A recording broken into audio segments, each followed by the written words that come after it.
I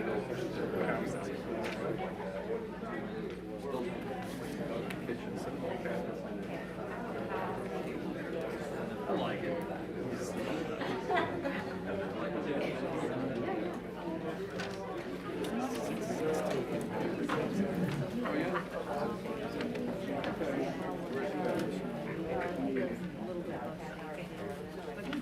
Work them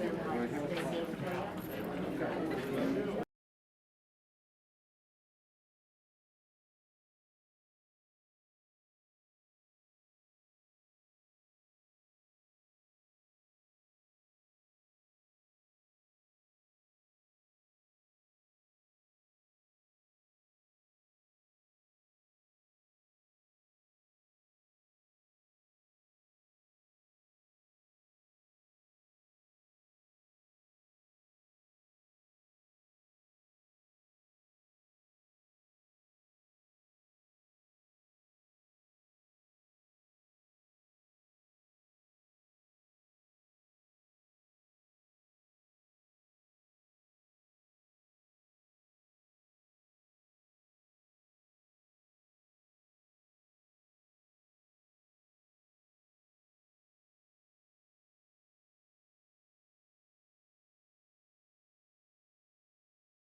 Get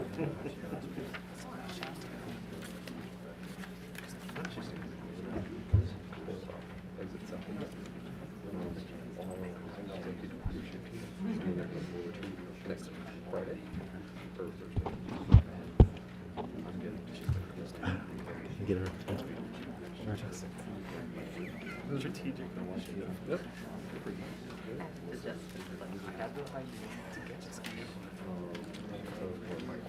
Good evening, everyone.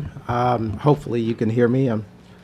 I'm nowhere near as loud as Mr. Wyatt, but hopefully you can hear me tonight. It's a pleasure for me to welcome all of you here. Thank you for joining us either in person or virtually.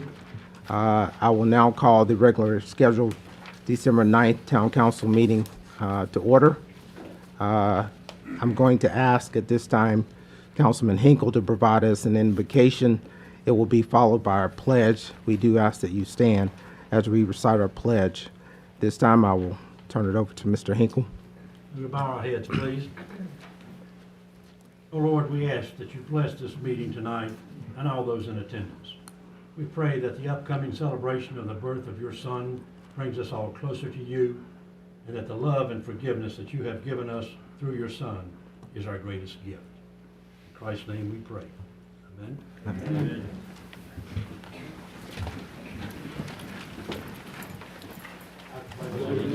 To the flag of the United States of America and to the republic for which it stands, one nation, under God, indivisible, with liberty and justice for all.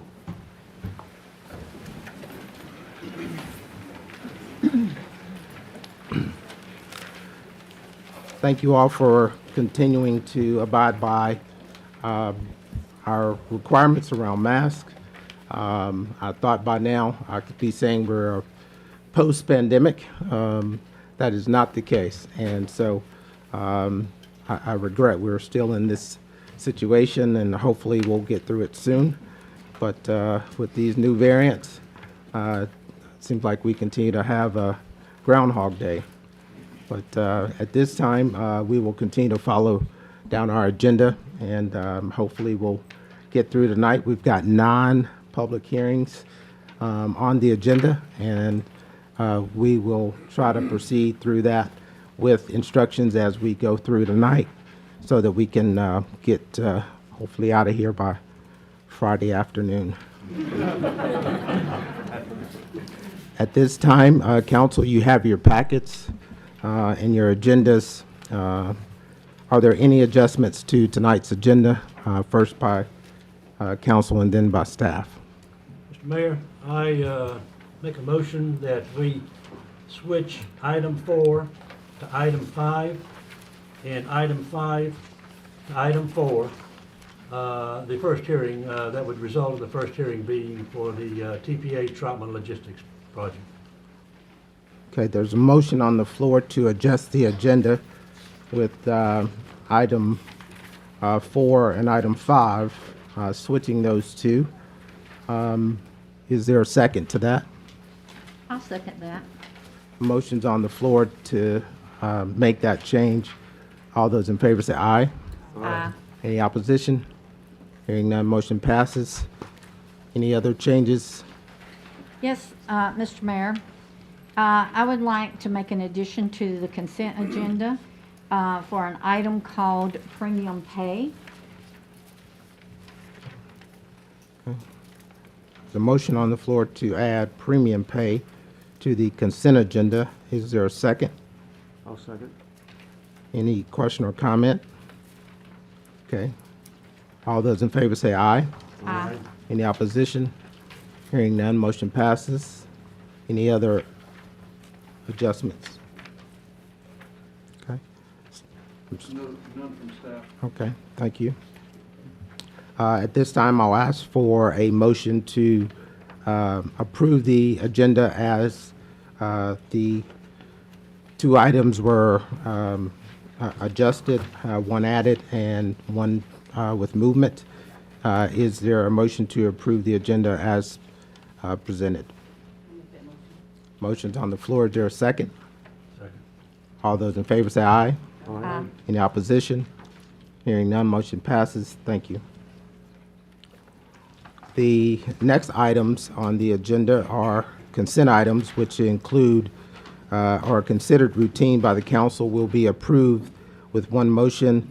There is no separate discussion on those items unless requested by council. Council, you have 10 items on the agenda with the addition of the premium pay. Is there a motion to approve our consent agenda? I'll make the motion, we approve the consent agenda. Motion's on the floor to approve the consent agenda. Is there a second? Motion is made, receive the second. Any other question or comment? All those in favor say aye. Aye. Any opposition? Hearing none, motion passes.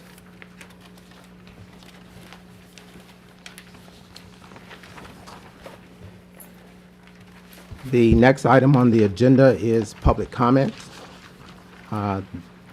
These items are comments from visitors and guests. You are invited to address the council, and I will stress the council with general comments and concerns, but your comments are limited to 3 minutes per individual, and you must sign in at the podium under public comment. Please adhere to policy 51, which talks about civility, and present your comments to the council. However, please note that this is a regular meeting and is also being conducted with provisions around COVID-19. And so we've got folks who are watching virtually. And we would ask that, first of all, if there are anyone who has submitted any comments prior to the meeting. Okay. Any comments online, Michael? No, sir. Okay, thank you. Would anyone else who's here like to approach the council?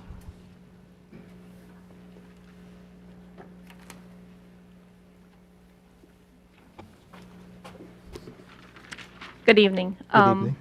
My name is Karen Van Vliet, and thank you for letting me speak this evening. Tonight you will hear a lot of residents speak out against several agenda items this evening. I could do likewise and quote many of the same negative impacts that will be presented.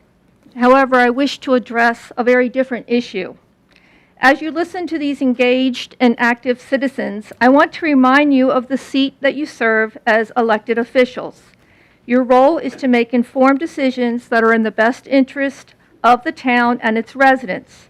Your job is difficult and complex, and I don't envy your position tonight, and I want to remind you to keep the following in mind.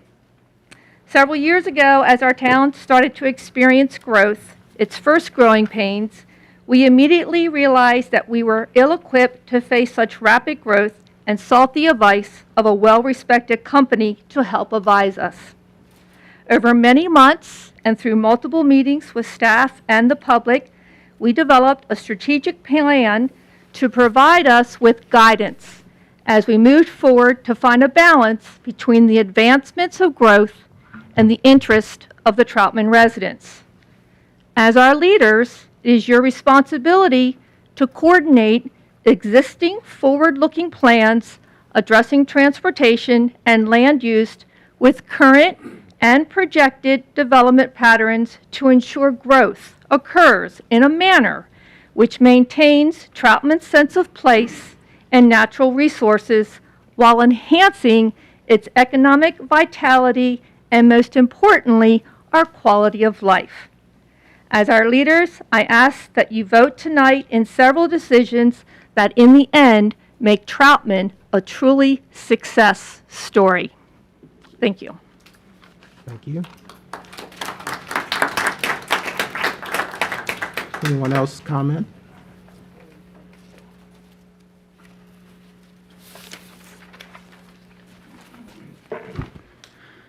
Good evening. Thanks for responding to me today.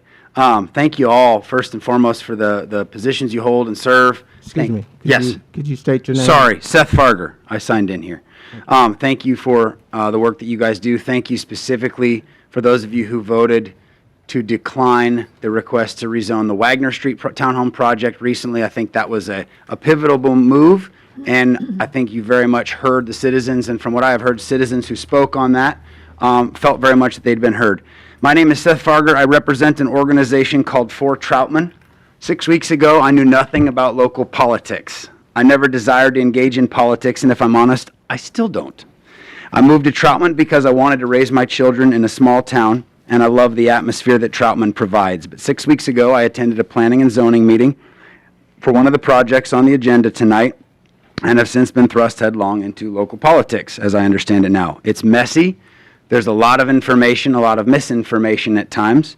Much of the information is not easily understood by the community. Thus, I started fortroutman.org as a means of educating and informing the community of developments taking place, as well as activating the community members to become more engaged. I'm sure my name has come up in conversation more than once, and probably not in the most positive light in the last few weeks, particularly the last few days. I want you to hear from me that I am, in fact, for the community of Troutman. There are dissenting opinions of what that means, absolutely different perspectives of what a healthy Troutman would look like. Troutman must grow, that's probably inevitable, but slow, sustainable growth, like that outlined in the future land use plan that was just spoken about, is very different than the rapid and expansive growth that several of tonight's projects would bring. To be honest, I'm in favor of small projects like the 134 Honeycut Drive that would see a maximum of 9 houses on half-acre lots. It's the ability to purchase a home on a decent-sized piece of property for my kids to play on that attracted me to Troutman, because you can't find property like that very many places these days. In the last weeks, I've launched a website, built out an email list that's rapidly growing, held a community meeting to inform citizens and help educate them on the planning and zoning process, as well as understand the implications of some projects that are on tonight's agenda. I've met with our newly appointed police chief and asked him how we as an organization and the community can support he and his officers in a time when being a police officer is complex, to say the least, and not at all preferable. Am I done? All right. Thank you very much. 30 seconds. Sweet. As a parting, you have some tough decisions to make tonight. The future of Troutman may not be at stake, but some livelihoods, like the gentleman whose chicken farm would butt up against one of these developments, may very well be at stake. Tonight will set a precedent as to whether or not you will listen to the community at large, because there's been an outpouring of support from the community, emails, conversations to be had tonight. I encourage you to listen to those voices from the community, whether they are taxpayers or not. We are all members of this community. Thank you very much.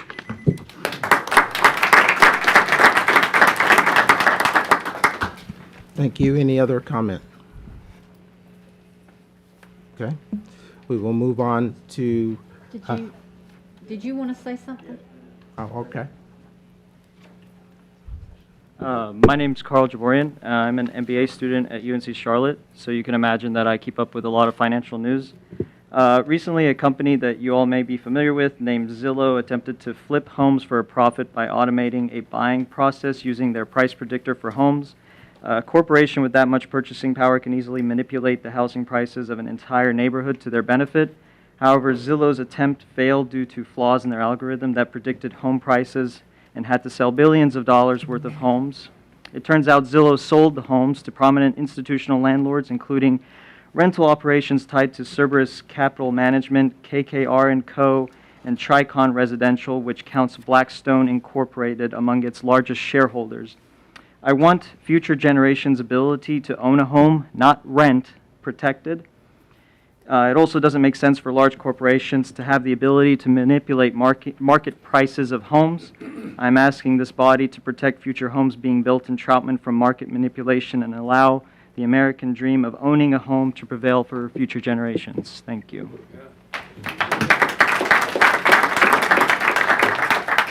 State your name again, please. Carl Jaborian, K-A-R-L. And you're signing in under public comment, correct? Yes. It's a good university you're at.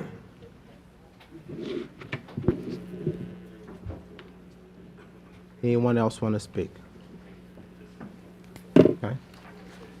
Thank you. We will move on into new business.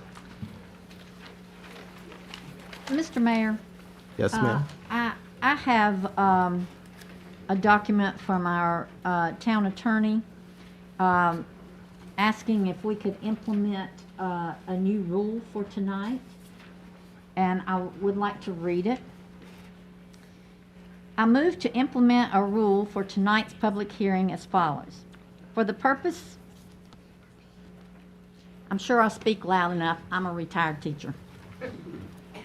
For the purpose of the public hearings on annexations and rezonings during the Troutman Town Council at its regular meeting on December the 9th, 2021, the time of public hearings shall be limited to 1 hour and 15 minutes for each item of business. The applicant shall have up to 15 minutes to present their application. All those in support of an item shall have a total of 30 minutes to provide comment and evidence. All those in opposition to an item shall have a total of 30 minutes to provide comment and evidence. The limitation of 5 minutes per speaker shall remain. Each side is encouraged to designate spokesman. A show of hands will be held among the public as to who supports and who opposes each item of business. Thank you. So that's a motion. It was actually asked by council for that language from the attorney to make sure that we were in order from a legal perspective. So there's a motion on the floor to implement this rule.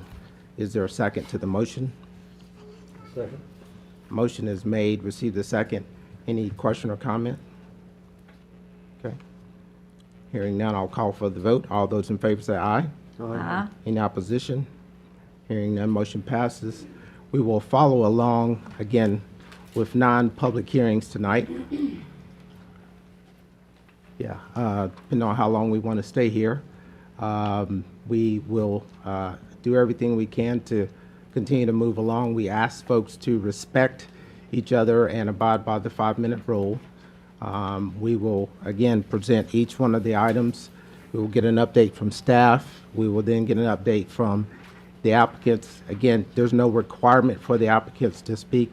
It's only if they so choose. And we will then move into opposition and support. And again, we will limit the time to 30 minutes on each side so that we make sure that we hear both sides. We would also ask that, again, if you've signed up and you don't get to speak, at the end we'll ask for a show of hands at least, in addition to the numerous letters and emails that we've received on both sides of many of these items. So I think council will be able to get a sense of what your position is on these items. With that, the first item on the agenda is an annexation request, AX 2104, non-contiguous, excuse me. Project name is Troutman Logistics. Applicant Timothy Douglas and others, 159 plus or minus acres. And the pins are in the packet. I won't read each one of those. I will refer to them. It is located at the intersection of US Highway 21 and Oswald Amity. At this time, I will declare this public hearing open, and I will turn it over to Ms. Hare. Mr. Members of the Council, this is an annexation request, as the Mayor stated, for 159 acres. This annexation is in conjunction with the rezoning request being made for Troutman Logistics, who will hear next. This is non-contiguous, and it is a voluntary annexation request. Yes. Anything else? No, sir. Okay.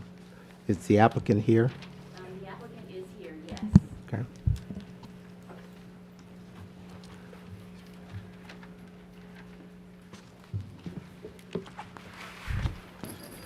Please state your name and make sure you sign in on the podium under public hearing.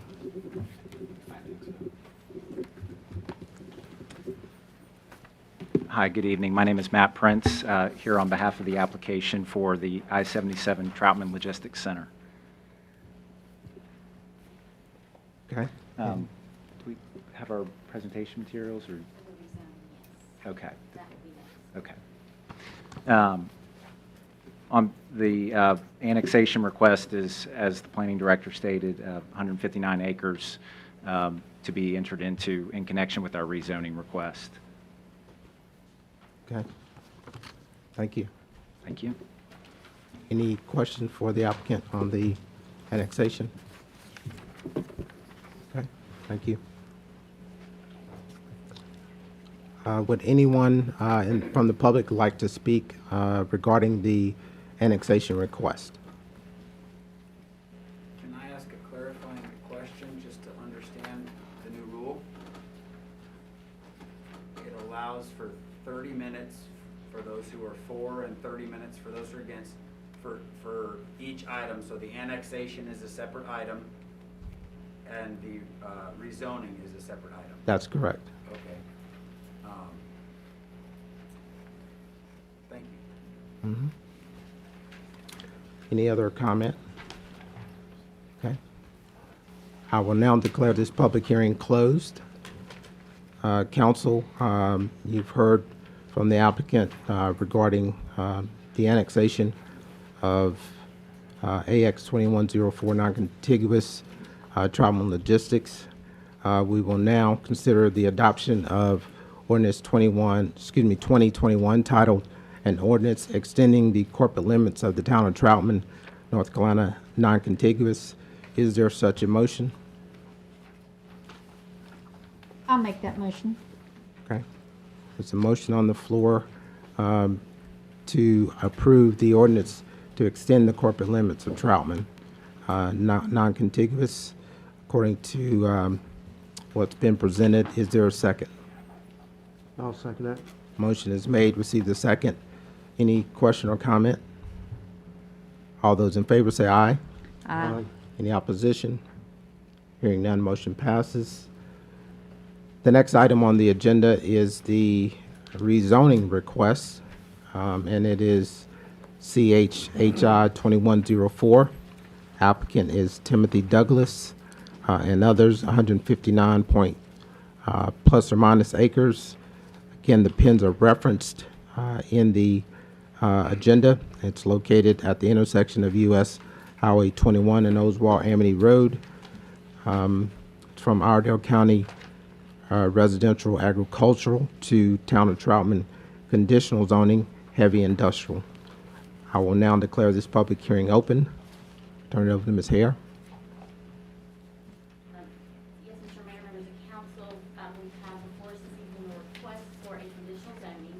The applicant is Timothy Douglas and others. The request is conditionally zone the property for the use as a 1.7 million square foot warehouse and distribution center.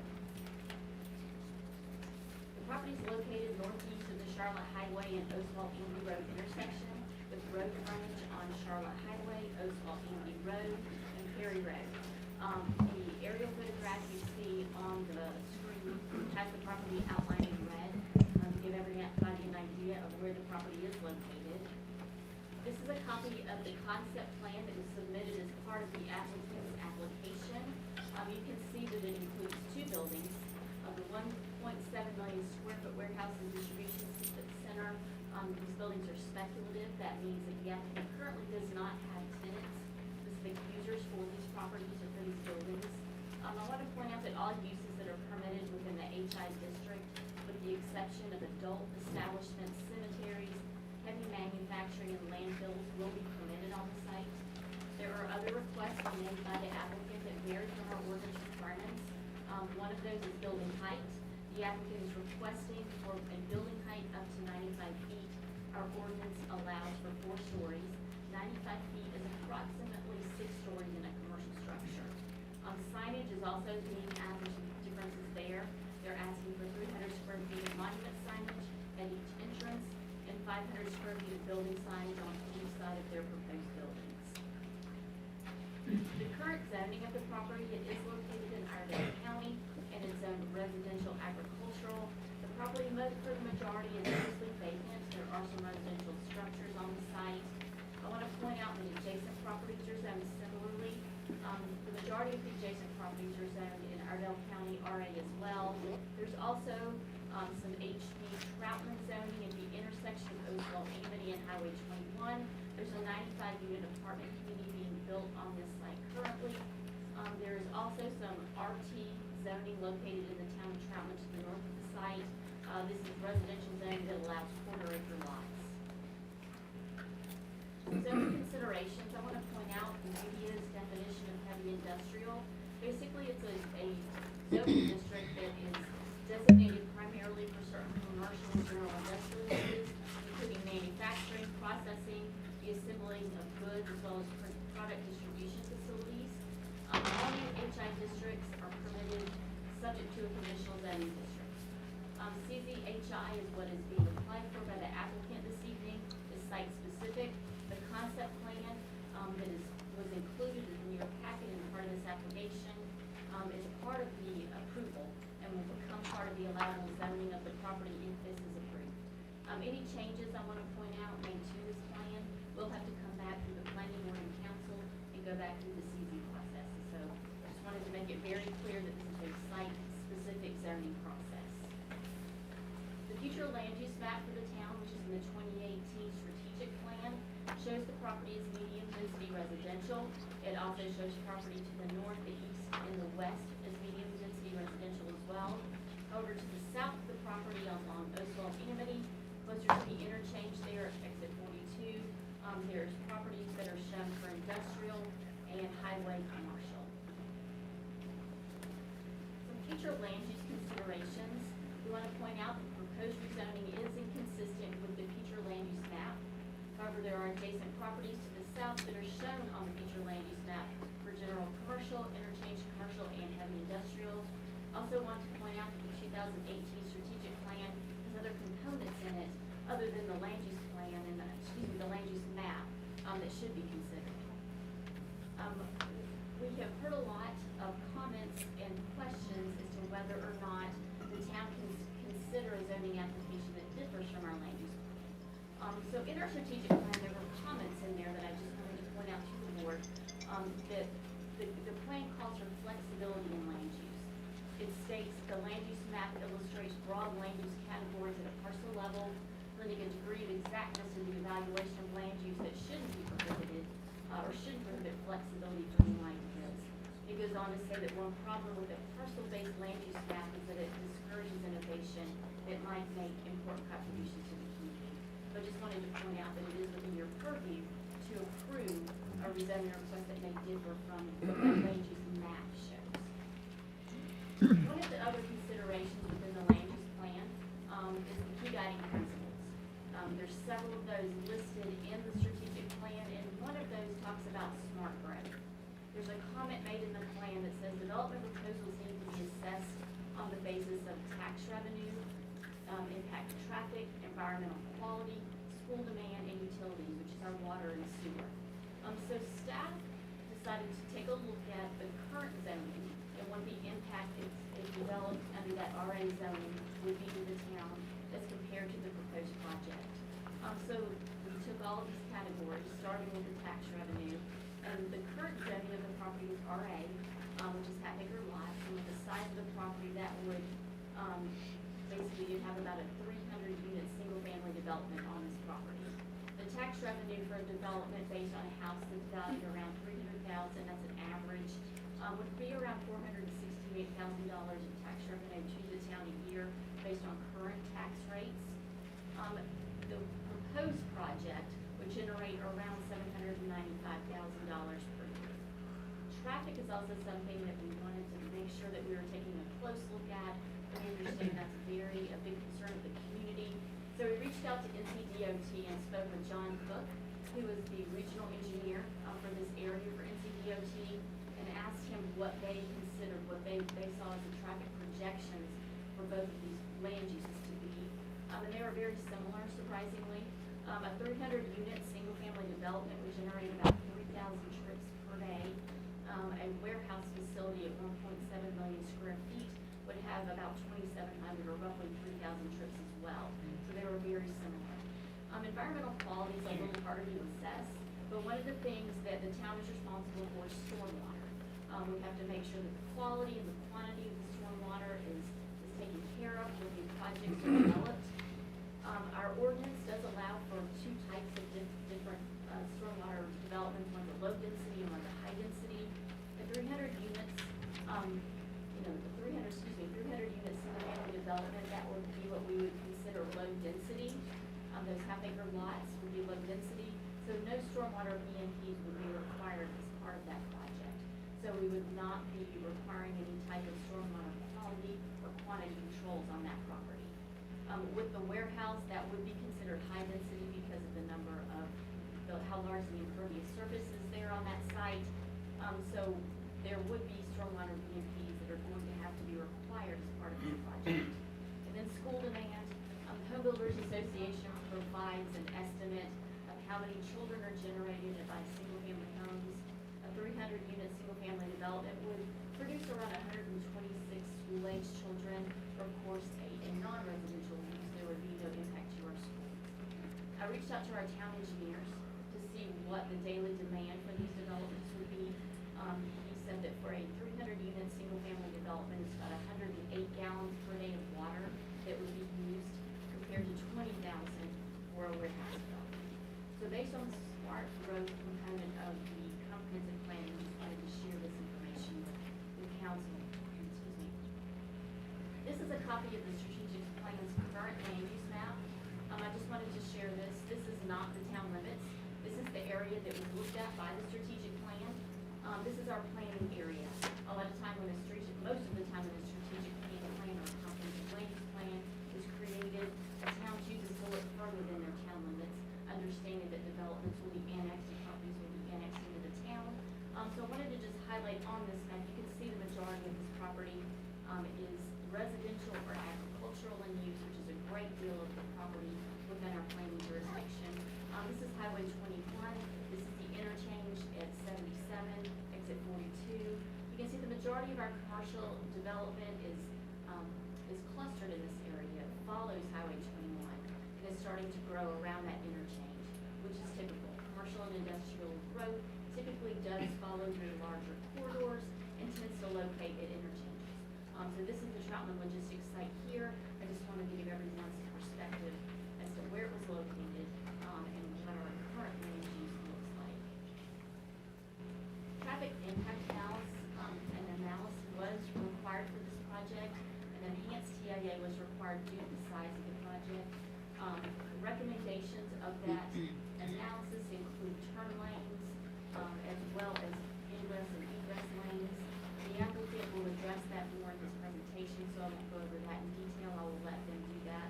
But there were several recommendations made by through the TIA as well as NCDOT that will be a requirement if this project is approved. The community meetings are part of our traditional zoning process.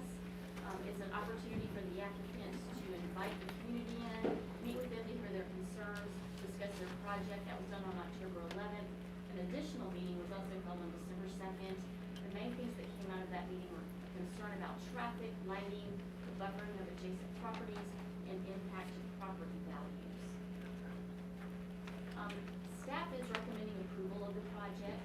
We feel that the Troutman, even though the land use map shows the property is medium density residential, that other components of the land use plan are being met, specifically the smart growth key value principle.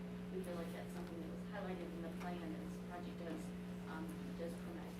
Unified Development Ordinance contains additional safeguards towards ensuring the quality of development on the site, including the need for the applicant to obtain site plan approval, design review board and town board approval, and the proposed building facades as well. So those are the things, if approved, that will have to come back before those boards for approval, as well as administrative approvals that would go through our town engineering staff.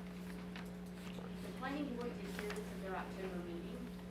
They recommended a denial. That was a unanimous recommendation. They cited an inconsistency with the 2018 strategic plan, the land use map, and again, traffic was a big concern that was expressed or discussed at that meeting as well. So this evening, after the public hearing is held, public comment is taken on this item, there's several options that the council has. One motion is for recommendation to the Troutman Council, recommendation to rezone as requested to conditional zoning HI, to rezone only a portion of the property to the requested district, to rezone to a combination of districts, to rezone to a less intensive district, to deny the request, to continue to a specific meeting date and time, or to table the request for a maximum of 30 days. I do want to point out that we did annex this property, so it does have to be rezoned to something. So if for some reason the request is not something the council wants to consider approving, we will need to decide what zoning district to give this piece of property. Staff would recommend that, we discuss that when we get to that point in the meeting. That's the end of staff's presentation. If you have any questions of me, I'm glad to address those, and the applicant is here as well. Any questions for staff at this point? Yes, the property tax you gave for the warehousing, is that empty warehouses? And that's not clear when they get. That is correct. Okay, that's what I was thinking. Other questions? Okay. You said the applicant's here?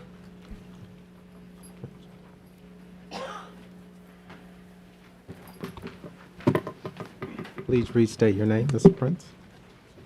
Yes, Matt Prince on behalf of the applicant. Before I get started, I just want to say thank you to the council, staff, and to the community for the significant effort and time that have been put into this process. It's an important dialogue that we've been engaged in over the past several months, and many opinions and concerns have been addressed through that process. And I can say, at least from our perspective, that our project and our site plan have been improved by this process. So it has been a constructive process, and we appreciate all of those who have participated thus far. The planning director's presentation was very helpful. I'll endeavor to be efficient with the council and the community's time, and endeavor not to duplicate what was already covered. But with that, I'll get into our presentation. This is a site overview. Again, this was covered extensively by the planning director, so I won't spend much additional time, other than to say our selection of this site was intentional. For a project of this scale and of this use, we identified what we believe is really the only site in the town of Troutman, the ETJ, the broader community, that could accommodate a facility of this size and meet the transportation infrastructure requirements that go with a project of this scale and size.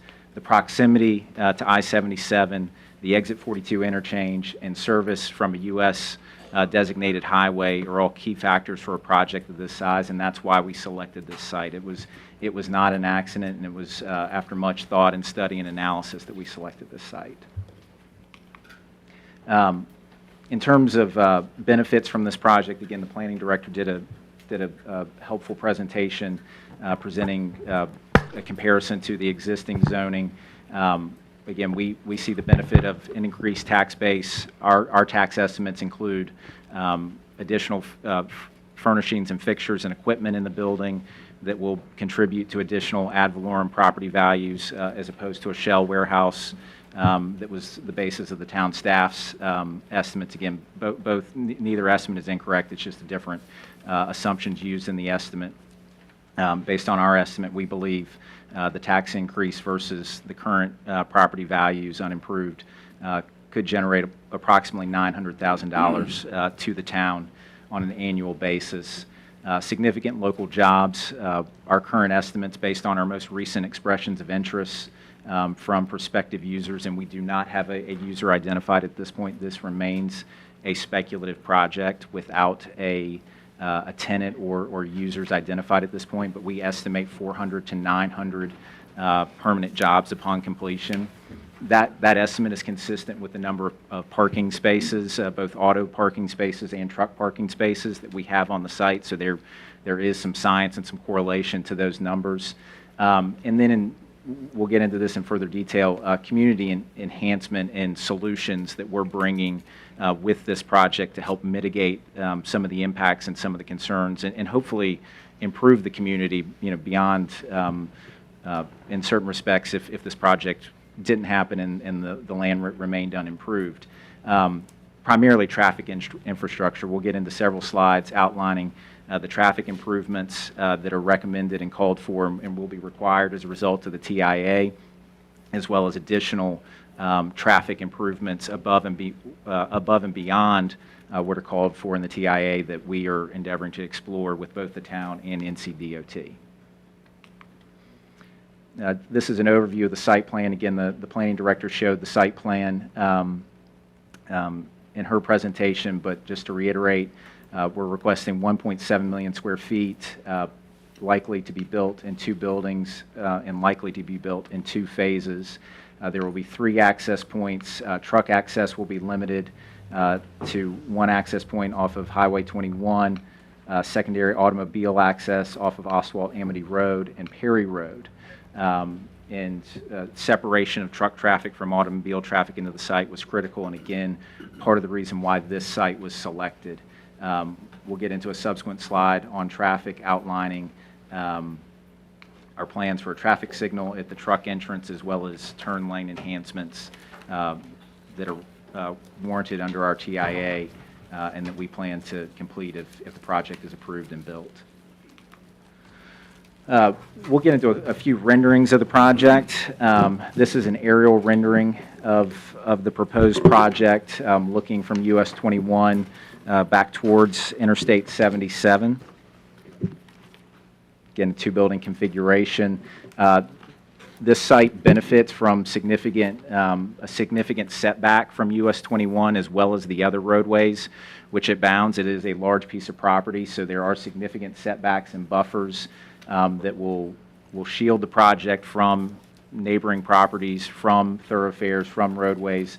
There's significant mature vegetation, and outside of the building footprints and roadways, we will endeavor to maintain that mature vegetation as part of our development plan to enhance those natural buffers that already exist.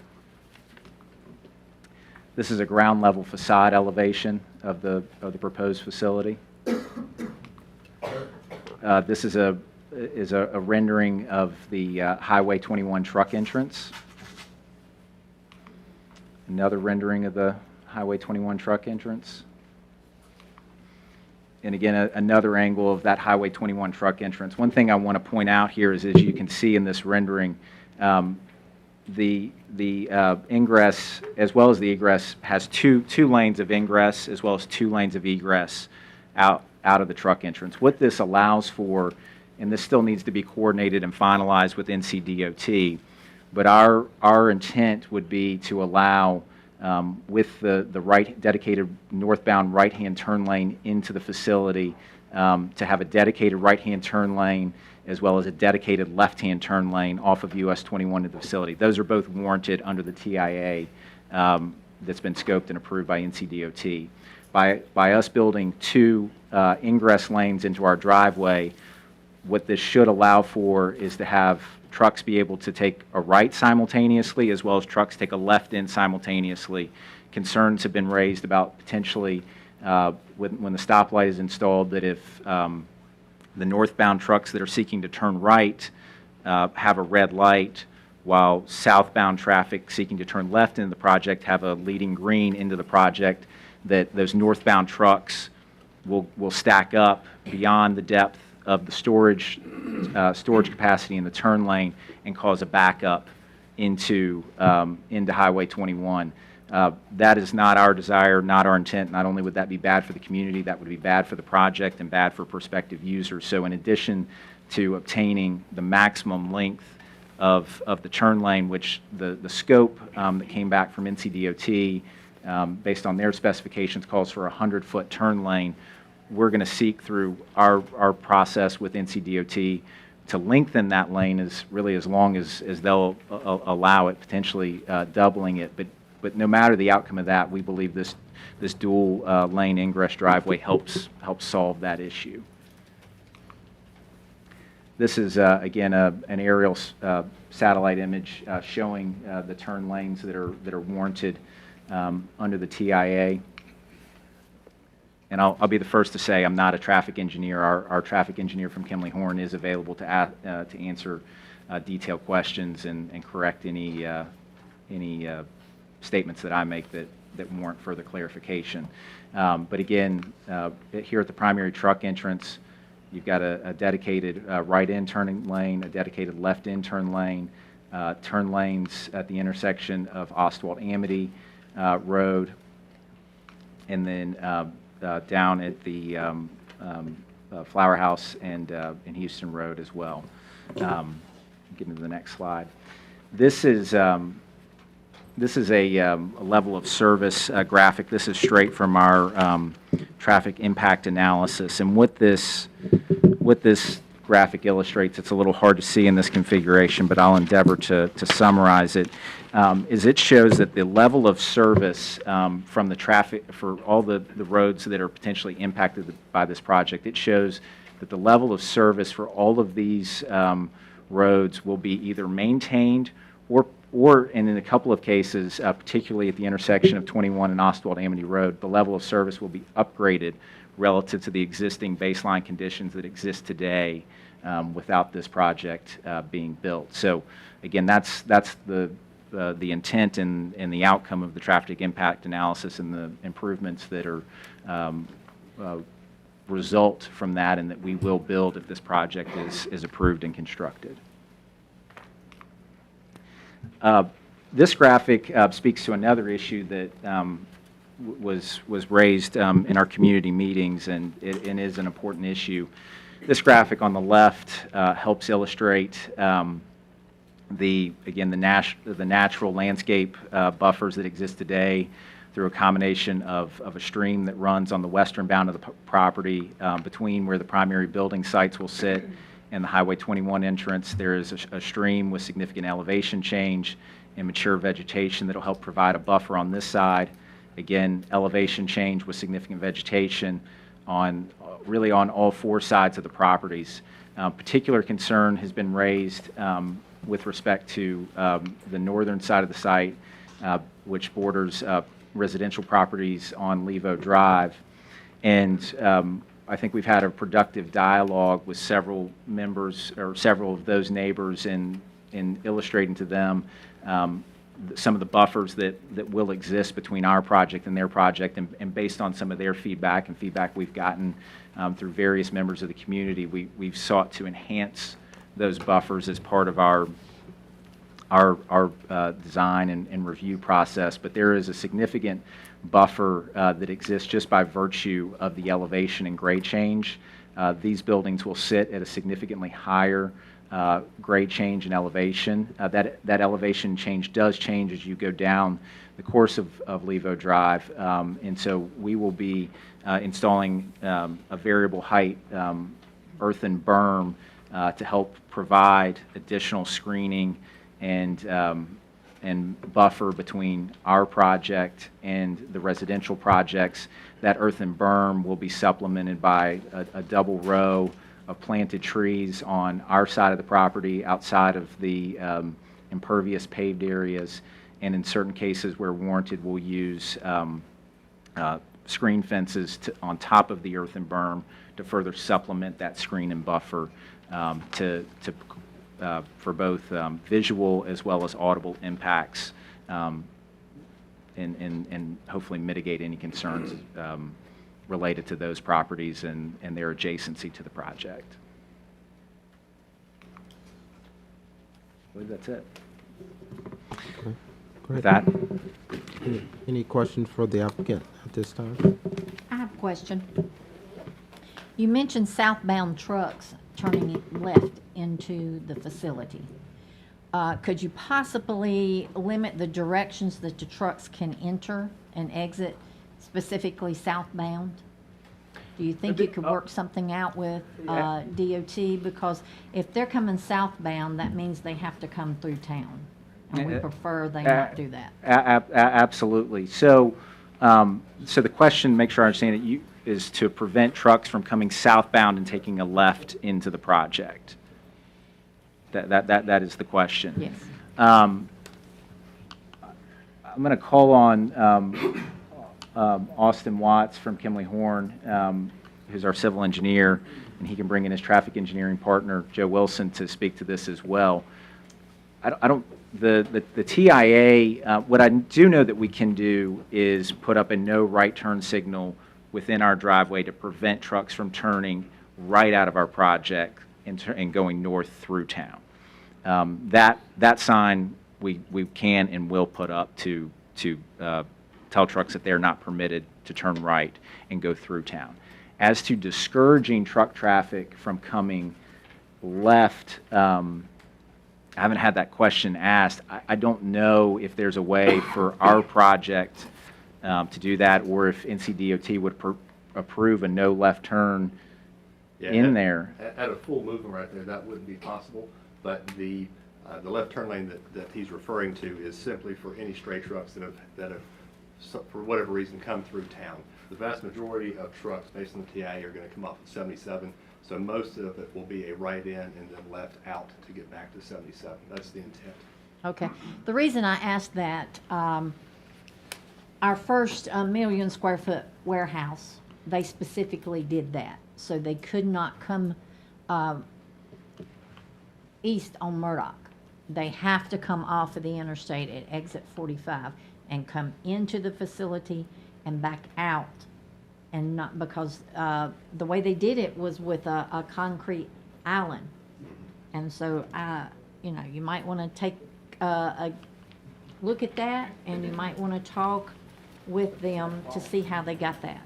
That would also preclude any employees that live on that side of town from being able to take a left in there as well.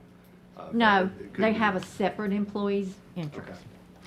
Okay. From our perspective, that is something that we would be open to and agreeable to. And again, if the only reason, again, Joe, I don't know if Joe can speak to this. The only question I would have is if DOT would view it differently, being a U.S. highway versus whatever level of service they view Murdoch Road to be. But from our perspective, if that was agreeable with DOT, that wouldn't be something that we would object to.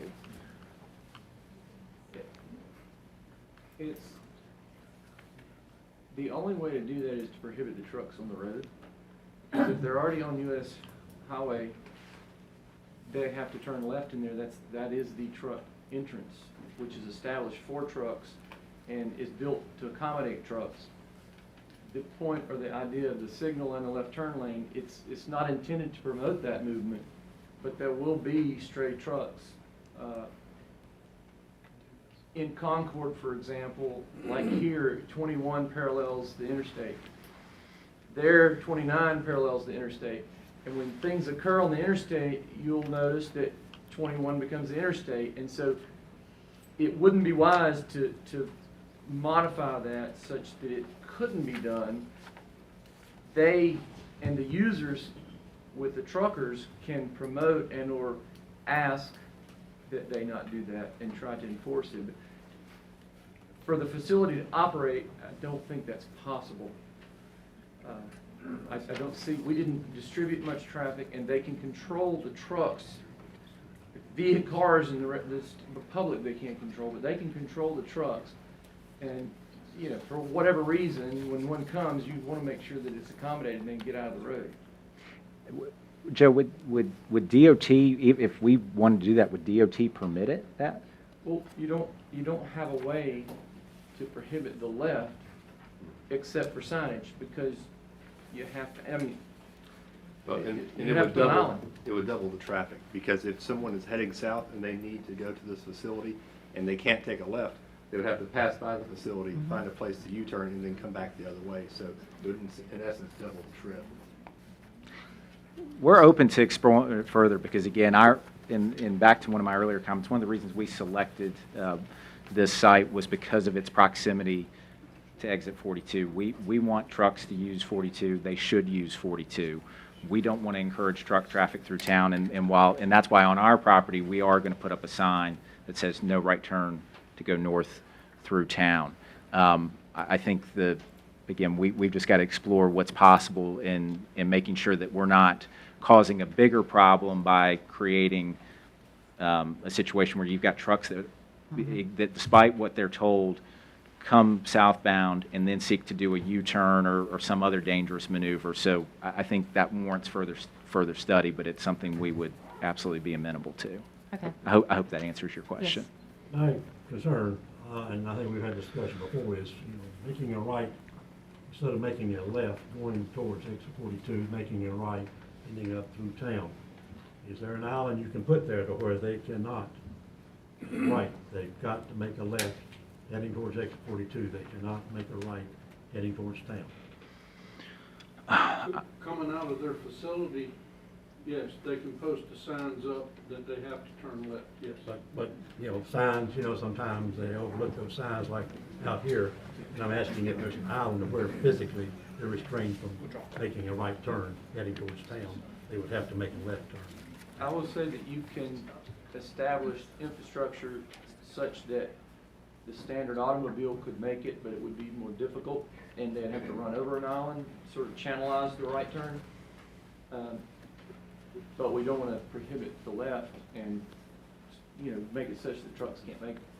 Now, I understand your logic there, but I'm saying coming out. Right, You said coming off out, the if you public channelize highway, the right. We're talking about coming out of a private drive and doing all we can. I understand signs, but like out at Saddle, one here on Murdoch Road, we got a sign out there, but, nobody really pays attention. Sometimes you have to physically restrain, or issue tickets or whatever you're allowed to do. And I'm saying somehow coming out, they've got to take a left and head towards 42, head toward interstate, as opposed to whatever reason coming through Troutman, trying to take Old Mountain Road out to 40. Going, taking a left, go to 77, do the interchange and come up 40 all the way to State. Well, The this is something we've done in the past, because I was a city transportation director. And basically, if there's abuse, then pretty much we establish the weight man there, and they don't want to deal with him, and they quit. And there's a reputation. You just have to call a few times, and the city manager can call, and they'll stop them all and weigh them, and that's counterproductive for them, and they will start not using that segment. Just like the town with the speed trap, people find out and they don't use it. That's the only way to truly deter them when you hit their pocketbook.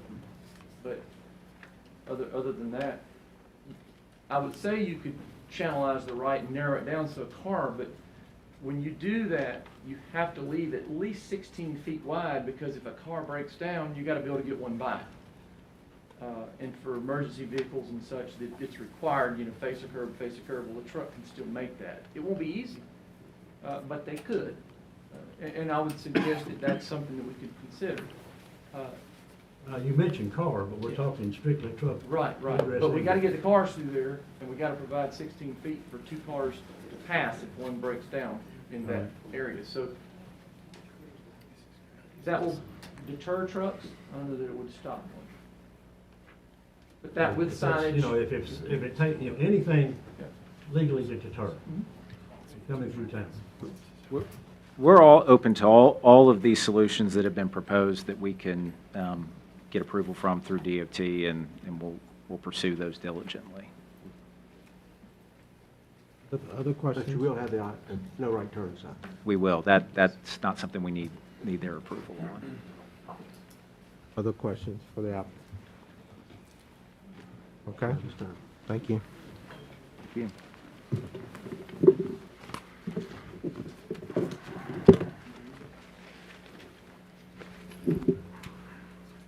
At this time, we will follow the public hearing rules as presented earlier tonight. We will give each side 30 minutes to comment.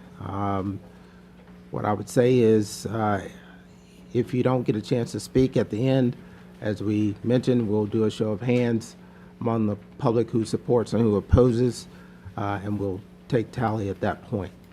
At this point, I'll start with anyone who wants to comment, who wants to support. Please make sure that you've signed in. Please make sure you've signed in. I think I have one in here. Okay. Before you do that, make sure you've signed in and you have 5 minutes. And again, we will keep time and make sure we respect each other's time tonight. Want to read that? Okay,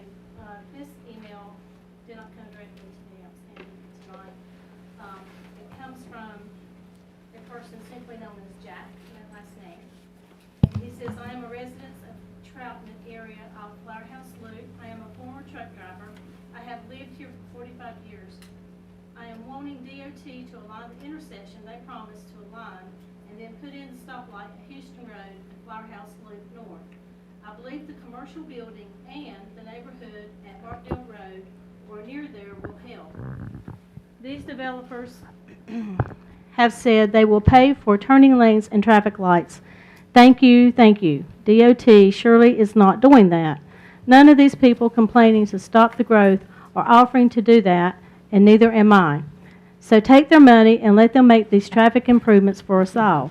Yes, it will, of course, cause more traffic, but at least there will be much better ways of getting it out of here, and there is most of the time now.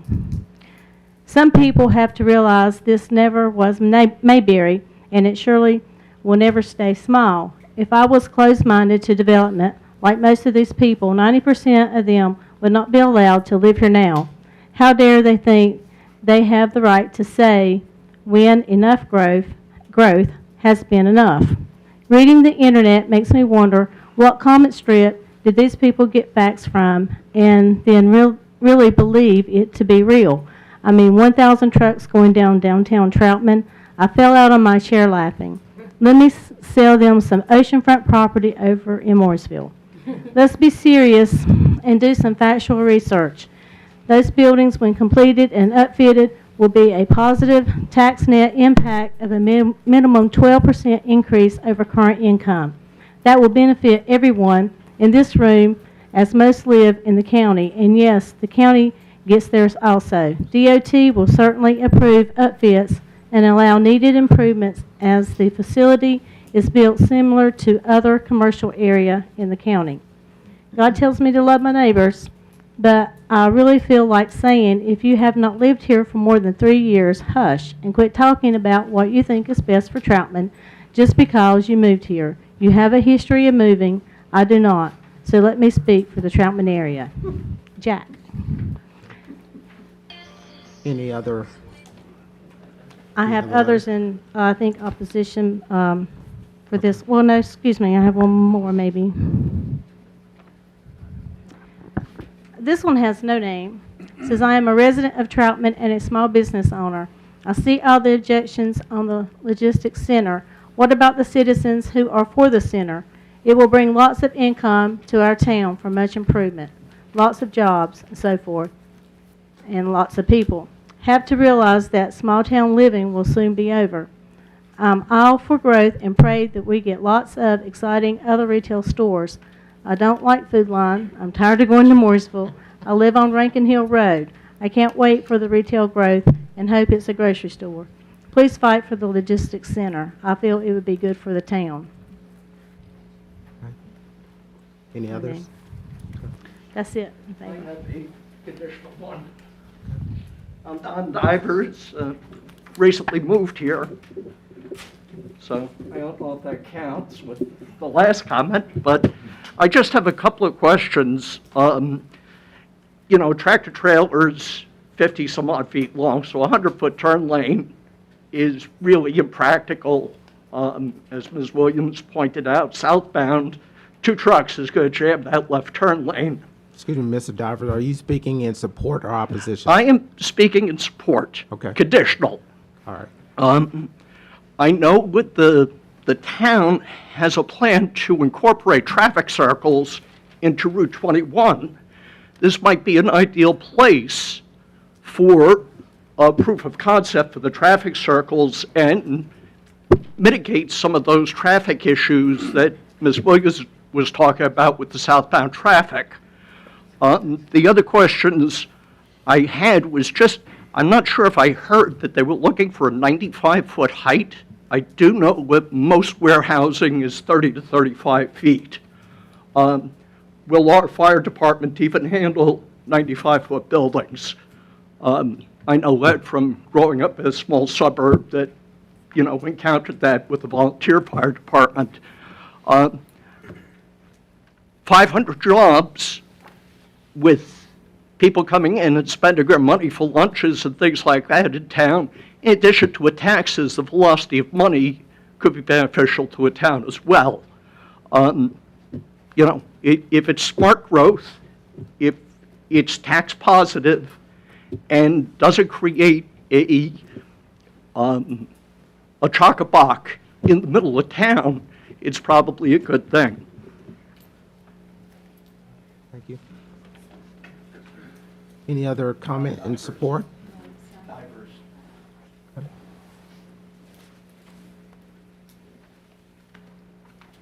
Good afternoon. My name is Eric Thompson. I was raised in Troutman, live on Amity Hill Road. I represent Mr. Douglas and Mr. Murdoch, roughly 160 acres. The Douglas property was a family land that was reassembled over about 25 years by Mr. Douglas. He owns approximately 100 acres. Mr. Murdoch, he was raised on the 60 acres there. Both owners grew up in Troutman. We had a choice to work with TPA or a residential developer when contract was coming up. The size of this project and property with multiple access points, located close to I-77, I feel like it was highest and best use. TPA brought highest and best use for the property. We got plenty of land to put homes outside the interstate area. I think you ought to protect the area that you have, where your infrastructure is at. This is tax base. I was at the meetings for the UDO that Stantec did. I felt like the goal of the community was to keep the growth at 42 on the commercial side. It's shown on the future land use map that heavy industrial borders this property. It was adopted and paid for by the taxpayers. Troutman Shirt Mill, a lot of people don't know where it was even located. That's why my family moved here. They employed over 60% of Troutman at one time. ESC, they donated the park back here that everybody enjoys, I think, from residents, from your farmers market, splash pad. Many events have been held there. ESC donated that land. CR Onsrud, they've grown, creating great paying jobs for the area. The Walmart facility that's been talked about, they provide the biggest sum tax revenue that Troutman gets right now. I think the logistics center will be another great project for Troutman. They are our engine. All the commercial properties are our engine. We ought to get behind them and thanks them for what they do for us as a community. We can't pack Troutman up and move it away from I-77 and Highway 21 or the greater Charlotte area. It's growing. I think we ought to grow smart. And this is something future council would be thankful for when they have a budget that's able to do other things with. I thank you for your time and hope you consider the rezoning of the property. Other comments in support? Okay.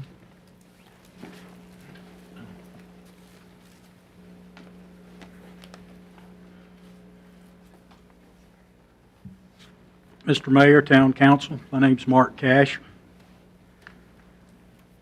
It was brought up that people that haven't been around here long need to be quiet. Well, they need to be heard, but they need to be understand what they're being heard about. Troutman is a very industrious town. Its history was very industrious. My mother's last name was Ostwald. Ostwald Amity Road is where this project is going to be built. J.M. Ostwald, John Michael Ostwald and Son Mill was downtown Troutman. That was my great-grandpa. So there's been a lot of industry in here and a lot of growth, and then things slowed down. It just happens. But when you have US 21, which was the main thoroughfare from the coast down below Charleston in South Carolina all the way to Westville, Virginia, it's a main thoroughfare. Then Interstate 77 come and it slowed that traffic down from 21. But 21 is still a U.S. highway. Now, I grew up running around down here on Troy Cabin Road. Most people laugh when I say Troy Cabin Road because it doesn't exist anymore because it's Tally Road. But when I was a young man, that it had a different name. So I've been around a long time, so I can tell a lot about this. Your concerns about trucks coming through town and stopping are legitimate. But if you tried stopping them that have made a mistake and are going south on 21 from turning, you have caused issues with trucks having to turn around somewhere and come back. So I think the best objective for that would be to figure out how to get them off the road. So I think the petitioner is working with getting lanes to allow you to do that. The figures that were given for tax base, there's no comparison. A professor from North Carolina State University came to the Iredell County Commissioners meeting several years ago, and he did a presentation on what each dollar of property tax paid receives, and he broke it up into 3 categories. For agriculture and farmers, for every dollar someone in agriculture or farming paid, they got about 60 cents on the dollar for every dollar they paid. Industry got somewhere in the 70-cent range, but homes were $1.40. So they got 40 cents on the dollar more than what they paid in service. Now, Troutman's a beautiful town, great town. And tax base, positive tax base allows you to make it greater without impacting your tax base, your taxpayers. No one wants to see their taxes rise, but houses, too many houses will do that. If I'm not mistaken, you've got almost 1,200 houses proposed at this moment being built in the Troutman area. So if you deny these people, you're going to see houses pop up right there too. And the best place to have industry is closest to the interstate, and that's about as close as you can get in Troutman. I appreciate your time. Thank y'all. Have a good day. Any other comments in support? Okay. We will now turn it into comments for opposition. I'll ask Ms. Davis for any comments you might have received.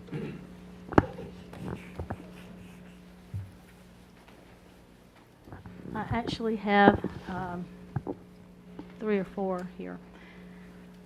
This one is from Dan Hester. He says, Mr. Mayor, Mayor Pro Tem, council members and staff, on tonight's agenda, my elected officials have an opportunity to send a loud and clear message to the development community at large by rejecting the proposed Troutman Logistic Project. Our beautiful town has been bombarded by development to a point to where we are facing the same infrastructure mess our neighbors in Mooresville face. Traffic problems, roads with potholes, density issues, and general lack of concerns for much needed infrastructure planning prior to approving development. The continued destruction of our woodlands has a material impact on the environment. More and more, we see dead wildlife scattered across the roads because they have been pushed out of their habitat. Does this sickening sight bother you? It does me and the vast majority of your constituents who have asked you to stop this uncontrolled development. Councilmember Williams said in a letter she sent on behalf of her re-election bid that the town could not do anything about the traffic on Main Street because it's a state road. She is correct about the state road, but she and the rest of our elected officials can do something about the traffic, stop the development.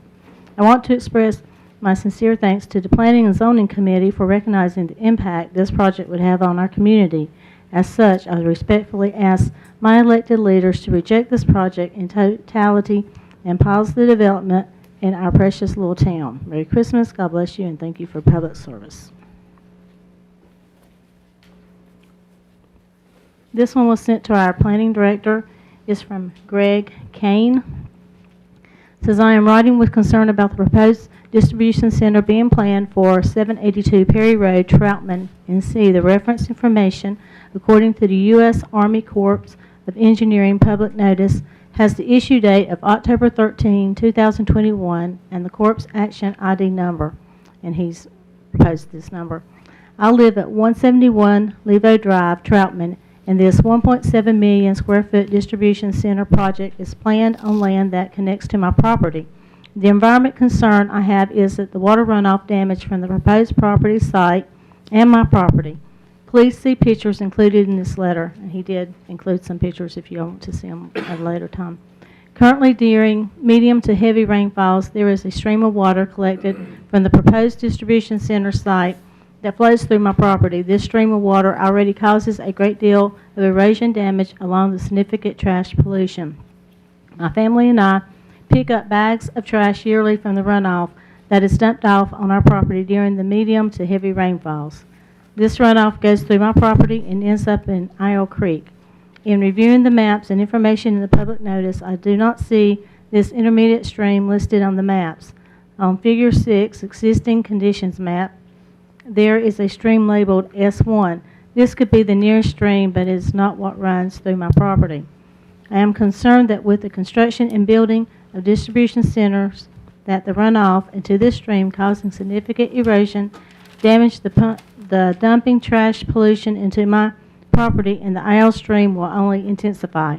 I want to make sure that this concern is addressed and resolved during this planning application period. I am requesting a conversation with representatives from the Corps of Engineers, North Carolina Acquisitions, LLC, and the town of Troutman. I am also requesting a written plan on my concerns listed above that will be addressed by the developer. Ideally, representatives would visit my property so we can walk the property line to see and discuss the area I have described. Your time and efforts are appreciated. Then the last one is from Eric Williams. Many people say that they are for smart growth to include the town's web page. They can mean a lot of things to a lot of people. I guess in my mind it is most truly defined by the UDO. If we are for a project that defies the UDO, in my view, it is hard to argue that it's smart growth, or at least in my view, it is not what the people stated they wanted and defined when groups were considered. Arguments can be made that this project is smart, like we need the tax revenue, and I can agree with that, but my concern is more about where it would be than what it is. In my view, smart would be easier to argue at exit 45. Choosing to put potentially 1,000 tractor trailers a day on our main artery of the town to 77 seems, in my option, to be about as far from smart growth as I can think of. Honestly, I have a hard time thinking of something that would be worse for that spot. I don't think putting a distribution center on Main Street is consistent with the front porch community. I have a strong hope that Troutman Main Street does not come to resemble 150 in Mooresville. My fear is that this project would be a notable step in that direction. Thank you for your consideration. Thank you. Folks in the audience, comments?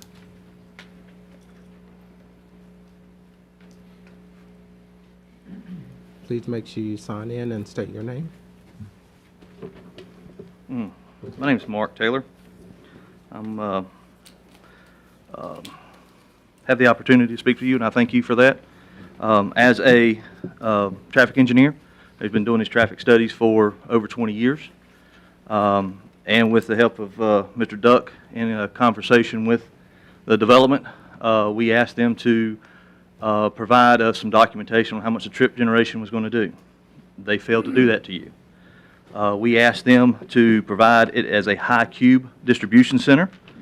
They approximately said that they did a general warehouse. General warehouse of the logistics is very similar to the one that's on Old Murdoch Road. It's all tractor trailers.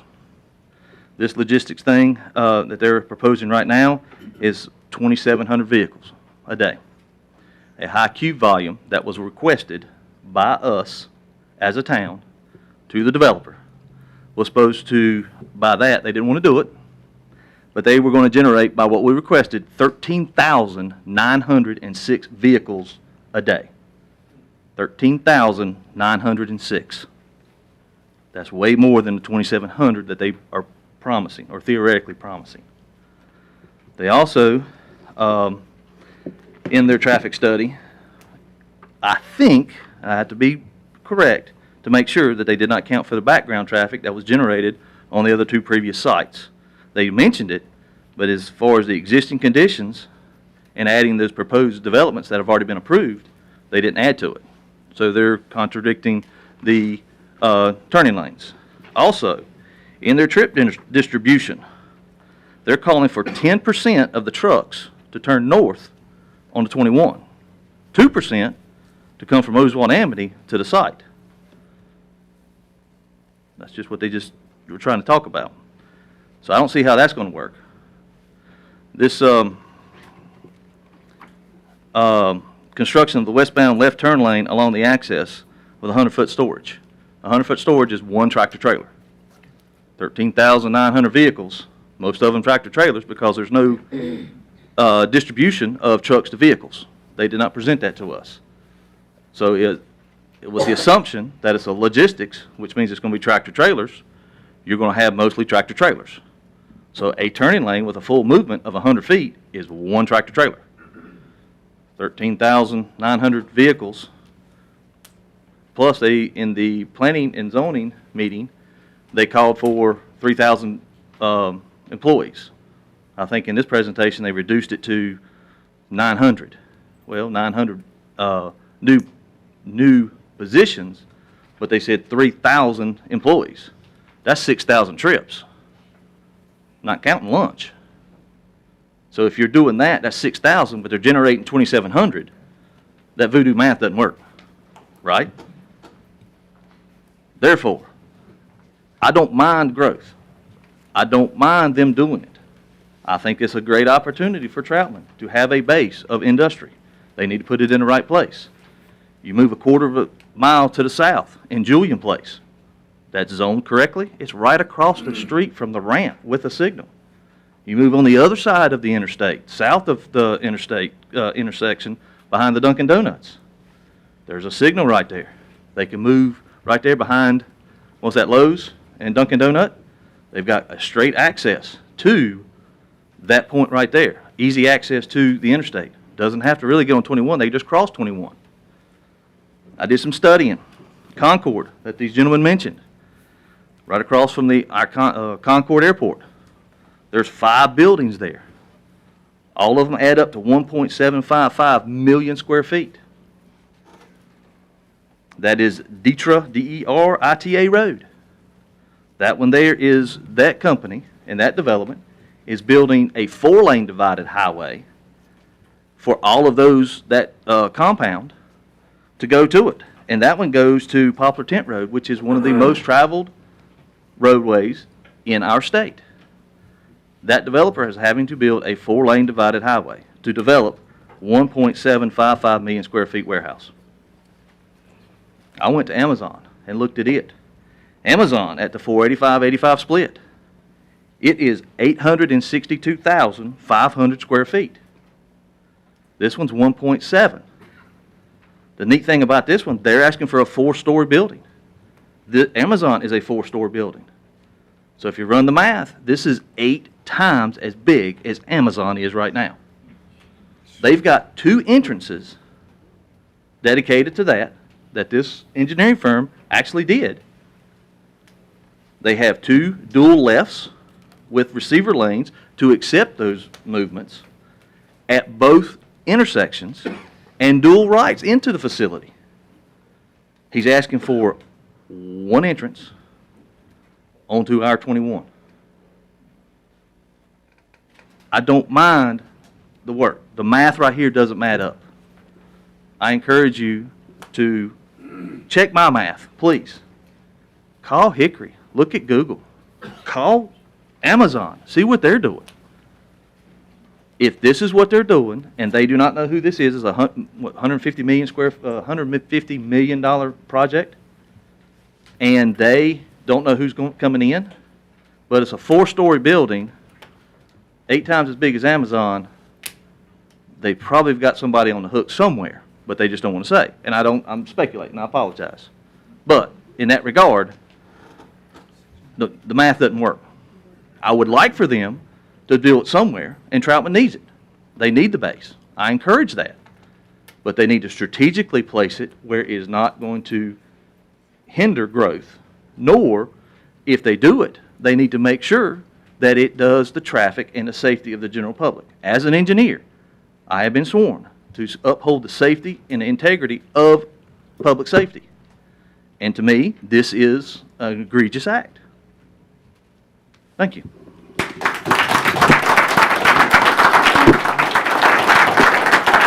Anyone else? I'm going to be brief because there's not a lot of time and I know there are a lot of smarter people than me out there. My name's Eric Van Vliet. I moved to this town with my wife, my better half, who's on the Town Council Advisory Board, who rejected this plan. And my wife and I moved here 16 years ago, so I guess I'm kind of a new person to Troutman. But so are the 1,200 houses that we've got coming in, and those people aren't going to be from Troutman. I spent 23 years in the Army, so I apologize for showing up here, but I was getting tired of living in a tent, so we came to Troutman. I grew up in Northern Virginia. If anyone's familiar with Northern Virginia, it makes Mooresville look like a country road. Now, my mother fought with Audrey Moore in 1976 to avoid growth. That's not going to happen outside of Washington, D.C. Anyone who's driven the Capital Beltway. I would tell you this, the developers, which they need to be, because not in my backyard NIMBY, is killing development, and they're trying to build warehouses. As a matter of fact, there's 1 billion square feet of warehouse space in the United States. We are in need of 400 million because we want products delivered to our door in 6 hours. So there's got to be growth. My growth, and the reason we didn't move back to Northern Virginia is simple. My neighborhood's gone. It's a highway. Why? Everyone asked for development to lower the tax base.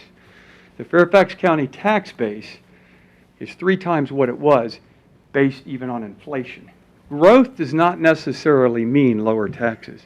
As a matter of fact, the infrastructure build costs money to sustain. As you all know, when you build a development, the taxes only are really going to pay 40% of the sustainment costs for the development over 30 years. So in 30 years, we're all in trouble anyway, because you're not going to have the system to support it.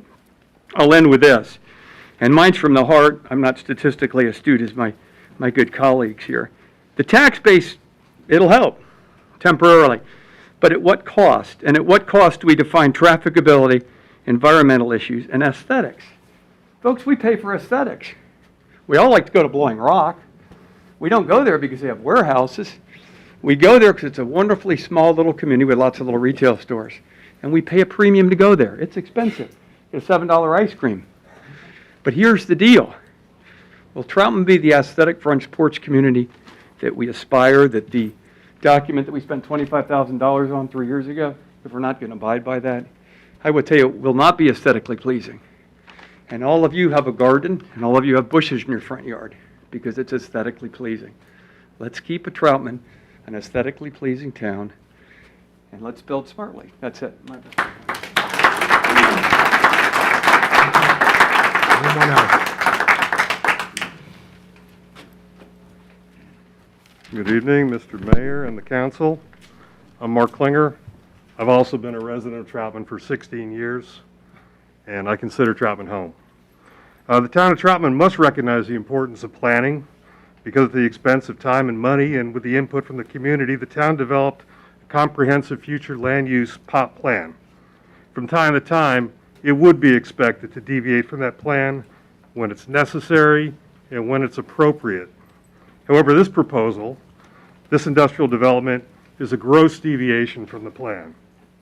The proposed rezoning from RA to HI and the very nature and scale of the project, inclusive of any current or future compromises, only serves to accommodate the interests of a few landowners and a few developers.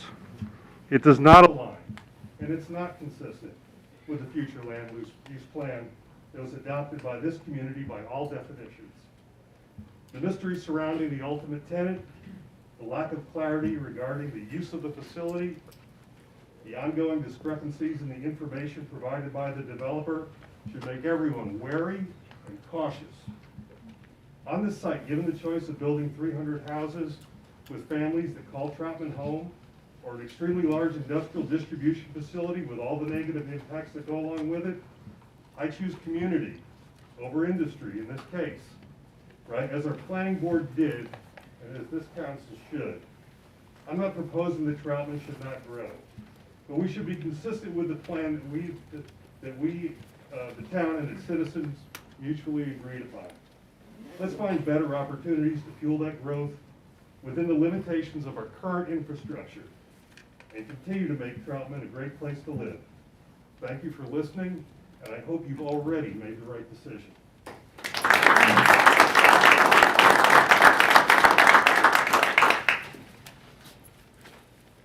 Good evening. My name is Jeremy Shaw. I own a house downtown Troutman, a business in downtown Troutman, and I'm raising a young family in downtown Troutman while gladly paying my Troutman taxes. I'd like to start this conversation out by saying I'm 100% against tractor trailers routing through our downtown for obvious reasons.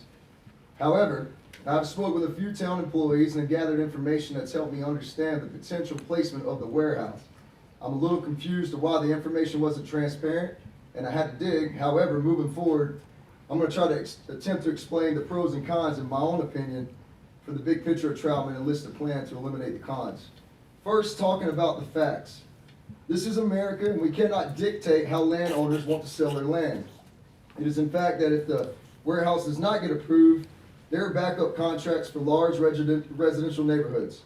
So the question is, do we want a lot of homes or do we want a warehouse? Unfortunately for the citizens that have homes near this property, it's inevitable that this piece of land is going to get developed. Secondly, I'm going to list the potential pros of having a warehouse compared to a neighborhood from the research I have gathered. Troutman has a sewer issue. We have outgrown our sewer system. Building more houses would take up more sewer, which then causes Troutman taxpayers to pay more in order to tie into Statesville and Mooresville sewer systems. There is already going to be an increase in our taxes because we have outgrown our town and we need a bigger government building such as the one we're in right now. Additionally, the warehouse is going to offer a revenue stream that will help with the needed improvements of our town and compared to a neighborhood just breaking even with our sewer issues. I understand that. One might say houses are better than a warehouse for the simple fact that people will shop and use our downtown. I honestly thought the same thing first glance. However, when you break it down, homes usually have 2 cars per household and will bring triple the traffic to our downtown and intersections. DOT has already stated that they will not change our road infrastructure until 2029. That being said, the town has a hard decision on how they can generate revenue to keep our taxes down while building government buildings and providing amenities that we need as a town. You have to get creative in order to solve these problems. All this said, the biggest con, in my opinion, with a warehouse is keeping the tractor trailers out of our downtown. Residents in this area love to walk our greenways, use our parks and recreation, and watch our kids grow safely in a town we all love to call home. Again, I've done my due diligence, and to me, one absolute necessary thing that has to happen if the council does decide to move forward with this warehouse is making it mandatory for all trucks to have to turn left and head straight to I-77. From my understanding, there's a plan in effect to make it a condition that the warehouse tenant would have to pass this rule before receiving the certificate of occupancy. This condition, in my opinion, would have to be extremely detailed for the tenant to make it an absolute necessity to route all trucks to the interstate, ultimately protecting our downtown and our livelihood. In closing, growth is going to happen in this area regardless. Based on what I've said, the question is, which would you rather have? Triple the traffic and more taxes with homes being built on site, or take a risk on a warehouse in faith there will be a mandatory route for truckers to have to turn left and benefit the revenue that it will bring? It's a tough question, and to be honest with you, I'm kind of split. But if this warehouse does go in, and it's a big if, there is sure a mandatory plan to keep truckers out of our downtown. Thank you for your time. Thank you. Anyone else?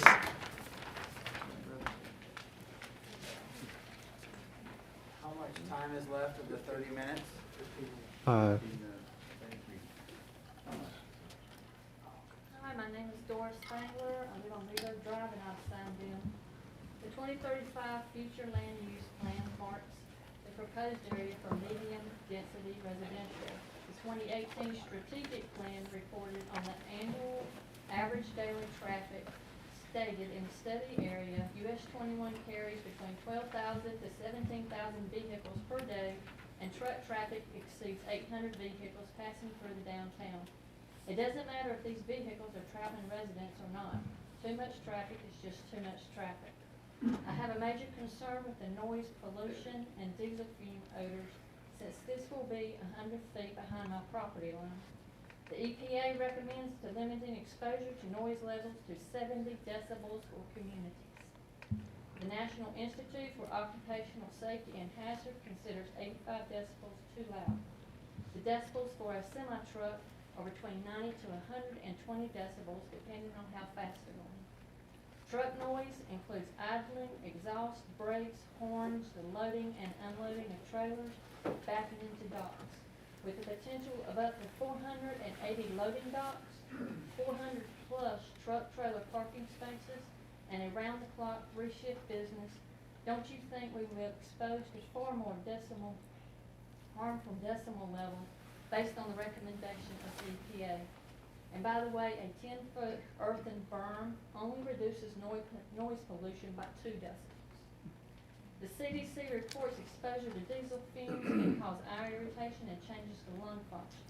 Cancer studies have shown diesel fumes will most likely increase the risk of lung cancer, and the World Health Organization states exhaust fumes are an important public health threat.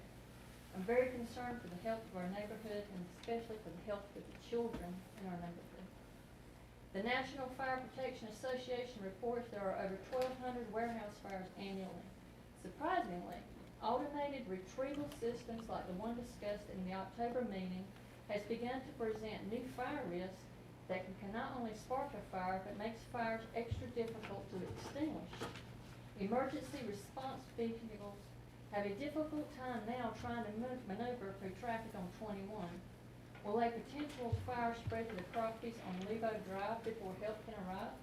Will help get to Perry Road or Levo Drive? Or will we have to wait for out-of-town emergency help because local resources will be at the distribution center? I contacted a realtor and was informed a distribution center will decrease my property value.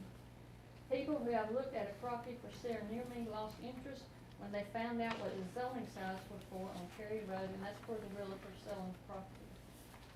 In closing, I have to say I was very disappointed to read that the town council's Monday afternoon meeting, it was noted in reference to past speakers in opposition of the distribution center, and I quote, "Many speakers live in the 28166 area code, but are not town residents, although they are affected by town decisions. However, the council and other boards will make decisions based on the best interests of Troutman town residents and their taxpayers," end quote. I feel like I've been stabbed in the back. I was told by town officials in this very room to come to the meetings and voice my opinion, but what does it matter if I'm not a town resident? Please do not let the county residents affected by this project become collateral damage. Thank you for your time.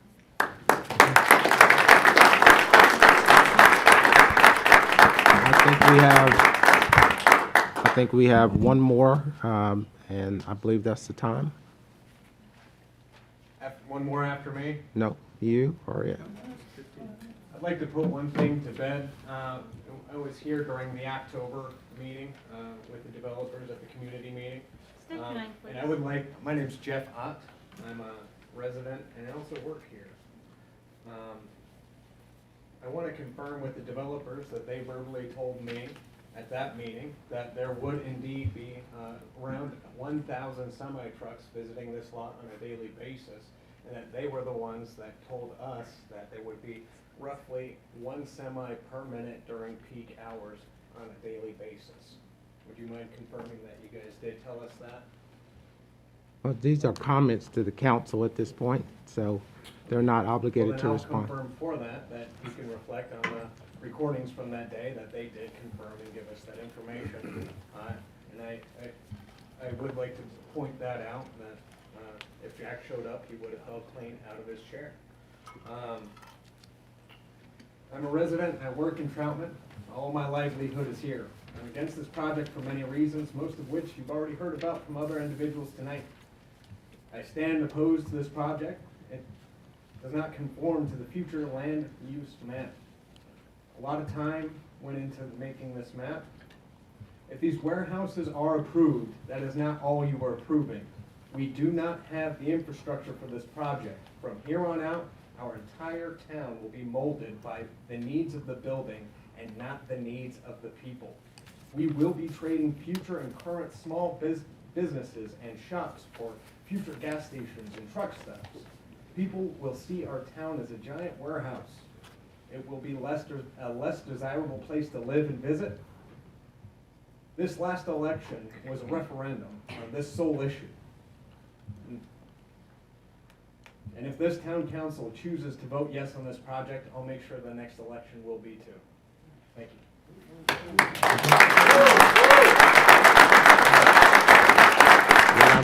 What I'm going to ask at this point is, as I stated, for those of you who did not get a chance to speak, if you would, please stand if you're in support. We have 9 minutes left. I didn't have 9 minutes, did you? The gentleman in the back's got 9 minutes, 22 seconds left. Okay. Mayor, he started the time after these things were read. Oh, after, got it. You're free to speak. Thank you. Thank you. You're welcome. Okay, I'd like to say good evening to everyone, and thank you, council members, for aligning with the Planning and Zoning Board and denying your request to rezone the Wagner Street project. The reasons for the denial were valid for that development and are all the more valid for the items on tonight's agenda. The statement has been made by a city employee, and I know this has been said, that although many speakers live in the 28166 zip code, council members should make decisions based on the best interests of Troutman Town residents and taxpayers. However, 4 of the 5 agenda items involve land that is not currently within the city limits. In addition to rezoning requests, there are annexation requests. So if the council is voting on land that is not currently within city limits, it is absolutely in their best interest to listen to adjoining landowners and other members of the community at large. These properties are not yet part of the town of Troutman. Therefore, we ask for the council to see the concern of anyone who wishes to voice concern, regardless of their status as a taxpayer. We are members of this community and will be affected by these decisions. Troutman is the last remaining town in Iredell County that still feels like a small town. We know that growth is inevitable, but slow and manageable growth is different than rapid excessive expansion, which is what this logistics center is. The town created a future land use plan in 2018 at great expense to the taxpayers, and this warehouse is not at all in line with that growth plan. And I didn't tell my name. My name is Kelly Impson. Thank you, Kelly. Kelly what? I'm sorry. Impson. IMPSEN. My husband and I purchased land in 2003 on a personal note on Linton Farm Road. We built and moved in 2007. We have enjoyed this small town immensely, the wildlife, the space, and the community. We commute an hour. When we moved here, we sacrificed commuting an hour one way to work for the small town feel that Troutman offers. We both work in Concord. Recently, with new developments popping up all over town, I'm specifically talking about the one on Tally, the one that goes from Tally all the way through to East Mambo. One morning I was going to work and there was a family of foxes that were running for their lives while they were timbering that, and it made me stand up and take notice. Not only for that, but all of the townhomes and other developments that are popping up all over. Due to the recent rezoning and annexation requests happening in Troutman, this has caused us much concern. We worry about the precedent that will be set by approving the rezoning for the logistics center with regard to future landowner requests reaching further into town. I am asking the council to deny the rezoning and annexation of the logistics center, and I thank you for your time. Thank you.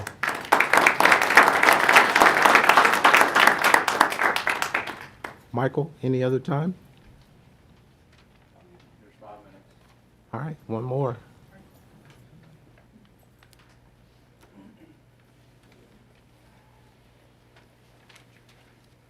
Thank you, time. My name's Michael Spanger. I live at 155 Bigwell Drive.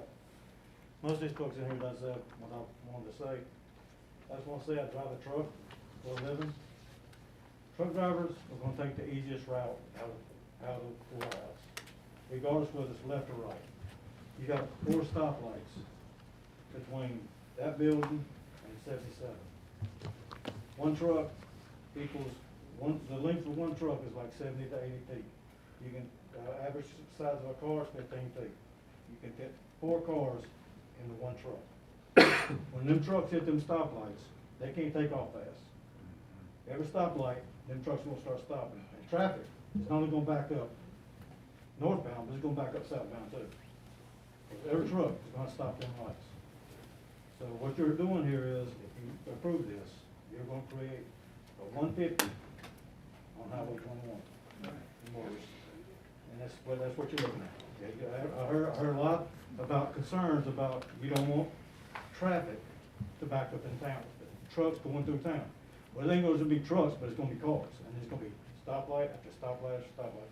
Cars are going to stop. And you're going to run into that problem. Just go to 150. At 150, they don't have trucks. They got cars. 21 is going to be trucks, and they're going to come down 77 south. And if the traffic's backed up on 21, getting into that warehouse, they're going to get up on 45. That's what they're going to do. They got GPSs. We use phones. That's how we route ourselves. Whenever we see a red line, we try to dodge it. Truck drivers make money when their wheels is rolling. When they're stopped, they're off the clock. And they're fighting a 14-hour clock. When we start our day, we got 14 hours to be done. So, you know, that's all I got to say. Thank you for your time. Merry Christmas.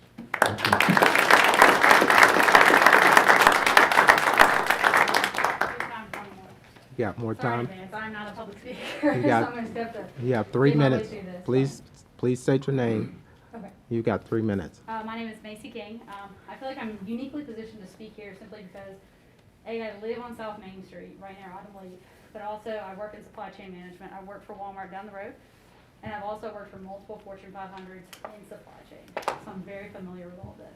I want to just go through a couple, misconceptions of things that have been talked about. The 1,000 trucks a day is a very accurate representation of if you put in 2 million square feet of warehouse space. Again, I can speak based on experience with Walmart. Also, some things that we've experienced in the 2 months of being at Walmart, we have shifts that run all day. So you have trucks being pulled all through the night. You have 5 different shifts, so you'll have people coming in from 5:30 a.m. to 4:30 p.m., as well as 4:30 to 4 in the morning.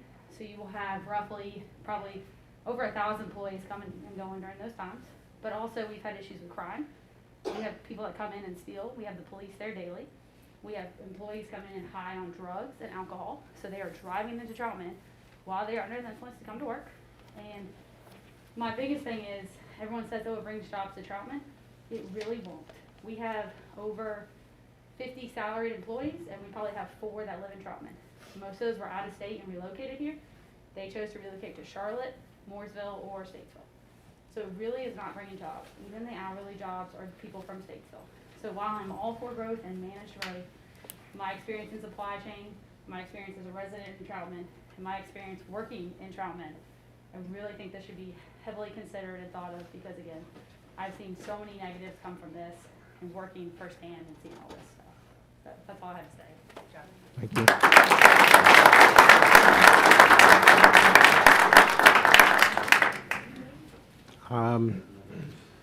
So at this point, again, I will ask for those who are in support to please stand.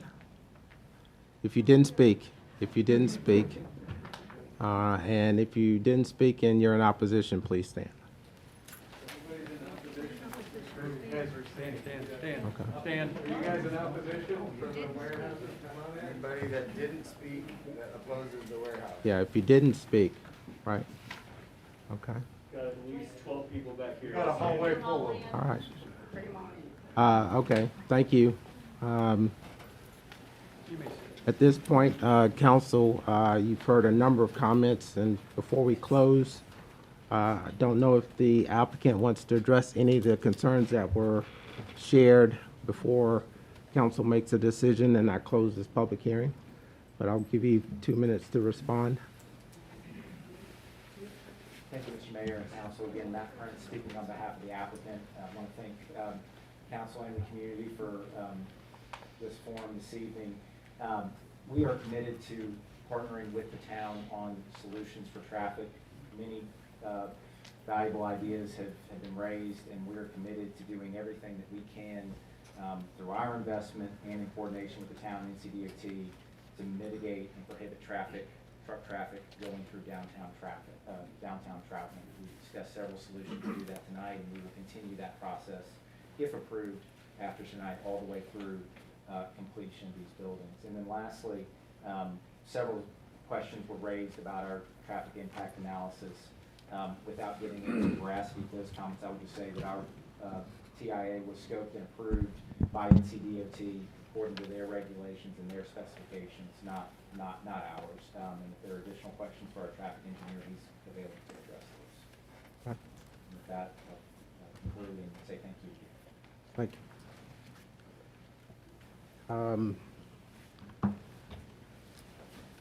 I will now declare this public hearing closed. Before we go further, I want to say thank you all for your patience and working with us. This is not the easiest thing, at least for me, have to do up here, trying to play referee a bit. But again, I appreciate you all patience and your engagement. At this time, we will continue to move through our agenda as we have several other items to address. Council, at this time, you have your agenda in front of you. The next item on the agenda is to consider adoption of ordinance 2021, title of the ordinance to extend the, consider adoption of ordinance 2121, title of the ordinance changing the zoning classification of the after described property from Iredale Residential Agriculture RA to Town of Troutman Conditional Zoning, Heavy Industrial CZ HI. You've heard from the public, you've heard from staff, you've heard from the applicant. Is there a motion regarding the rezoning request?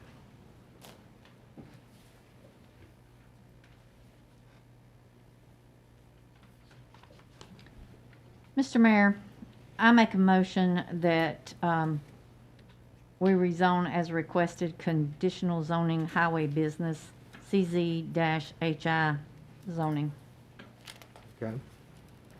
There's a motion on the floor to adopt ordinance 2121. Is there a second to that motion? Mayor, I will second. Motion is made, received a second. At this time, I'll entertain any question or comment. I would like to make some comments.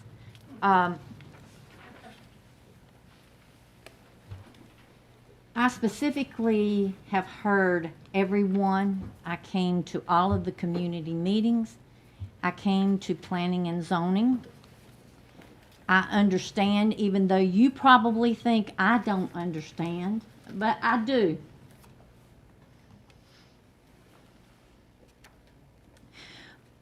But I was elected, and I'm sorry if this sounds like I am being judgmental towards you, because I am not.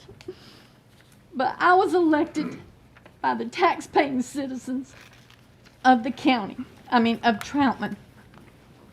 And I must, whether I like the project or I don't like the project, I must do what I feel. I'm not asking these, or what I feel is best for the citizens, because they put me in this place to represent them. And that's exactly what I'm doing. Other comments? This is just for, excuse me, this is just for the council. Other comments from council? Okay. Hearing none, I will call for the vote. Excuse me. Before you vote, as usual, I would like to make sure that the council asks the applicant if they are agreeable to the conditions that have been imposed. We are agreeable. All right, thank you. So, with the, with there being no more comment, or question, I will call for the vote. All those in favor say aye. Aye. Those in opposition, no. Okay. Ayes have it. Again, I appreciate the conversation the council has had, at least with me. We wish you all the best. Thank you. Stand by.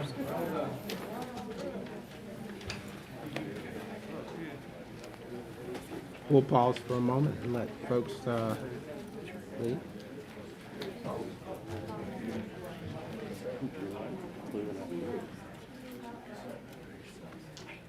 Good seats for some other folks.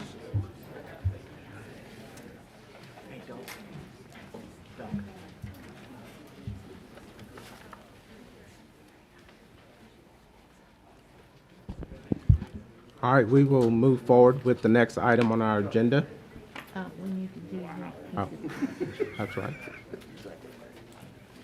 We will move forward with the next item on our agenda, which is consider the adoption.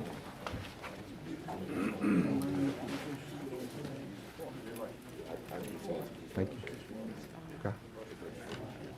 We'll hold for one moment.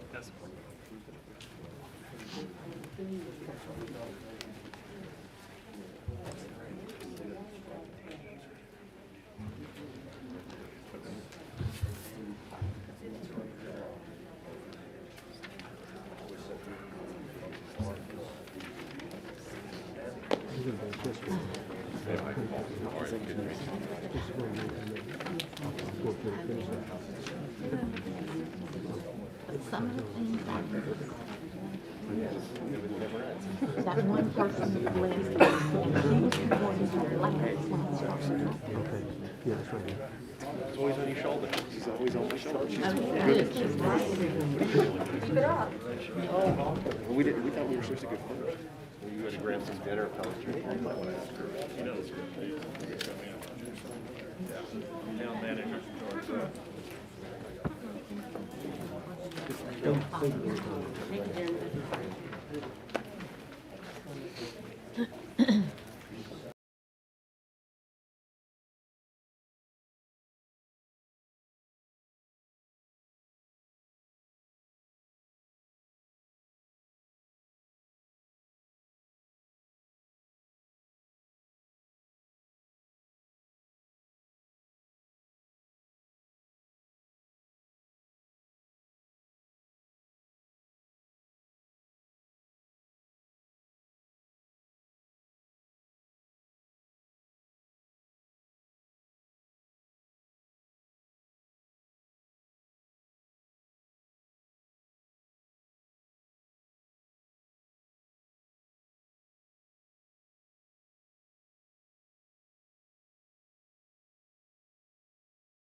We're ready, Okay, Mr. Mayor. Thank you. We're going to proceed with our agenda. The next item on our agenda is the consideration for adoption. I'm sorry, we need a consistency statement. That's what I'm reading. Oh, okay, I'm sorry. That's all right. I thought you were going to the next agenda. No, the next item on the agenda is the consideration for the adoption of a statement of consistency. Council, you've done the adoption of the ordinance. Is there a statement of consistency?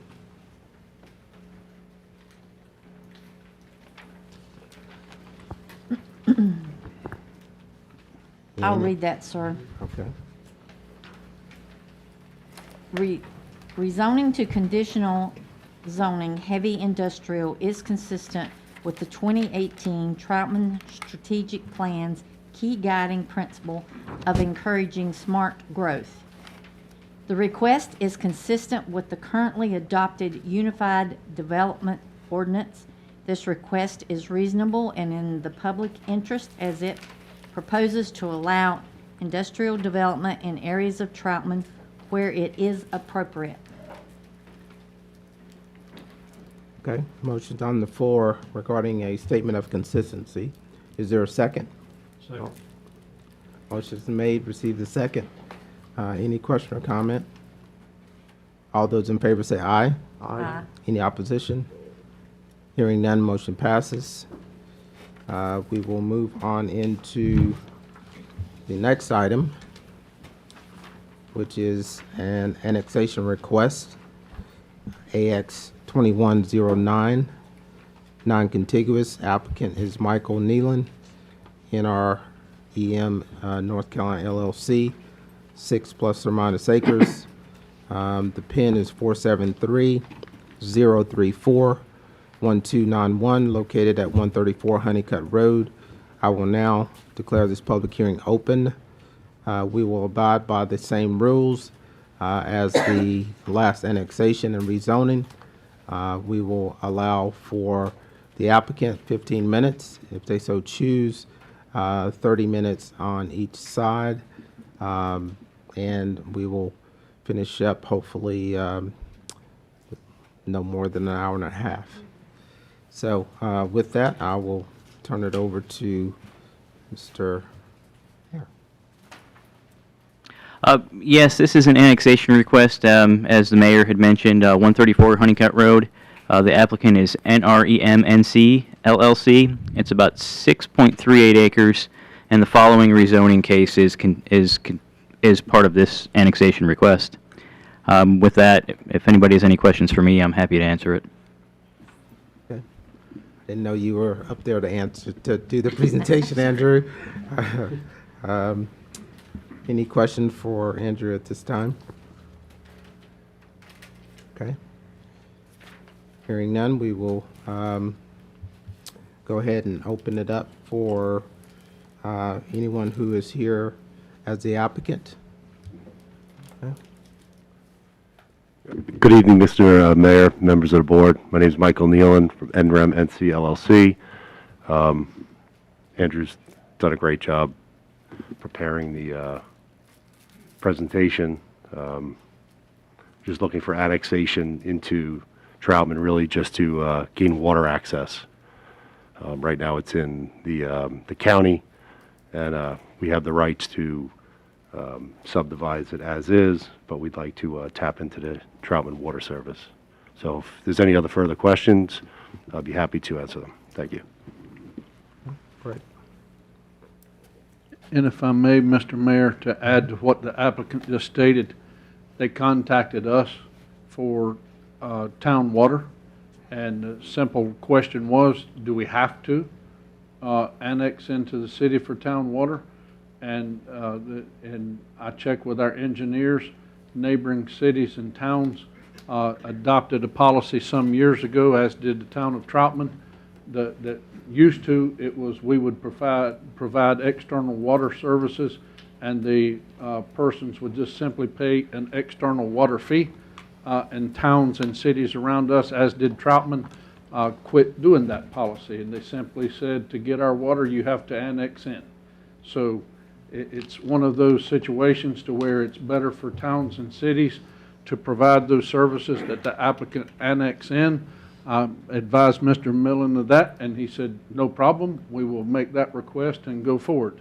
And the simple fact of the matter is that if for some reason council decides not to do the annexation and not to provide it that way, then they would still be able to get our water services. They would just pay an external rate. So it don't change anything as far as them getting our water services. They would just like to have them and be a part of our town.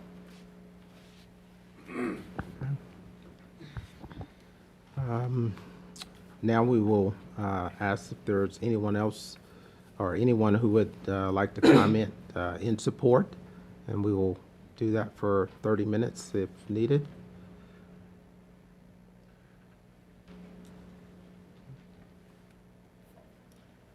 All right. Kim, I don't know if you got any letters or any correspondence? Okay. Michael, any correspondence? No relevant correspondence. Okay. With that, we will move into opposition. Anyone here who wants to speak in opposition of this request?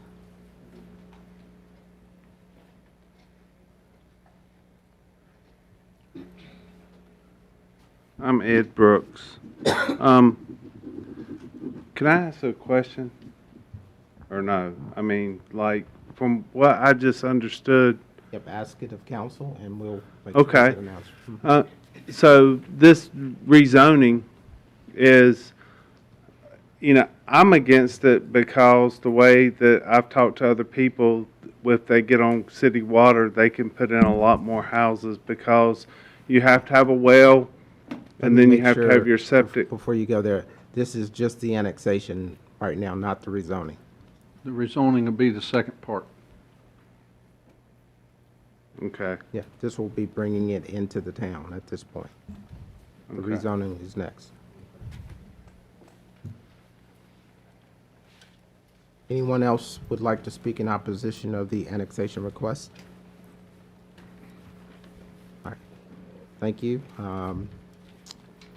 If there's nothing, the applicant doesn't have a response to any of the questions. Council, do you have any questions at this point? Okay, if not, I will now declare this public hearing closed. Council, we will now consider adoption of ordinance 2421 titled an ordinance to extend the corporate limits of the town of Troutman, non-contiguous. Is there a motion to adopt this ordinance? So moved. Is there a second? Second. Motion is made, received a second. I'll call for the vote. All those in favor say aye. Aye. Any opposition? Hearing none, motion passes. We will move on into our next item, which is a rezoning request, RZ 2104. The applicant is Michael Nealon, NREM, North Carolina LLC, 6± acres. The PIN 473-0341-291, located at 134 Honeycut Road, rezoning from Iredell County Residential Agricultural to Town of Troutman Suburban Residential. I will now declare this public hearing open. Mr. Andrew. Thank you, Mr. Mayor. Hope everybody's doing well tonight. The case in front of us tonight, it's located on Honeycut Road, just east of State Park Road. The current zoning is Iredell County RA, which is residential agricultural. This request is to zone the property to RS, which is the Town of Troutman Suburban Residential District. And as mentioned, the request is strictly to have town water at this site. The purpose is to develop 6 to 8 single-family homes. They will still be developed on septic system. So any kind of development, we do not have a sewer line out there. It will have to go through Iredell County Environmental Health in order to perk and see if a septic system is suitable at the location of these lots. This is just a basic map of the area. Outlined in red is the property in question. We have the industrial site, the AST site across the street. We got State Park Road here to the east. And if you continue down Honeycut Road, you'll run into one of the coves of Lake Norman. This is the current zoning map. Anything you see in white is Iredell County RA. What you see in this blue shade is Iredell County M1, which is light industrial. Again, that's that industrial site across the street. What we have here in purple is Iredell County R20, which is basically 20,000 square feet residential lots. What you see here in this bright green color, both over on the right-hand side and down here, that's Town of Troutman RS. This is the Falls Cove development off of Morrison Farm. This is the other Falls Cove development. Here's Streamwood Road. One thing to notice about this map, I have some numbers on here. Currently zoned is RA. The minimum square footage of a lot is 20,000 square feet. If this property is zoned to RS, the minimum lot size is a half an acre, which is actually 21,780 square feet. Therefore, what they're requesting is actually a larger minimum base lot size than what currently is allowed out there. The suburban residential district is established as a district in which the principal use of land is for low-density single-family residences along with their customary accessory uses. This is a straight rezoning request, so we'll have to follow the base zoning regulations, which the RS is basically single-family homes at half-acre minimum lot size. This map here is the future land use map. What you see outlined in red is obviously the parcel in question. The blue area here is... I don't like to hear my voice, I'm sorry.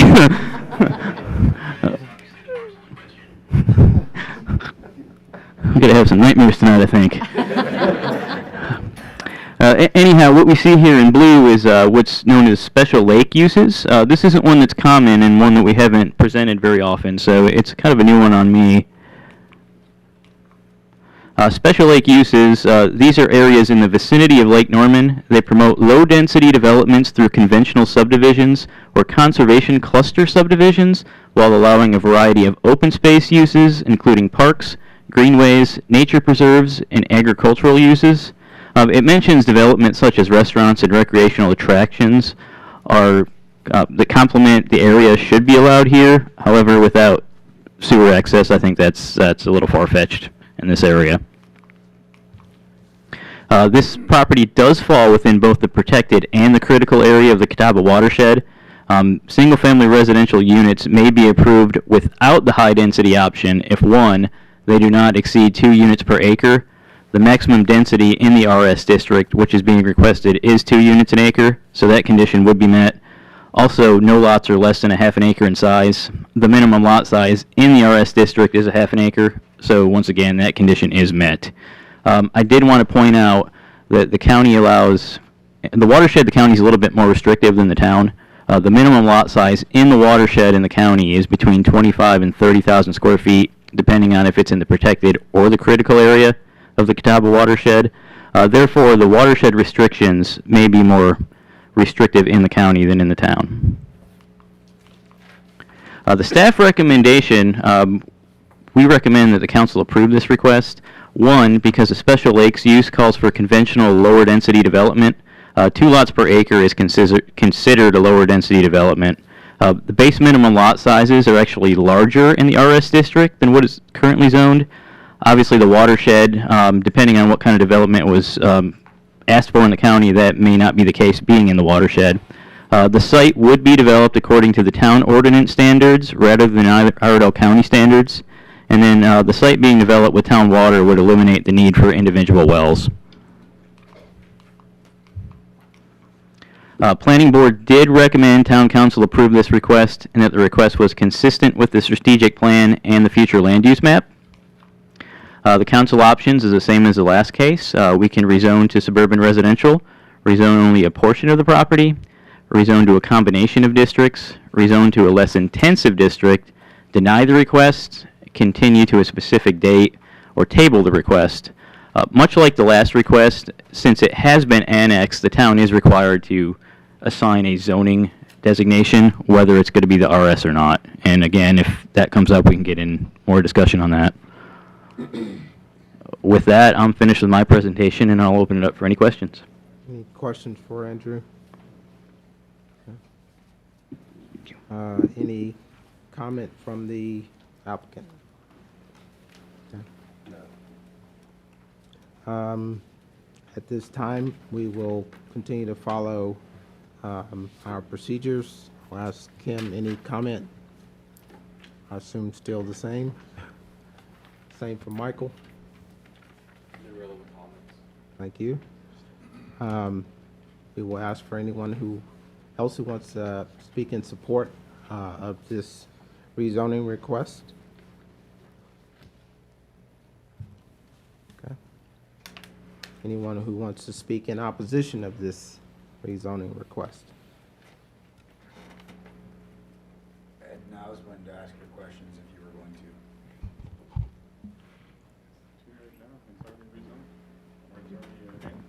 Yeah. Mr. Brooks, Yes. this is your time now to talk. If you got questions, Ed,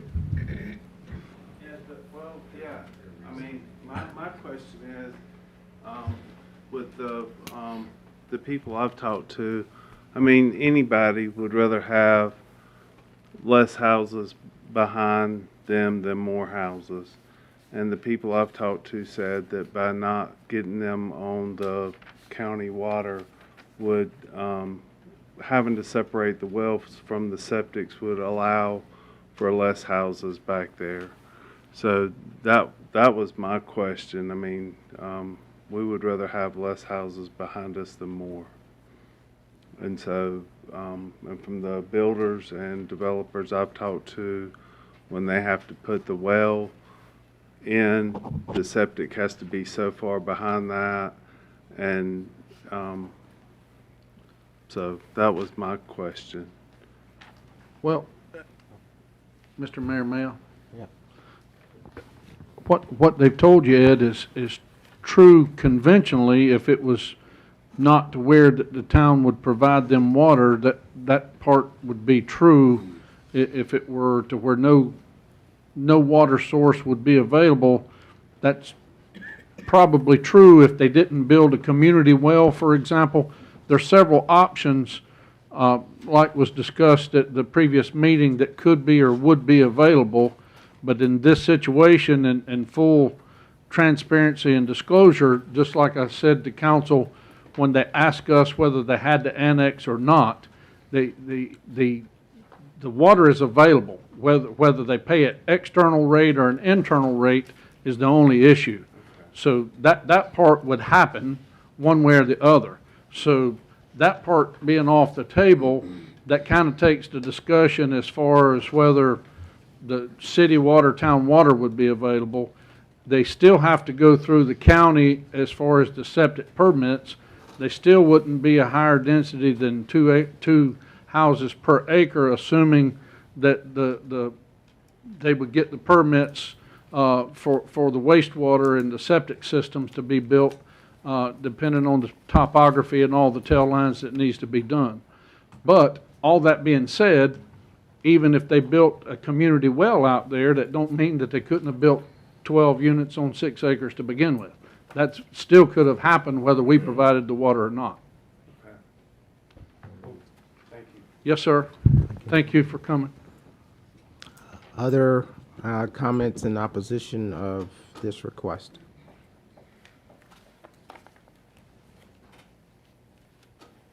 Okay. I will now declare this public hearing closed. Council, you have heard from staff, the applicant, and the public. We will now consider the adoption of ordinance 2521, titled an ordinance changing the zoning classification of the after described property from Iredell County Residential Agricultural RA to Town of Troutman Suburban Residential RS. Is there a motion to adopt this ordinance? I'll make that motion. Motion is made. Is there a second? Second. Motion is made, received a second. Any question or comment? Okay. All those in favor say aye. Aye. Any opposition? Hearing none, motion passes.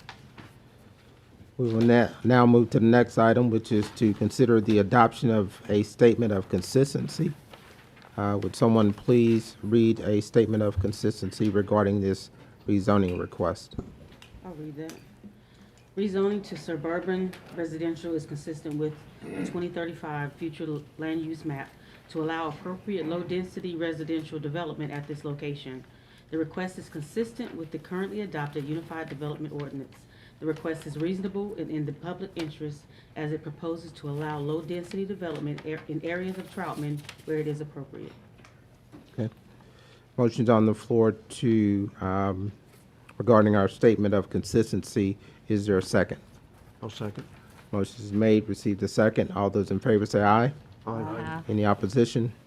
Hearing none, motion passes.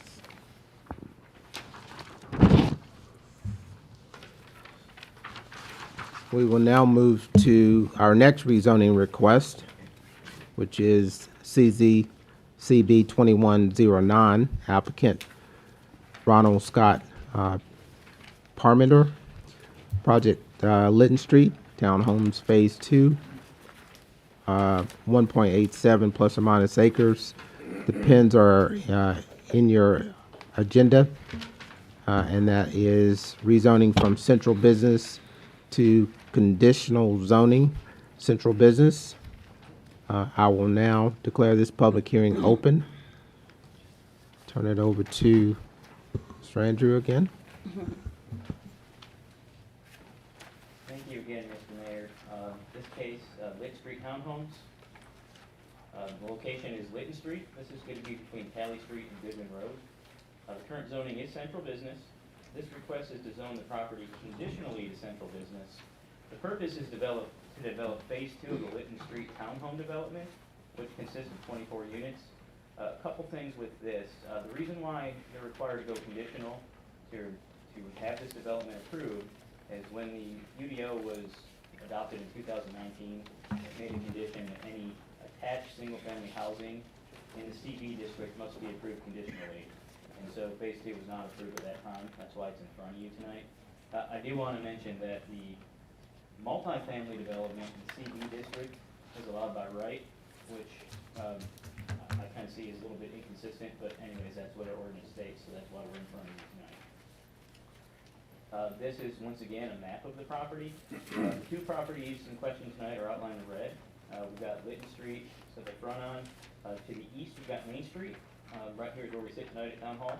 We've got Talley Street to the south, and then on this map, much to the north, that you can't see is Goodman Road. This is the current zoning map. Anything you see in this red color is central business.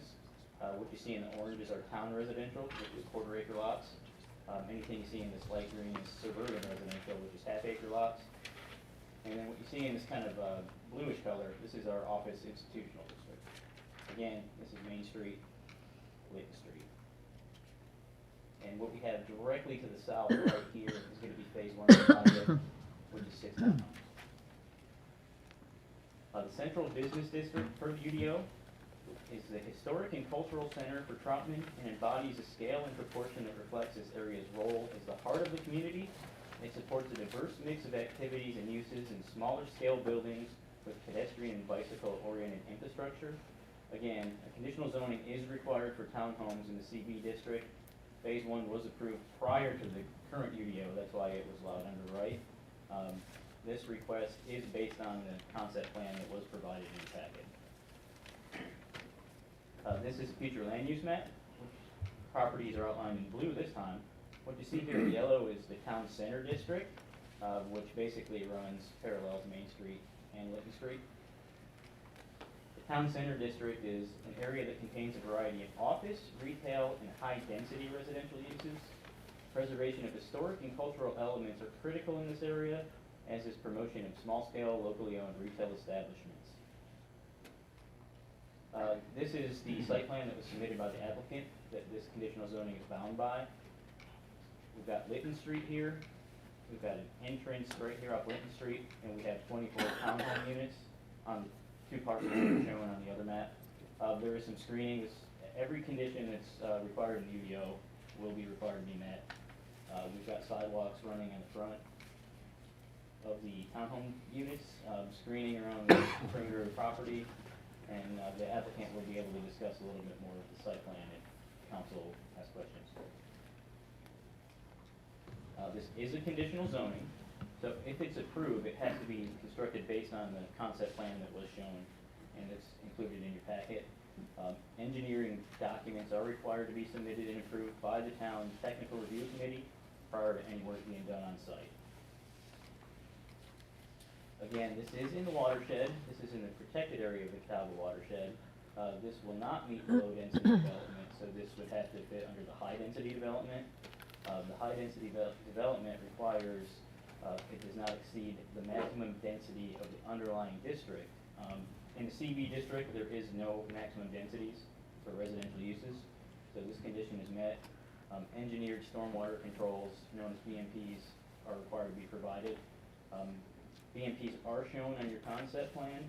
These will be reviewed by the town engineers at the time of the engineering document submittal. So again, this condition is met. We did have a community meeting on November 3rd. We had roughly 10 people in attendance. There wasn't really any opposition, but the discussion revolved around the price of units and ultimately a sidewalk on Linton Street that will connect to Tally Street, where we're looking at a sidewalk built in the future. I'm sorry, what was that? The comments were based on just a sidewalk on Linton Street that will eventually connect to the sidewalk on Tally Street. Based on the information provided, staff does recommend town council approve this request, as the town center does call for higher density residential development. This is a higher density development. The site is within walking distance of downtown Troutman, and the development is the second phase of a larger overall development. The planning board did recommend council approve this request. Again, it was consistent with the strategic plan and future land use map. The same options as we've seen the last two cases tonight. We can rezone to the zoning that's requested. We can rezone a portion of the property, rezone to a combination of districts, rezone to a less intensive district, deny the request, continue the request, or table it. And that concludes my presentation, so I'll open it up for any questions the council may have of me. Any questions for Andrew? Okay, thank you. At this time, I'll check in with Kim. Anything on this? Michael? No comment. All right, great. We will follow our normal procedures again. Any opposition to this rezoning request from the public? Okay.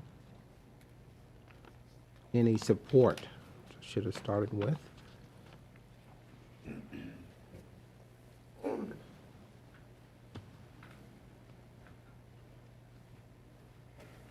I'm Scott Parmenter, I'm the developer. Just want to thank your time for this consideration. We built the first 6 homes in the last 2 years, and they've been very successful. We're currently using them as rental homes. They're renting for $1,750 a month. They've been very successful. Not even, as soon as we build them, they're rented. We're not even having any marketing time. There's a huge need for this type of product in the town. And it's served the community well, and it's served our business well. I'd be happy to answer any questions you might have. Any questions for Mr. Parmenter? At the community meeting, I remember you mentioned you're gonna do them in phases. These 24 will be like 8 at a time. Right, our bank is committed to building 8 at a time. So it typically takes 8 months between projects, so this is, if all goes well, it will be a 24-month project. Any other questions? Didn't mean to overlook you earlier, so thank you for coming up to comment. Okay. There are no other comments, either support or opposition. I just have a question. Yes, sir? Just for confirmation, Richard Densler, the property was 1.87 acres, is that correct? Or- Correct. So that's basically about a 12.83 density per acre? Make sure my planner is correct. Yeah. Okay, that's Yeah. all I need. Thank you. Any other questions, support or opposition for our closing? Okay. I will now declare this public hearing closed. Council, you've actually heard from the applicant as well as questions, comments from the staff. We will now consider adoption of ordinance 26 2021, titled An Ordinance Changing the Zoning Classification of the After Described Property from Central Business to Conditional Zoning Central Business. Is there a motion to adopt this ordinance? I so moved. Is there a second? I'll second. Motion is made, receive the second. Any other question or comment? All those in favor say aye. Aye. Any opposition? Hearing none, motion passes. We will now consider adoption of a consistency statement. Is there such a statement? I'll read that, Okay. sir. Rezoning to conditional zoning central business is consistent with the 2035 future land use map to allow appropriate higher density residential development at this location. The request is consistent with the currently adopted Unified Development Ordinance. The request is reasonable and in the public interest as it proposes to allow townhome development in the areas of Troutman where it is appropriate. There's a motion on the floor regarding the statement of consistency. Is there a second to that statement? Second. Motion is made, receive the second. Any question or comment? All those in favor say aye. Aye. Any opposition? Hearing none, motion passes.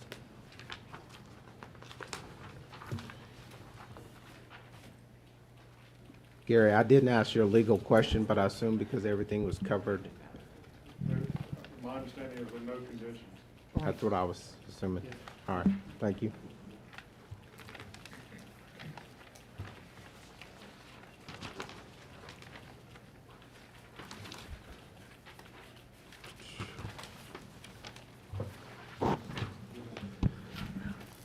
We will now move to old business. First item is a rezoning request, CZRM 2101, project name Wov Village. Applicant is Peggy Jolly, 40 plus or minus acres. The pins are located on your agenda. The location is Wov Street from suburban residential and Troutman residential to residential mixed conditional. And this is one that was continued since our July meeting. I will now declare this public hearing open and turn it over to Ms. Hare. Yes, sir. This is a request for conditional zoning. The applicant is True North Homes LLC, and the property in question is located on the east side of Wov Street. It's at the north end of Wov Street, and it is currently within the town's ETJ. The current zoning of the property is residential suburban. There's also a small portion of the property frontage that's zoned RT or residential town. The request is to rezone the property conditionally to mixed residential to allow the 40.72 acres of property to be developed as a 90-lot single-family detached cluster subdivision. On the overhead is the location map. You can see the property is located at the end of Wov Street. This is Eastway here, and you can see that intersection. This is our current zoning map. You can see the property is in, the majority of it is zoned RT. The small portion on the front is zoned RS. There's RS properties just to the south of the property as well. Just to let you know the difference between the two zoning districts, RS requires half-acre lots, RT requires quarter acre. The proposed zoning is mixed residential. What the UDO, how it defines RM, is it's a district that's intended for higher density housing. It also promotes walkability as well as clustering of neighborhoods. The request this evening is based on the submitted concept plan and conditions that are provided in your packet. Here's our future land use map. It shows the property is medium density residential as well as the adjoining properties within the town limits. They're also medium density residential.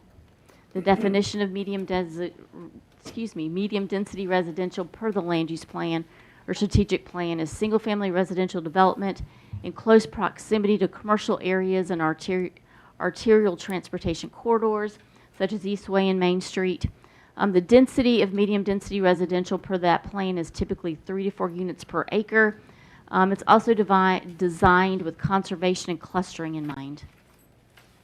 The applicant, as you all know, this request has been on our agenda several times. The applicant was having to deal with some wetlands on the site, as well as some DOT road improvements that were being requested of them, which required them to go back to the drawing board and redo their site plan. In doing so, they lost 10 lots. So the plan was reduced from 100 lots to 90. The original density that was presented to the planning board back in, I believe, June was 2.41 units per acre.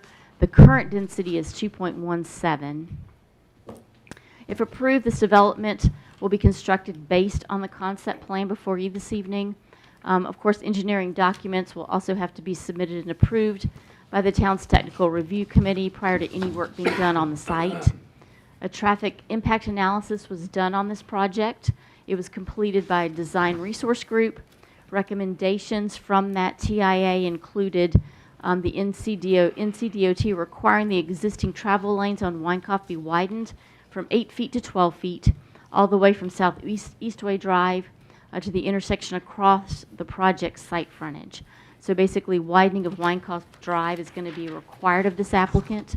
There will also be a right turn lane from South Main Street onto South Eastway Drive. There will be points of ingress and egress and shared left-right turn lane at both project entrances off of Wynkoff Street. A community meeting was held on this project on April the 22nd. There were roughly 7 in attendance. At that time, these meetings were being held via Zoom. Concerns and questions that came up at that meeting had to do with the traffic impact to Wynkoff, the type of housing that was going to be built, and the project timeline. The strategic plan, the map does show this is medium density residential, which is typically 3 to 4 units per acre. The current proposal, the current site plan that you see is 2.17 units per acre, which is well below what the strategic plan suggests. Sidewalks will also be provided that will connect the neighborhood to Southeast Way, which provides connectivity, which is another priority of the strategic plan. And another thing that the strategic plan addresses is infill development in our in-town areas. We feel that this project is one of those areas. The planning board did recommend approval as submitted with the conditions in your packet. Staff is also recommending approval based on the fact that it is consistent with the strategic plan and that the 2.17 unit acres is below what the requested 3 to 4 units, the suggested 3 to 4 units per acre. It also preserves natural environmental features and open space on the site, conforms to clustering aspect of of the medium residential land use designation as well. Town council options this evening are to rezone as requested, rezone a portion of the property, rezone to a combination of districts, rezone to a less intensive district, deny the request, continue the request to a specific date, or table the request for a maximum of 30 days. This ends or concludes staff's presentation. If you have any questions, I'd be happy to answer those. The applicant is here as well this evening, and I believe has a presentation for you as well. Okay. We will follow our normal procedures. Give the applicant up to 15 minutes. Another staff. Can I ask a question of the staff? Oh, yeah, absolutely. Go ahead. So my question is, I noticed that the community meeting was 4/28, and then the planning and zoning approved this in June of this year. Now we're 6 months later. At what point would we have would we need to take this back through the process again? Because now, if you look from there to now, there's all these new apartments are getting ready to open up, so the whole dynamics changed over there. And I'm sure, I know that was already approved back then, but you still didn't have it visually seen. So I'm wondering now if we'd had more comment and concern about traffic with that unit there, and how much was it taken into? Possibly. However, adjoining property owners, actually property owners within 500 feet were notified of this meeting. Since this is a public hearing, so there would have been opportunity to comment at this time as well. We typically do not send projects back through the planning board unless there's significant changes. And in this particular case, this project's density was reduced. So we felt like what was being presented to you all was actually less impactful than what was presented to the planning board. Any other questions for staff? Okay. Please introduce yourself. Good evening, Council. Mayor Young. I'm Paul Pinnell with Urban Design Partners. Here representing True North Homes for Wov Village. Ms. Hare, thank you for your thorough presentation. I don't have too much to add. I will be brief and I'll be here for questions. And I hope I can add some additional information to provide you an informed decision for your vote tonight. So this is the current site as it stands today along Wov. Just for site context, those of you that are familiar with this location, Ms. Hare provided a wonderful presentation. This is the current location of the 41.5 acre site, just under 41.5 acres. Right outside of the town limits, we're also requesting an annexation under a separate agenda item tonight. Currently today, portions of the site are zoned under RS and RT zoning districts. We've had plenty of design considerations as we've moved through this process, including community input, UDO, council input, staff input. Previous planning director, interim planning director, Jonathan Mills, provided us a wealth of information during this process, and we're certainly appreciative for that.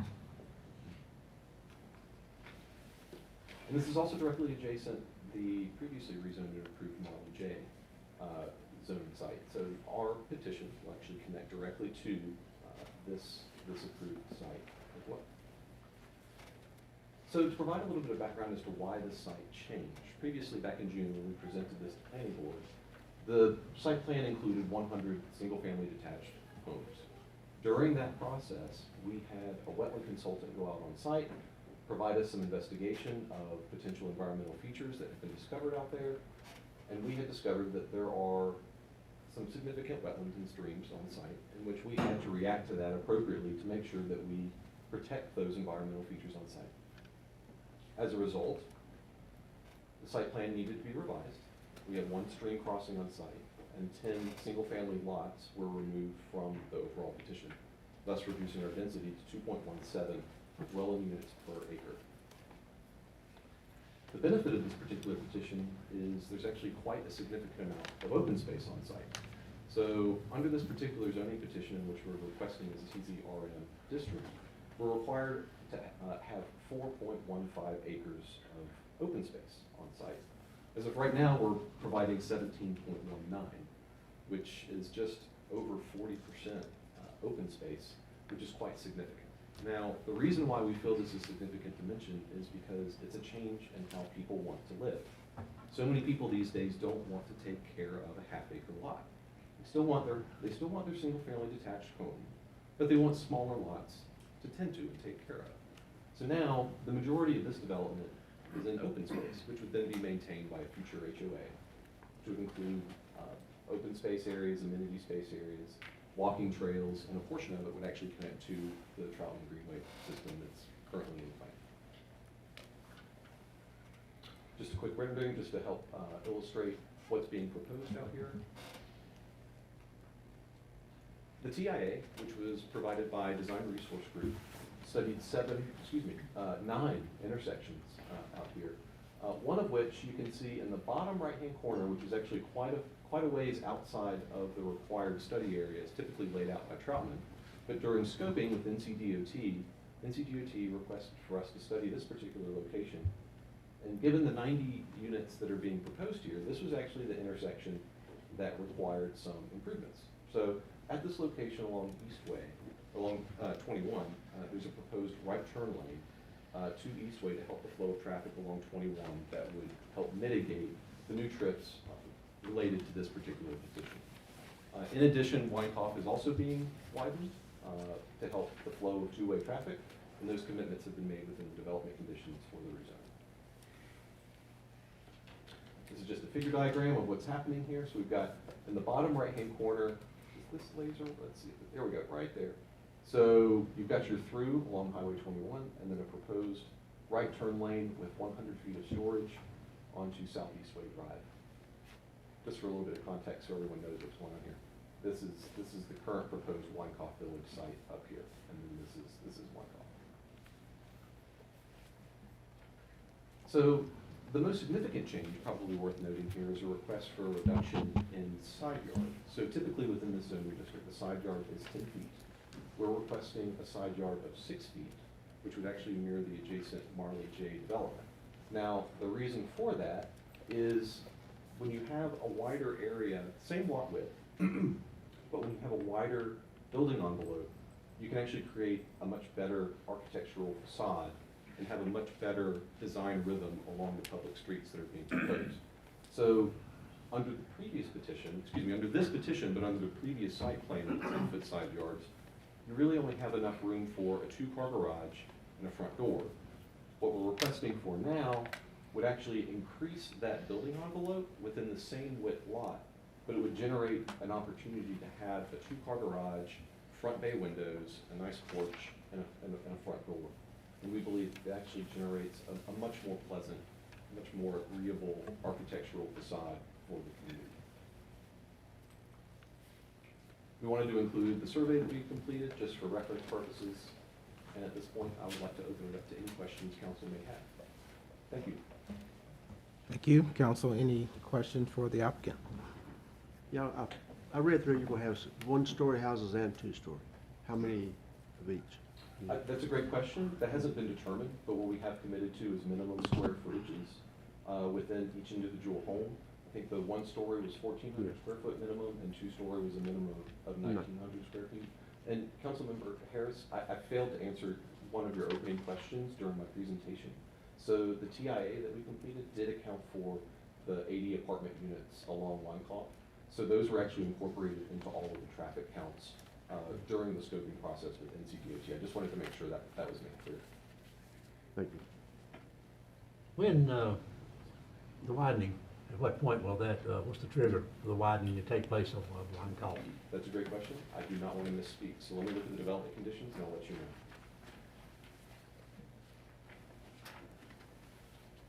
know. The fire department has reviewed this since it's one way in, same way out, and 6 foot, setbacks. Yes, You're sir. okay with it? Yes, sir. Okay. I think it also connects to Marley J. That is correct. Well, is it gonna, when Marley's built out, it is gonna connect to it then completely then, so it'll be that way out as well? Yes, sir. Okay, I thought it was just a stub there, but okay. No, Gotcha. it's not a stub, it'll connect. Very good, thank you. So Councilmember Hinkle, Yes. that is actually a condition from NCDOT, so the widening of Wov would be tied to COs. The first Would that CO. be tied to what? It would be tied to the certificate of occupancy for the homes. That would be a condition from NCDOT. Yes. Thank you. Yes. Any other questions for the applicant? So, since you have to widen Wov, and your development is at the end of Wov, so DOT is going to be the responsible party for getting or requiring right-of-ways? So fortunately, there's enough right-of-way existing today for us to widen the pavement cross-section to not acquire additional right-of-way. Now, in front of this particular development, we're going to be doing widening and curb and sidewalk. So what we're providing along this development is a little different than what's going to happen along the entire length of Wov. The Wov widening will just be pavement. Right. Okay, thank you. Sure. Other questions, comments? So at what point, and maybe one of you can, will the Marley J stub in, will that be connected to? So within the development conditions and also on the illustrative site plan, I can go back. Put that together. So the stuff, actually, well, unfortunately, we don't have Marley J referenced here. But within this note, we're stating that we will be studying and coordinating with the Marley J development as it comes online. That coordination effort will just have to occur between the engineering group that provides the land development drawings for this site and the one that's moving forward with Marley J. It's my understanding that Marley J is starting to move forward now. So They're already digging. oh, good. Okay. So that information should be out there. So the road center lines should connect. The way that note reads now is that there will be an end of road barricade there up until the point that there's another road stub to connect to. So it's really just a matter of timing at this point of who comes first, and they'll connect together. But the two stubs are lined up, right? The two stubs are lined up, Okay. yes. That was my concern also, George. That's why I was asking you, that was my concern. Yeah. Okay, thank you.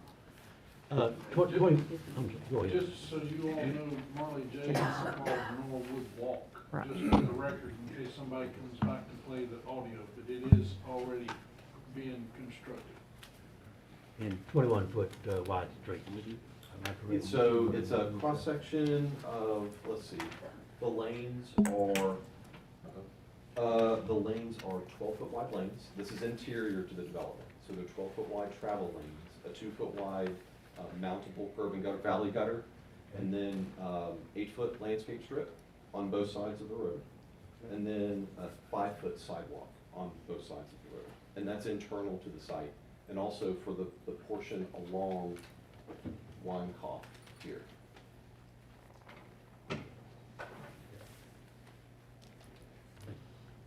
Any other questions for the applicant? So just since I'm looking at this picture, one other question, I guess, is that wetland you had to clear in your property. What about as it went down further? Does it still continue down in this other property, this So wetlands? the preliminary jurisdictional plan that we did was just for this parcel area, but you can see the wetland consultant who provided this map for us, it stubs all the way to the property line. So while I can't confirm it, But it's not like the it issue would be a continues. miraculous coincidence. Yeah. But that's true to That's why I just haven't seen that property picture. line. But I think it probably continues. How long, I don't know. I was just curious, I haven't seen that looking. Any other questions for the applicant? Okay, thank you. At this time, we will ask for support and opposition. We will maintain our 30-minute, up to 30-minute for each side. I will start with support. Anyone here would like to comment in support of this request?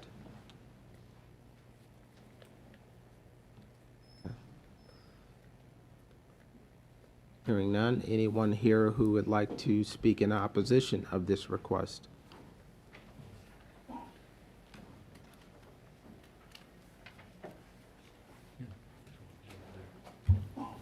Please state your name and sign in. My name is Otis Cook, and I'm living off 431 Perry Road.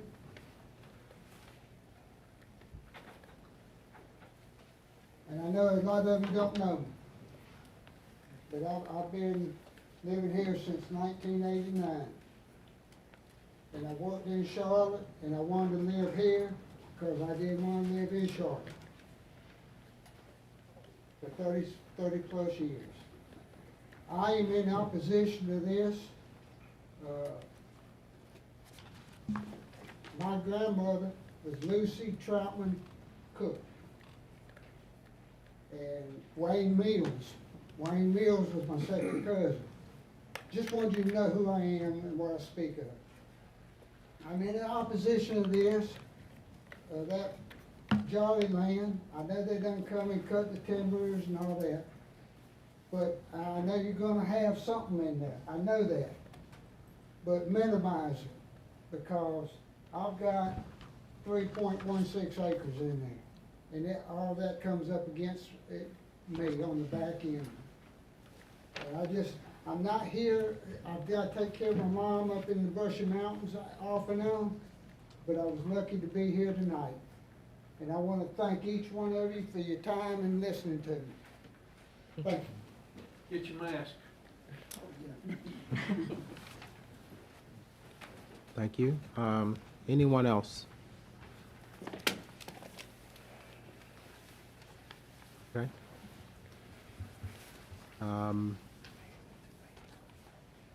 Gary, do I need to read your legal statement? Yes, Applicant, will you agree to the conditions? Yes. Okay, great. Thank you. With that, we will now declare this public hearing closed. Council, you've heard from the applicant, from staff and the public. We will now consider adoption of ordinance 0721, titled an ordinance changing the zoning classification of the after described property from suburban residential and town residential to residential mixed conditional CZRM, KCZRM 2101, property known as Wov Village. Is there a motion to consider the adoption of this ordinance?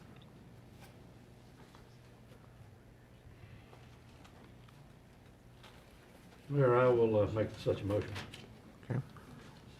Motion's on the floor to adopt the ordinance. Is there a second? I'll second. Motion is made, received a second. Any other question or comment? Hearing none, I'll call for the vote. All those in favor say aye. Aye. Aye. Opposition? Hearing none, motion passes. The next item is to consider the adoption of a statement of consistency. Could someone please read a statement of consistency regarding this request? I make the motion regarding consistency of this action, that the requested rezoning is consistent with the Troutman strategic plan and the future land use map, as it will serve to guide residential development in the scale and density prescribed in these policy documents by allowing appropriate medium-density residential development and their customary accessory uses. Finally, the requested rezoning is considered reasonable and in the public interest, as it proposes to allow the retention of residential development in areas of Troutman where it is appropriate. A statement of consistency has been made. Is there a second? Second. Motion is made, received a second. All those in favor say aye. Aye. Any opposition? Hearing none, motion passes.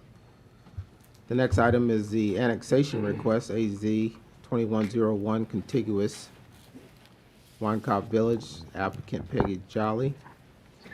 40 plus or minus acres, and the pins are listed. The location is Wov Street. Again, continued from council's July meeting. I will now declare this public hearing open. Ms. Hare? Yes, sir. This is the annexation that goes with the Wov Village rezoning request that we just heard. I did want to point out we typically do the annexations first, but in this situation, due to the fact that the property's in our ETJ, we had planning and zoning authority over it already. So that's why we did the rezoning first. The applicant is requesting that the property be brought into the town as you all just rezoned it. If you have any questions, I'm glad to answer those. Any questions for Ms. Hare? Okay.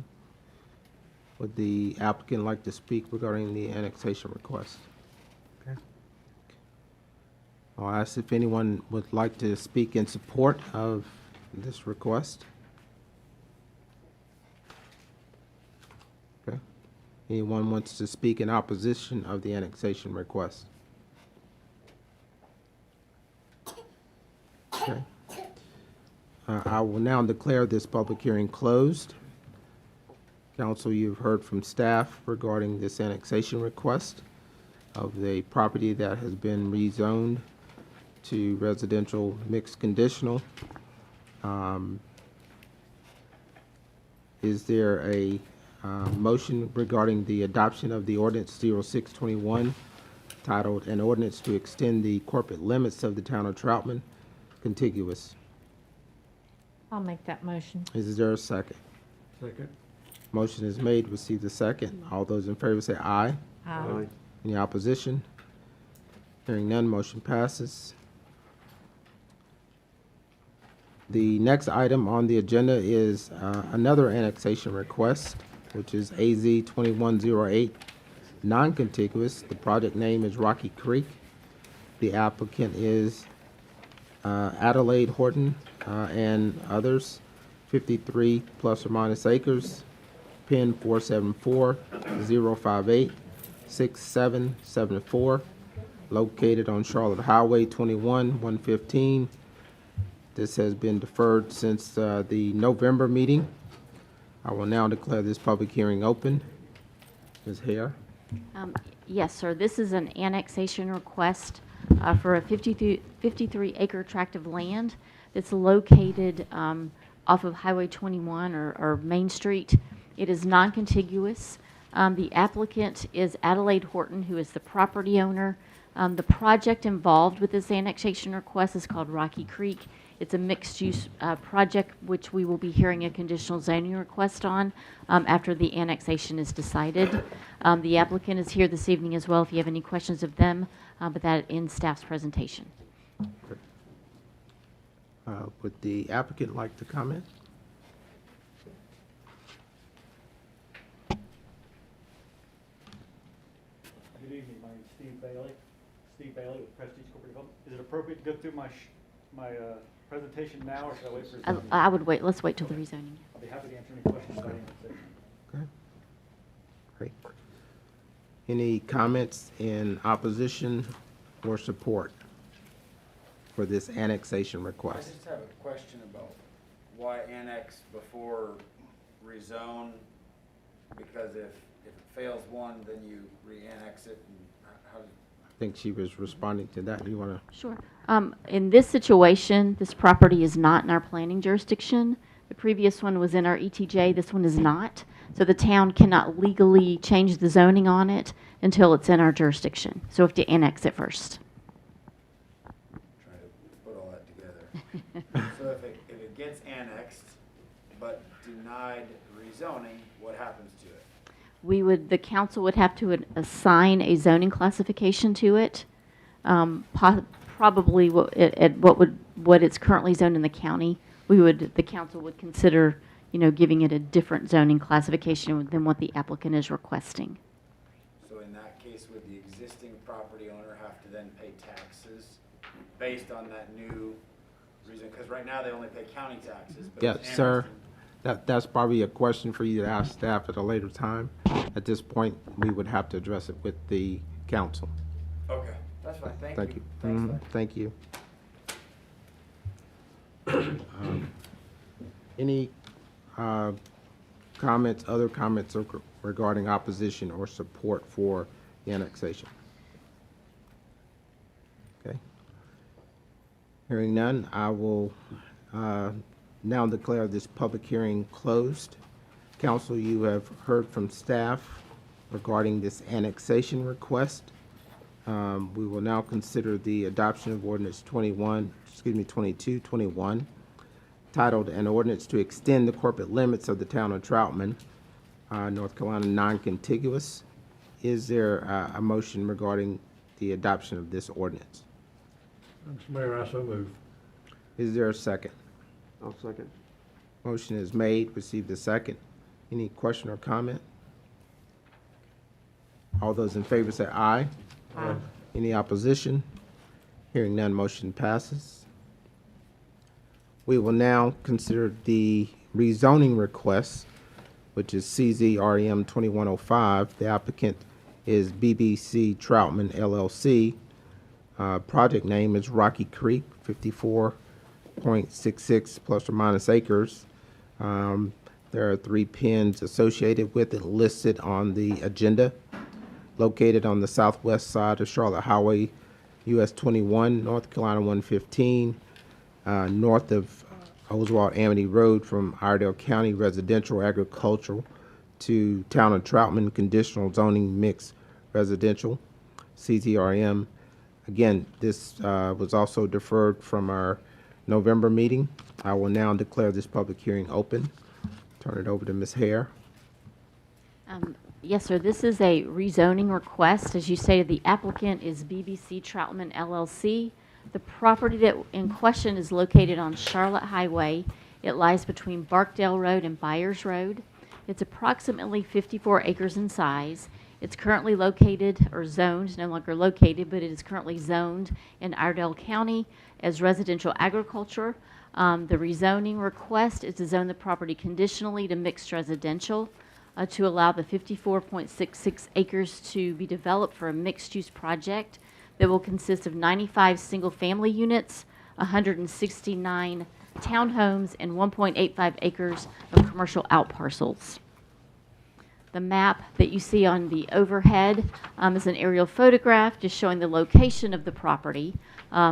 Byers Road or Barkdale Road is here to the south, Byers to the north, and then Highway 21 here runs in front of the property.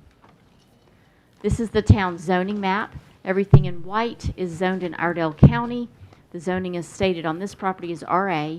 However, we do have some industrial zoning classifications within the town of Troutman, just to the west of the property. Also at the intersection of Oswald Amity and Highway 21, it's zoned for highway business. The UDO defines mixed residential as a district that's intended for diverse, higher density housing, along with customary accessory uses and limited neighborhood-friendly commercial uses that will support the adjacent or included residential uses. It also promotes walkability, and they also promote and must have public or community water and sewer. The request this evening is based on the submitted concept plan and the conditions provided in your packet.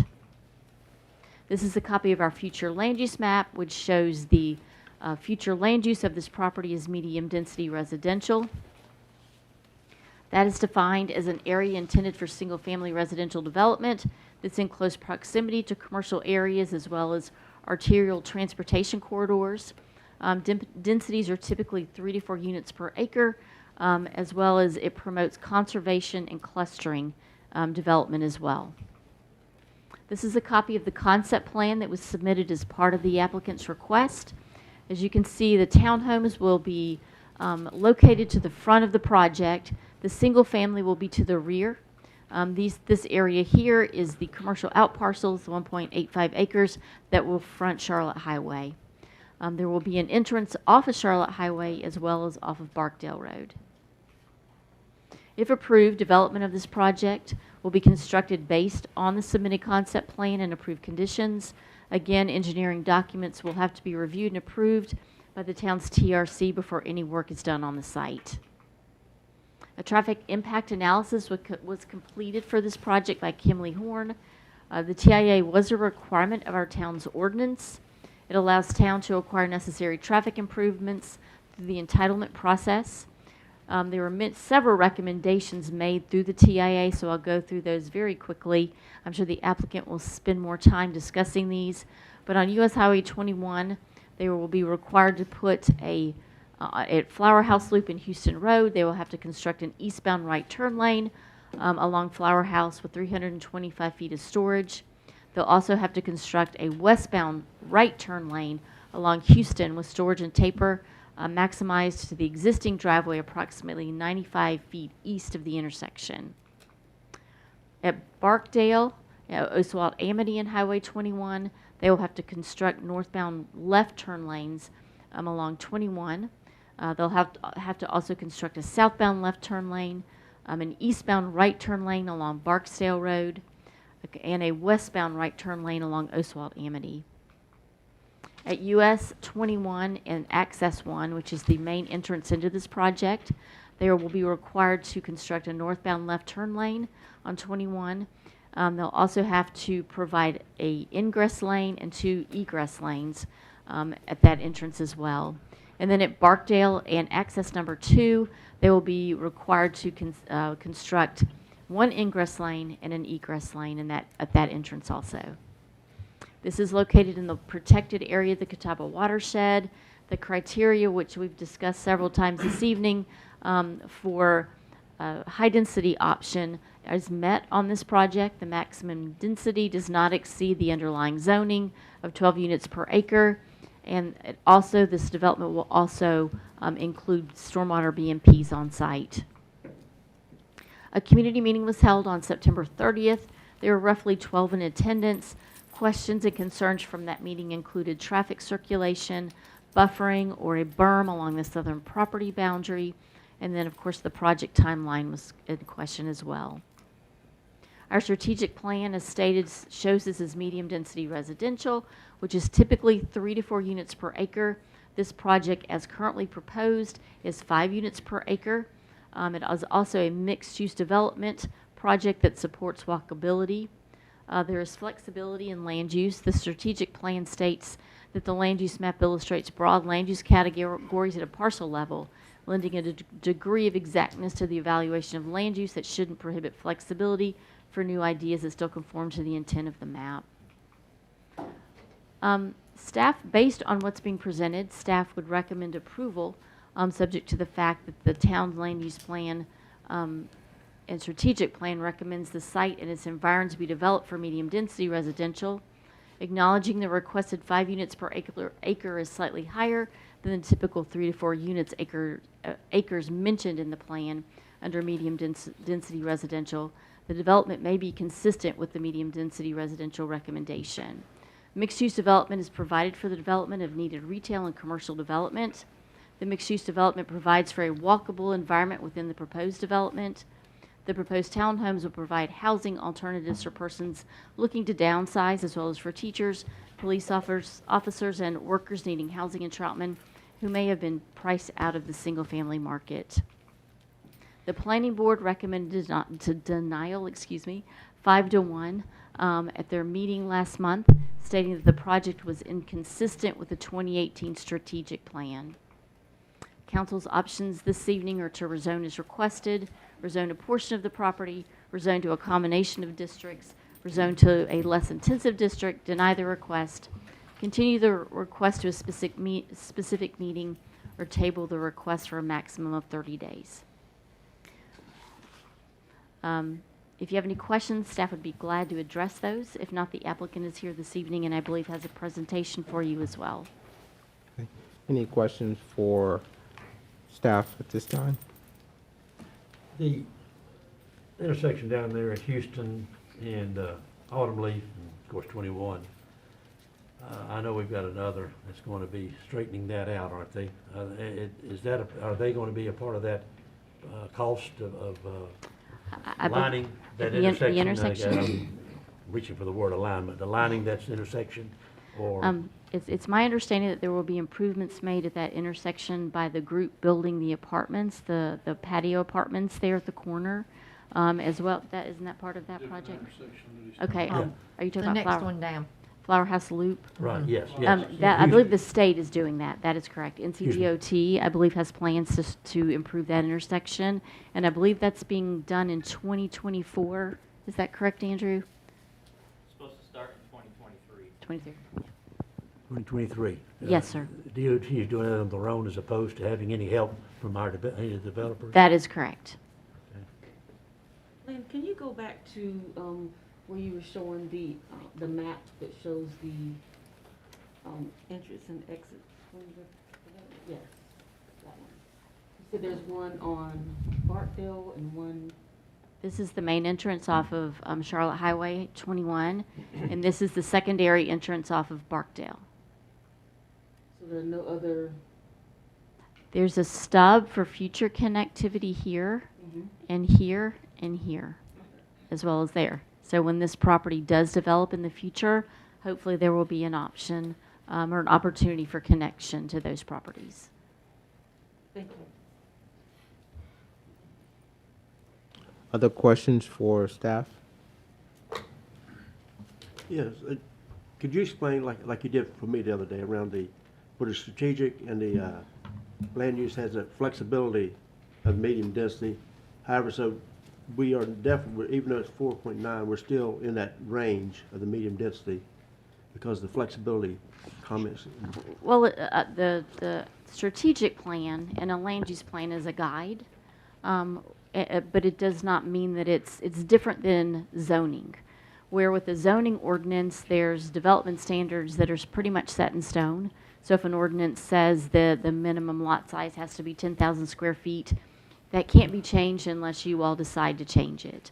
But with the land use plan, there's some flexibility there. There are ideas, there's suggestions.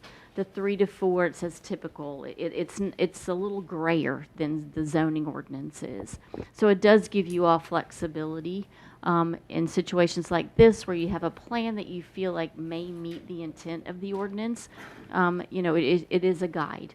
And what we do as staff is we try to look at that strategic plan and see what the intent was, and if what a plan is, does the plan meet the intent of the ordinance?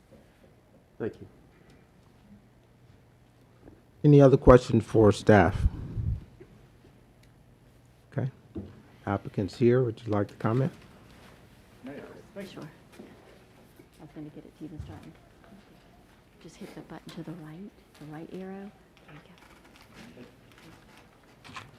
go. Good evening, I hope you all are doing well this evening. And thank you for the cookies, by the way. Half all waiting. I'm not going to go into a whole lot of detail because Lynn and your staff do such a great job. I feel like oftentimes when I come up here and do my presentation, I'm kind of repeating what you all just heard. But I'm going to talk just a minute, go into just a little bit more depth on our project and talk a little bit about our community, talk a little bit about who we are. Hopefully all remember me from Smith Village not that long ago, maybe about a year ago. Talk a little bit about the quality homes that will be in here and just an overall view. Again, I'll try to do that quickly. I know it's late. I know you get sort of great comments. So our property is located, here is exit 42. Everybody's familiar. Here's Oswald Amity that ties in. So our property is located right in this area on the map, just south of Burrito and Ribs. So we talked about the mixed-use development. I mentioned that there are some detached, traditional single-family houses here in the back, larger area. There are some townhomes here in the middle. And we have the commercial out parcels here, as well as this larger commercial here on the red light corner that we're going to kind of connect all together as one development. Want that walkability feel. With this commercial, one of the things I learned from some of the comments and discussions and stuff we heard when we were talking about Smith Village was the focus traffic on 21 and trying to alleviate some of those bottlenecks. So you can see here we proposed kind of an access road style setup similar to what we did in the commercial in Smith Village that we worked very closely with staff on. So the intent was we stubbed this both ways. So once you get into this community, you're not going out to 21 to get in and out to these businesses. You can go from business to business on kind of a parallel access drive that we see eventually as other properties develop. This could connect down into this commercial development. It could connect as this grows along 21 and again help alleviate some of that bottleneck that's on Highway 21. Traffic study. So yes, there were several improvements required with the traffic study that we will be responsible for, and I will talk about all of them as well in your question. We have an entrance, a left turn lane into our main site entrance. So what that will do is people are coming from the interstate, if they want to turn into our site, they're getting out of the line of flow to turn into our site. They're not bottlenecking everybody coming to downtown Troutman. They're getting out of the line of flow and allowing the traffic to continue past the site. At Oswald, Barkdale, and 21, we're basically doing a turn lane every which way. There is, of course, an existing light. So coming out of Barkdale, there will be a dedicated right turn lane, as we believe most of the traffic will be heading to the interstate. Coming south on 21, we will be adding a left turn lane onto Oswald Amity, which will help free, not necessarily the traffic that we're generating, but help improve that intersection in general. I think a lot of our traffic will probably be free flowing, but will help that overall intersection in general. Coming south on Oswald Amity, we will be adding a right turn lane onto 21, again, working with that existing traffic. Even though these folks are probably not coming to Rocky Creek, it will improve the overall flow of the traffic at that intersection. And lastly, at this intersection, coming north, there will be a left turn lane into Barkdale. This probably is generated specifically because of our traffic, because there will be people coming into the secondary entrance of our site. So that will allow them, once again, similar to this turn lane, allow them to get out of the flow of northbound traffic, turn into Barkdale Lane. At Flower House Loop, Houston Road, there is a large DOT project to kind of rework that whole intersection. And Mr. Hinkle, you mentioned we are also required to do a right turn lane on Houston, a right turn. We will be contributing. We're working with DOT as opposed to waiting until they're done with their they're there and they've messed up and been in everybody's way for construction. Rather than us come back a year or two later and doing more, we're talking to them about us just paying them for what those two things we had to do will cost, and they would use that money and redo this intersection all at once. Partially with our money that would contribute only to what we were responsible, not the whole project. So we are working with them on that. One other note I will mention, since earlier the warehouse got improved, they have some improvements here. We have talked, we actually happen to have used the same traffic engineer, which was good. So we are talking to them about a joint venture, so we're doing everything at once together too. Some kind of division of the costs. Don't know that that'll get worked out, not making that promise, but we are attempting to do that. So again, similar to us and partnering with DOT, this intersection will be done all at once rather than there and we're there some period of time separate. Just wanted to show a little bit about what we're proposing. So this is a typical cross-section of the street that would be internal to our subdivision, two-way traffic, sidewalks on both sides of the street trees lining those at 40 foot on center, which is required by code. This will be the pool and cabana. We've actually kind of standardized. This is a typical pool and cabana. This is actually a picture from one of the subdivisions where we built this. This is very representative of what we are planning to build in there. And this may not be exactly, we may choose some different stone or brick or some different accents, but this is kind of the monument that we're going to be putting up at the entrance as well, to kind of show some of the product type. This would probably go with the main entrance. That secondary entrance may have a similar, like just a column maybe with a hanging plaque, something small, but something that complements that. I want to talk just a minute. You guys may remember us from Smith Village, but wanted to point out, we're local. Our office is in Cornelius. We are building a new office in Denver. All of us live and work right here. We're not owned by someone out of town or anybody else. We all live and work local. We also, another thing that I think sets us a little bit apart is we're not just the property owner, the developer selling the transactions of the land. We have 150 employees, and we do the sewer lines, we do the water lines, we build the streets, we do all the gradings, all of our dozers, our excavators, our equipment out there, our employees out there. So, and they all live relatively local. So we will be out there ourselves all the way through all of the development and infrastructure, working very closely with Troutman, which we're doing now at Smith Village. Some of the homes, you can see the detached single-family homes. Lots of accents on the front to dress them up, so they're not just flat, boring facades. There's porches, there's overhang patios on the front, roofline architecture.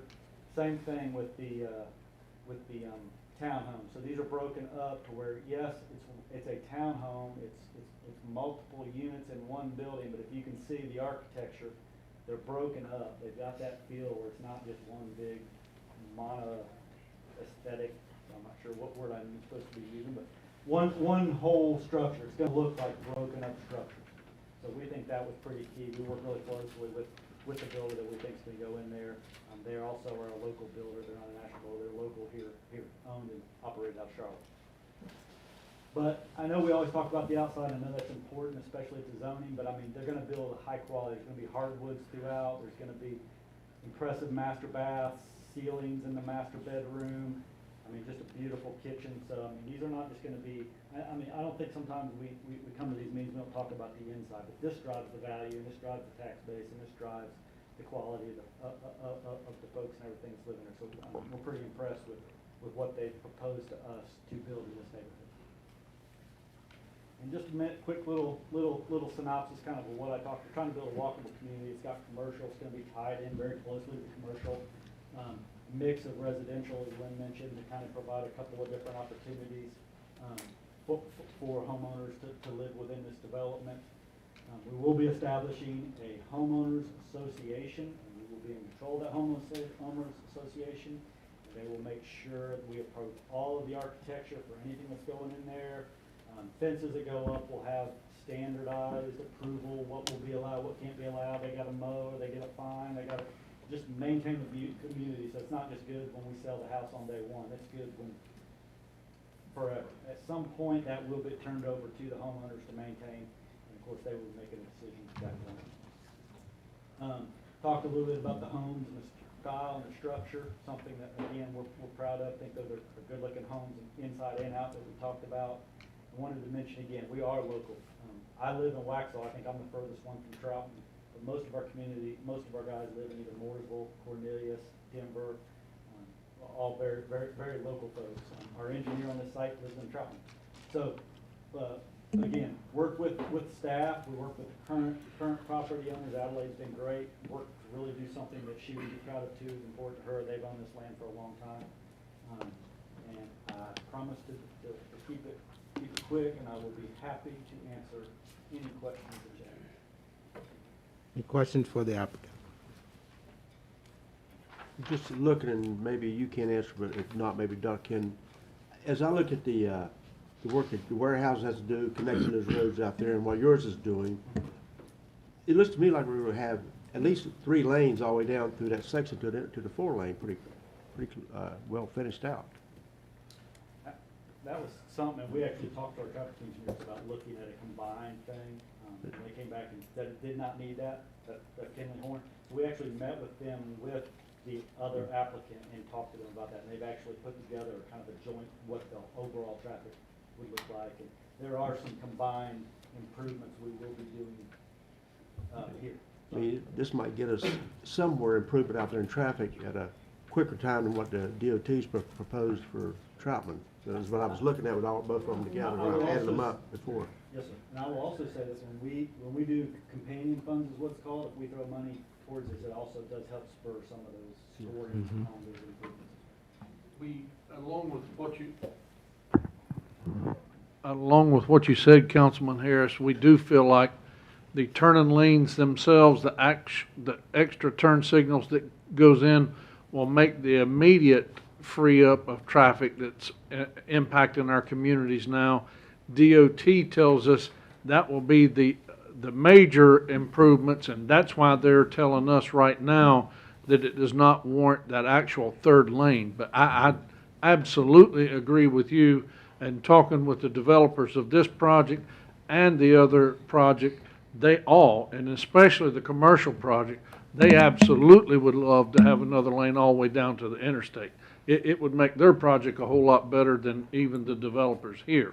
But once we feel that the DOT is assuring us, I don't want to be on record arguing with DOT too much, but they're assuring us with the extra turn lanes and all the traffic signal improvements through there that we will all have immediate relief once these intersections are improved. But I absolutely agree with you.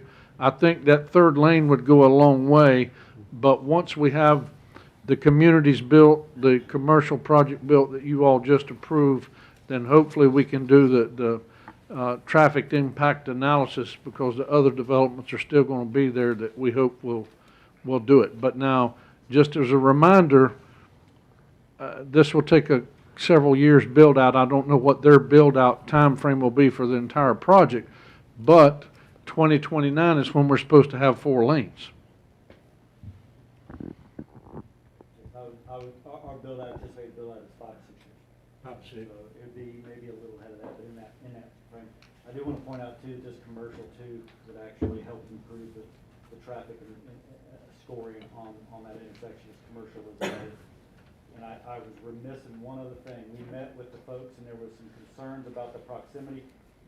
After our neighborhood meeting, we slid this further to create this larger 100+ foot buffer here to help buffer from the farm here, the chicken farm here. So I meant to make that earlier. Any other comments from or for the applicant? Just, do you have any kind of a berm, the buffer there, any kind of a berm?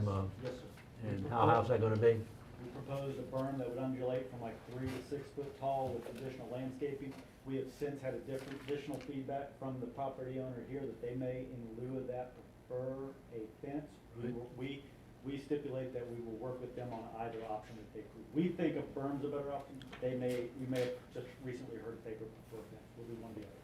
And the gentleman, I think, that owns the chicken Yes, houses, I presume he had to leave, getting late and so forth.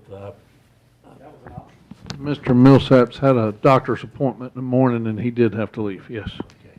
So I presume his concern obviously is, as we've discussed before. Yes, sir. You know, the safety of his chickens and health, good health and so forth. And what are you proposing to do to protect his? We were proposing to build a landscape berm, which we, again, kind of block, or we felt like that would block the sound and the development better than a fence. Again, you may have heard that he prefers the fence over that. That's what he wants. We would defer to whichever option you want. We think a berm is a better option. Whichever you would work with him to come to a satisfactory conclusion. He's adamant that he prefers the fence. Other comments? And I'll be happy to come back up after you hear from nobody else. All right. We will now hear opposition and support. Kim, anything? I have one, in opposition. Do you want Support. to do Support first. Okay. Actually, the email that was from Jack, no last name, did mention in his email about supporting the neighborhood at Bartdale. I mean, you want me to read it all again, or no? No. Okay. Not necessarily. Hopefully y'all didn't see my face on that. Michael, anything? No, sir. Thank you. Anyone present would like to comment in support? I'd just like to ask one question if I may. On that drawing, where is the warehouse entrance gonna be? This drawing does not show that. The warehouse Is it, No, the is property- it your road and the warehouse road will be the same? no, sir, it's further north. So there's gonna be two big intersections? Yes, sir. Their new light and their intersection is further north off this map. So at some point, probably need a stoplight at your entrance also? The traffic warrant in our traffic study showed that it did not require one. Again, there is one at Barkdale as well. I don't know that they would allow one that close. Okay, it's kind of Okay. Anyone else want to comment in support? Okay. Kim, anything in opposition? Yes, sir. I have an email from Eric Williams. He states, I have heard the argument, I'm sorry. I have heard the argument that the UDO is a living document, but is it really? I understand and accept that it is a guide and is not a binding restriction, but it is the best communal desire, the voice of the people that is defined. I agree that it is living, and in that it can be amended, but I think that for that to happen, the inclusive input of all interested parties need to be included for it to remain the voice of the people. That said, I support communities that meet the UDO density, which this area, I believe, is 3 to 4 units per acre. In addition, I have a hard time reconciling the walkability of this designated neighborhood. Putting the interest of a neighborhood near commercial build seems to me to be more of a checkbox than a practical usable benefit to the community, especially if that commercial building is not something like shopping or storefronts. Anything else? Okay. Michael, anything in opposition? No, sir. Thank you. Anyone here would like to speak in opposition of this request? I just have a question. Richard Densley, this is, I guess, a medium density project you guys are considering, correct? You have to respond? Yeah, and it's 5 units to the acre, roughly 4.7. Okay, thank you. Any other comment?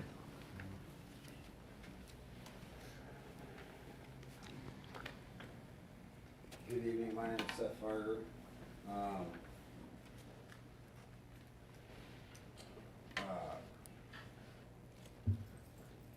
Wagner Street Town Hall project was brought up a number of times this evening. From last month, Councilman Harris, you began that conversation right before you made the motion to deny the request for rezoning by citing several pieces from the future land use plan about the community and the reasons that that future land use plan is preserving our community and things of that nature. You then highlighted all the existing developments that have already been approved and that culminate in 1,200 existing homes already approved, some of which are being already being built. So you began that conversation highlighting all of that. You all able to have your comments about that. And then ultimately, that project was denied. I believe Councilman Henkel, as well as Councilwoman Harris, the three of you voted to deny that request, citing specifically those 1,200 homes. I believe your words, sir, were, I just don't think now's the time. And so I wish to present that to you while the developer's making minor traffic improvements to account for that. I enjoy and respect that. Somewhere we make improvements and then we bring the traffic right back up, and we make improvements and the traffic's right back up.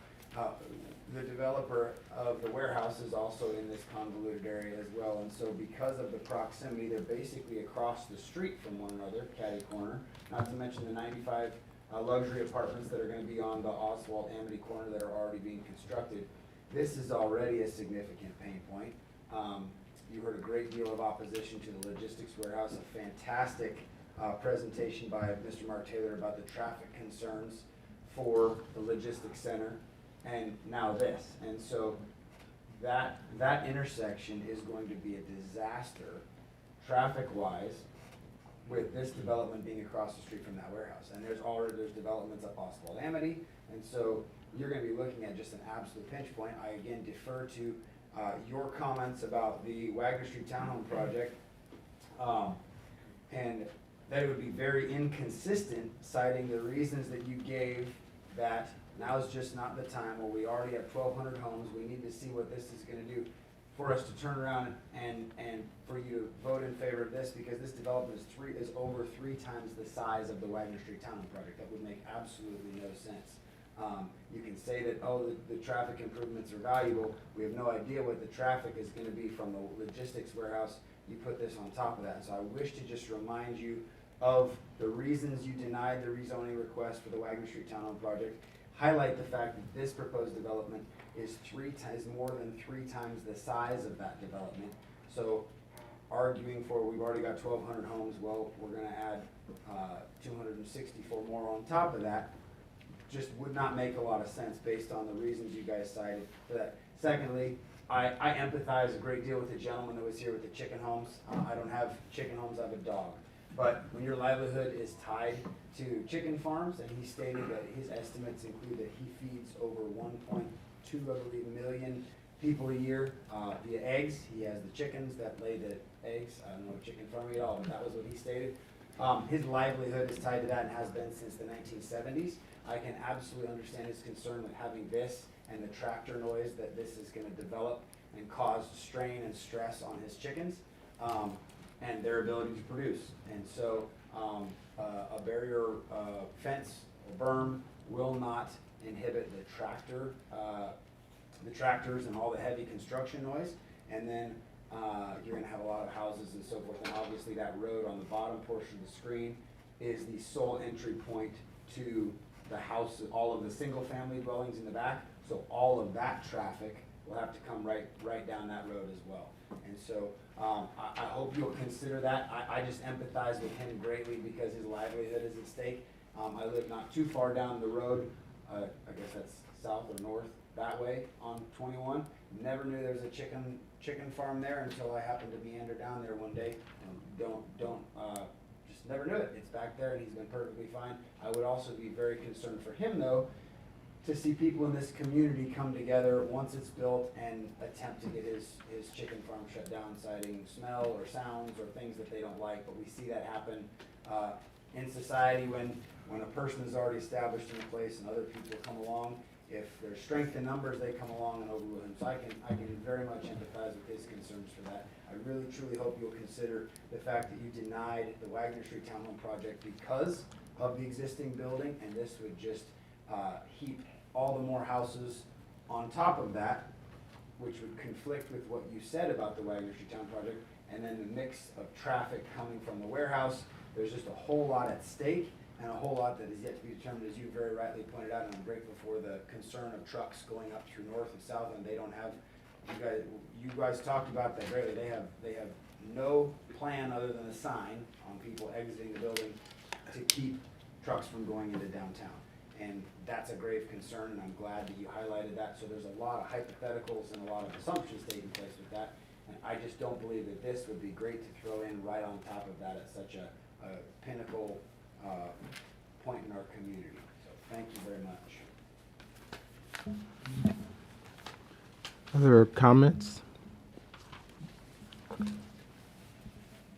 Okay. Hearing none, I will now declare this public hearing closed. Council, you've heard from staff. You have heard from the applicant. You've heard from the public. We will now consider the adoption of ordinance 2521 titled an ordinance changing the zoning classification of the after described property from Outer County Residential Agricultural RA to I'm sorry, I'm on the wrong one. Y'all gonna let me read all that. First of all, before I go there, Gary, do I need to comment on your legal requirement on the, is the applicant willing to accept the Conditions. Yes, sir. conditions? Thank you. It's getting late. Now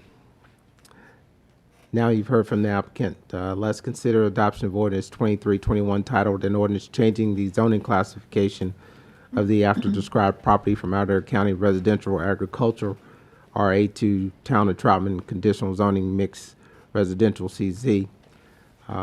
Is there a motion to consider the ordinance? I'll make that motion. Is there a second?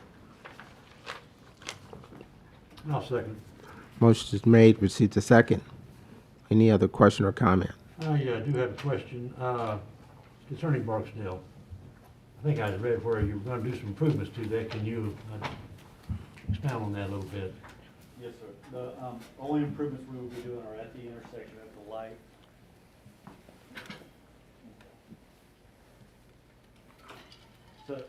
So here at Barksdale, we would be basically adding a turn lane every one of the four directions from 21 Oswald and Barksdale. So we would be doing some pretty significant improvements to that intersection. They would end up being dedicated right turn out of Barksdale, dedicated left turn coming south on 21, dedicated right turn coming from Oswald, and a dedicated left turn. So there'll be opposing left turn lanes both directions in 21, which our traffic study shows would greatly improve the flow.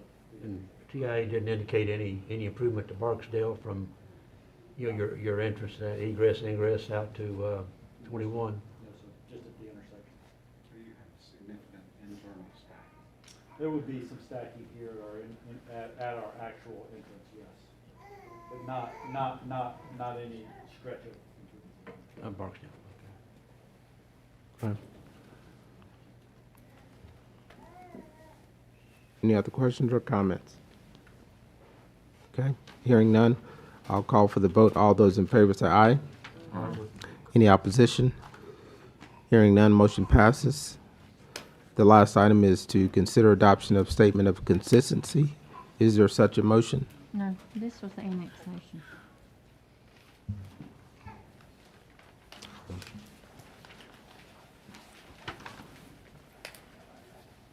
This is the rezoning, right? When, was this the rezoning? My fault.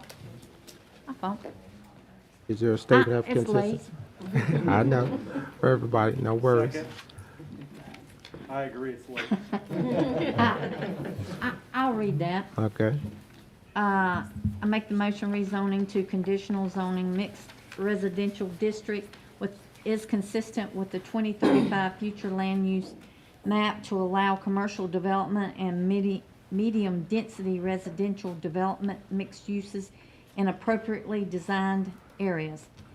The request is consistent with the currently adopted Unified Development Ordinance. This request is reasonable and in the public interest as it proposes to allow additional residential development in areas of Troutman,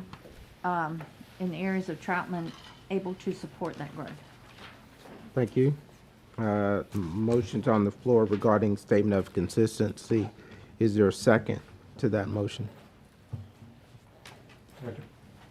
Motion is made, receive the second. All those in favor say aye. Aye. Any opposition? Hearing none, motion passes.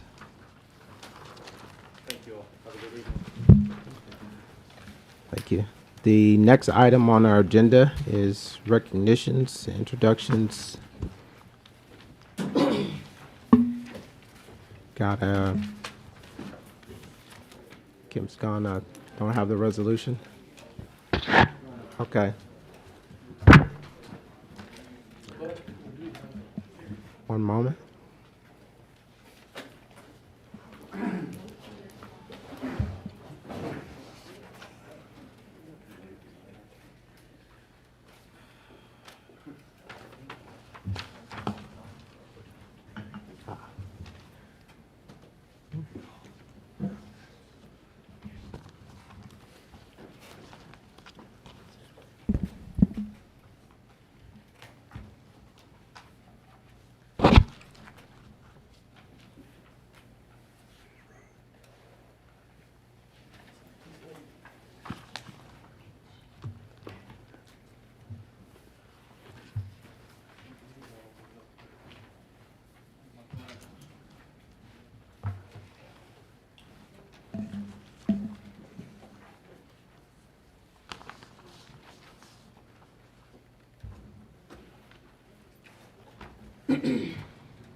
Just one moment, Mr. Mayor.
Without having a drink myself.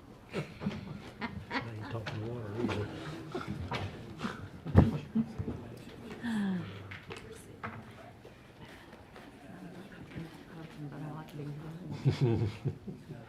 Don't like to change it. Michael, are we good? Awesome. All right, we're gonna go ahead and move on to our next item, which is recognizing the distinguished service of Miss Sally Williams. And I'll read a resolution that we have here. Whereas Sally P. Williams was elected to the Troutman Town Council on November 5th, 2013, served a 4-year term and was re-elected on November 13th, 2017, and served until December 9th, 2021. And whereas during the time Sally P. Williams was seated on the town council, she selflessly served the town as delegate to the Central Carolina Council of Governments from December 2013 to December 2014, appointed as an alternate delegate in December 2015 and served till December 2017. She was also appointed as a delegate to Connect Policy Forum in August 2014 and appointed to the Unified Development Ordinance Task Force in May 2017. She was also appointed as a delegate to the Lake Norman Transportation Commission in January of 2021.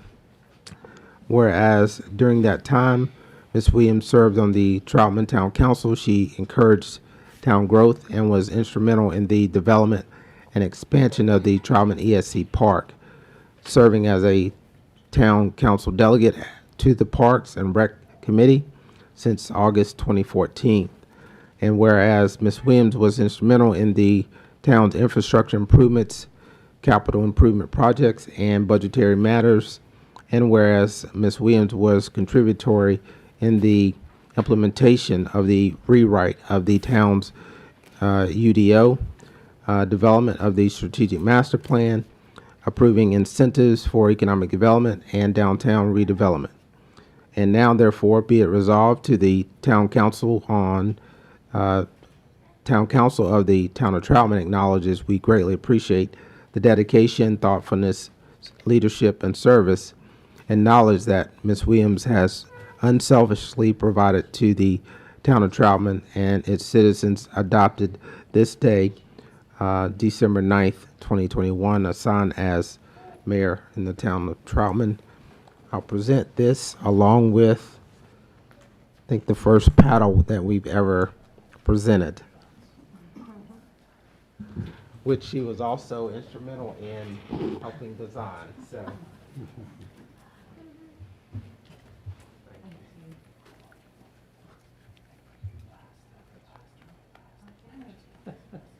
Now I just need a canoe to go with There you it. go.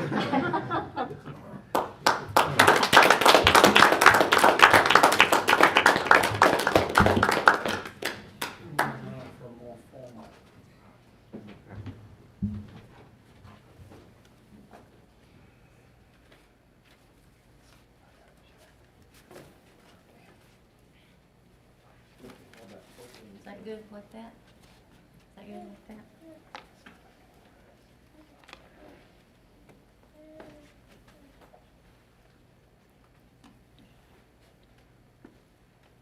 I'm gonna get the council members in the background. George is Stand smiling up, through his mask. stand up, stand up, stand up.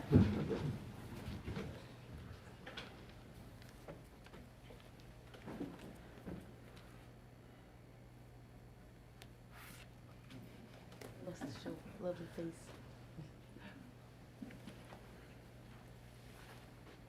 Hold the paddle up, Sally, it's just a handle. Looks like you're getting ready to hit the mayor with a stick. Fill her in. I wouldn't do that. I'm just telling you what it looked like. How about that? Sure. Thank you. Thank you. Thank you.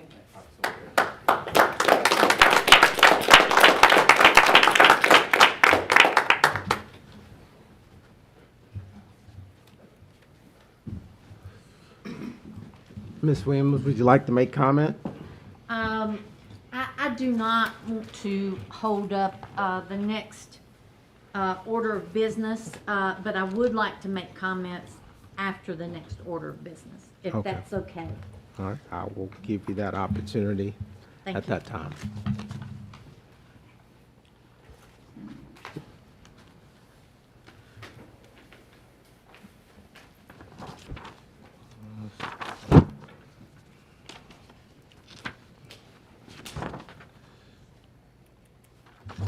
The next item on our agenda is our organizational part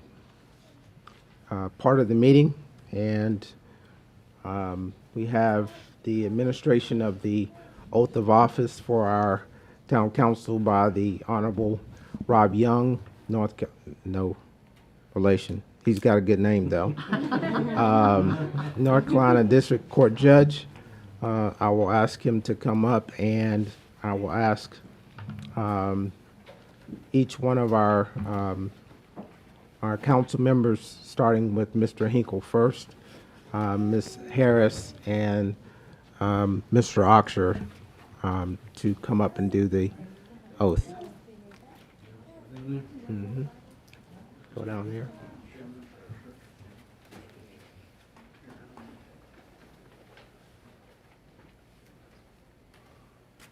Mr. Hinkle, if you'll place your left hand on the Bible and raise your right.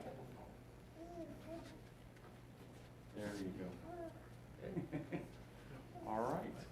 Mr. Hinkle, do you solemnly swear that you will support and maintain the Constitution and laws of the United States, that you will be faithful to the constitutional powers and authorities which are or may be established for the government thereof, and that you will endeavor to support, maintain, and defend the Constitution of the United States, State of North Carolina, not inconsistent with the Constitution of the United States, to do the best of your knowledge and ability, and that you will be faithful in executing the duties of the office of Town Council of the Town of Troutman, according to the best of your skill and ability, according to the law, so help you God? I will. All right, very good. Congratulations.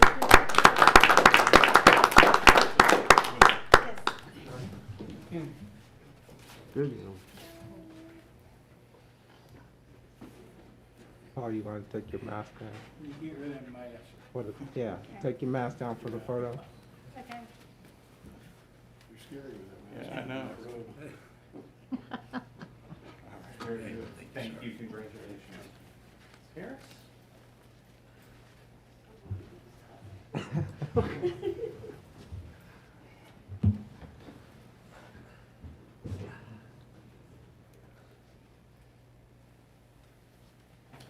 Got you. You brought your own, very good. Place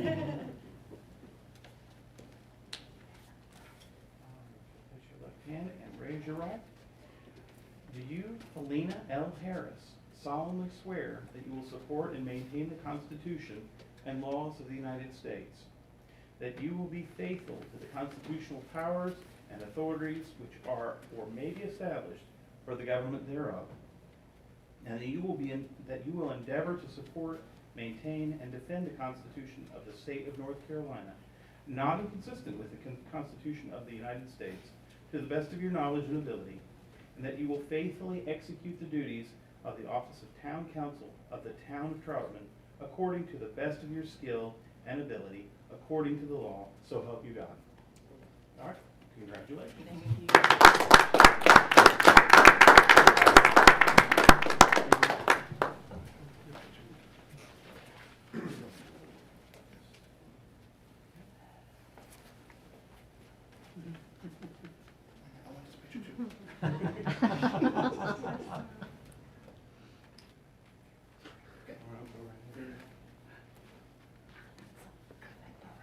Congratulations.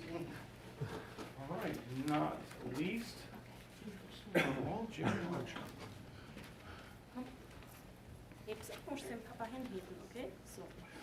Pappa, Hebsen. Så. There we go. All right.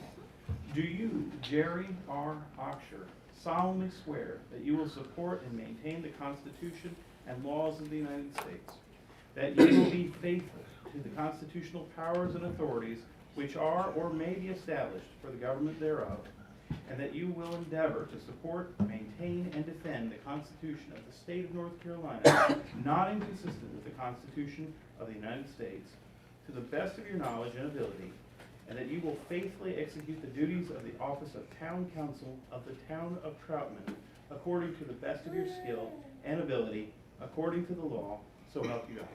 I will. All right, congratulations.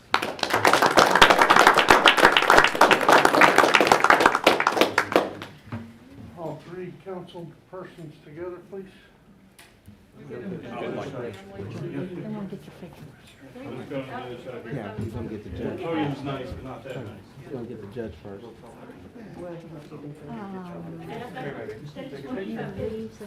Yeah,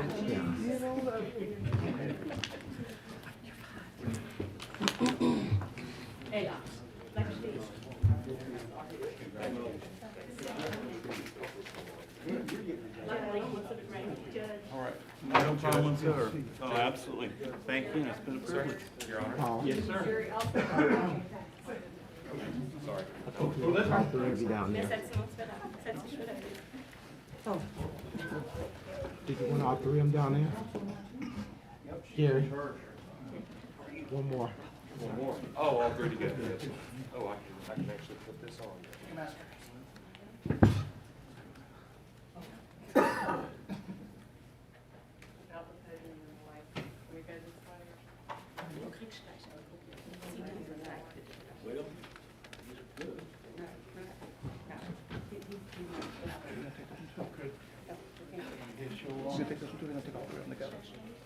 You got the right one? wait, I was just really mad. I'm gonna switch it. Oh, just call it when you're in. We'll try to look at the chair. Good night. You guys found all this, on here, Okay. I'm sorry. Oh, you're fine.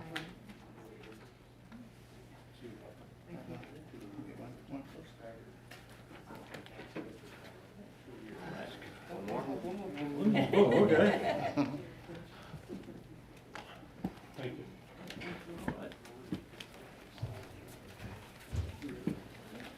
Go ahead on up. Oh, Follow me.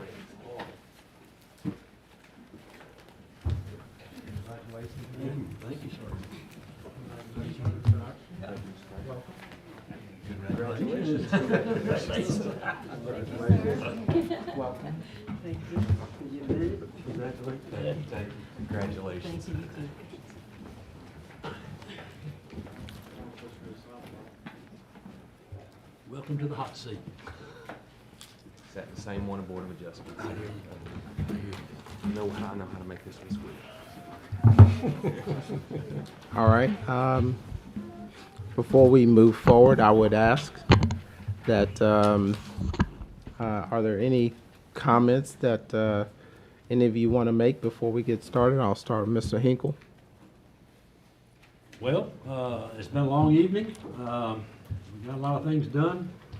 And, just to reiterate what we discussed during the briefing, any more like this, I'll make the motion from time to time. We have 2 meetings during the month instead of 1 to kind of, for the crowd, as for the audience as well as the council to break it up. And that way more folks can get in here and speak and get home at a reasonable hour. So, but nonetheless, we got it done.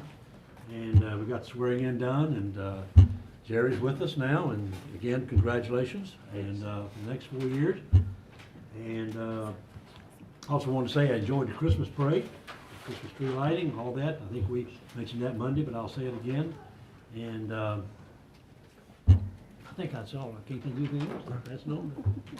Ms. Harris, sure. Just a few words. I appreciate the passion. I used that word in another meeting of our people, and I'm glad that people showed up to show how much they care for our town. I was born and raised here. I think y'all probably heard me say that a million times, and I love my town too. And the decisions that we make or that I make are because I love my town, and I love you know, where it's going and everything that's happening in it. So thank all of you who stayed. It is late. We have my children here and they're sleepy. I can tell. I'm tired too, baby. But thank you all again for being here tonight, and to those who are online. Some of my family are watching. Hello, everybody, and thank you all for staying up and watching the swearing in. And thank you, Sally. I won't make you cry. But thank you, Sally, for everything that you've done, and we appreciate you. And welcome, Gary, Jerry. I've been calling you Gary. Welcome, Jerry, to the council. Thank you. Mr. Oxer, any comments? I do. You only get your first time once, right? That's right. So That's right. what's the record? I was planning on 1 o'clock. So as far, We had planned for that anyhow. Yeah. We said it'd be Friday morning. I'll try to be more brief in the future, but just bear with me this one time here. So first and foremost, I would like to extend my deepest gratitude to my family, whose love and support gave me the strength to even embark on this adventure. I'd like to thank my wife, Fiona, personally, who is my rock, and anybody that knows her knows I wouldn't be here without her. I'd like to thank my children. I'm glad they're here. Julian and Ella, who remind me every day why I decided to do this in the first place. I want to thank my mother, who made the trip over here to be a part of this occasion. And thanks for coming, Mama. So. I would like to thank my father, who not only told me, but showed me by being a living example of what it means to be a leader in the community. I hope he's looking down with pride at this moment, and I hope that he will be proud of the decisions that I make in this role.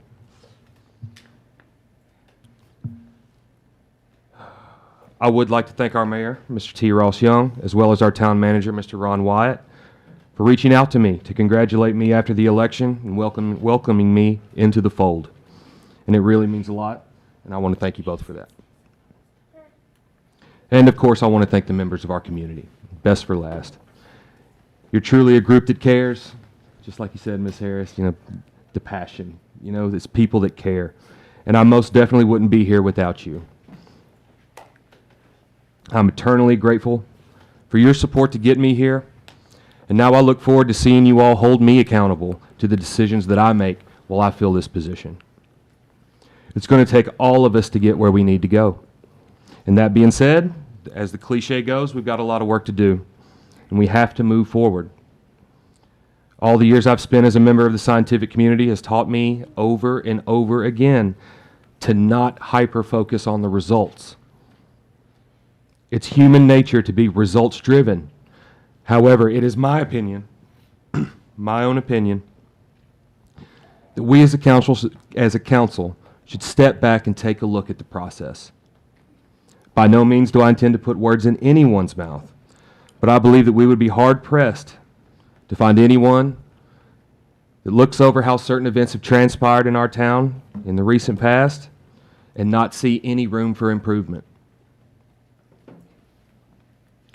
It is my hope to work with my fellow council members now to try and help find these ways to improve the process, whether it be how new employees are onboarded or simply how we disseminate information to our community. The issues that come before this council will change on a monthly basis, and we all know this. But the system that we leave behind will outlast us all. It is my goal to do what I can to not only leave the next generation a beautiful, amazing town that we all love so dearly, but to leave them a system that works both with and for the community, that will effectively work for the betterment of all in our area. I have a tremendous amount to learn. And I'm speaking to everyone to my left. I'm well aware. I have a tremendous amount to learn, but I am excited and eager to work with all of you to make this town a better place for everyone. And again, thank you, and I'll keep it short in the future. But thank you. Thank you. Thank you for the opportunity. Thank you. Welcome.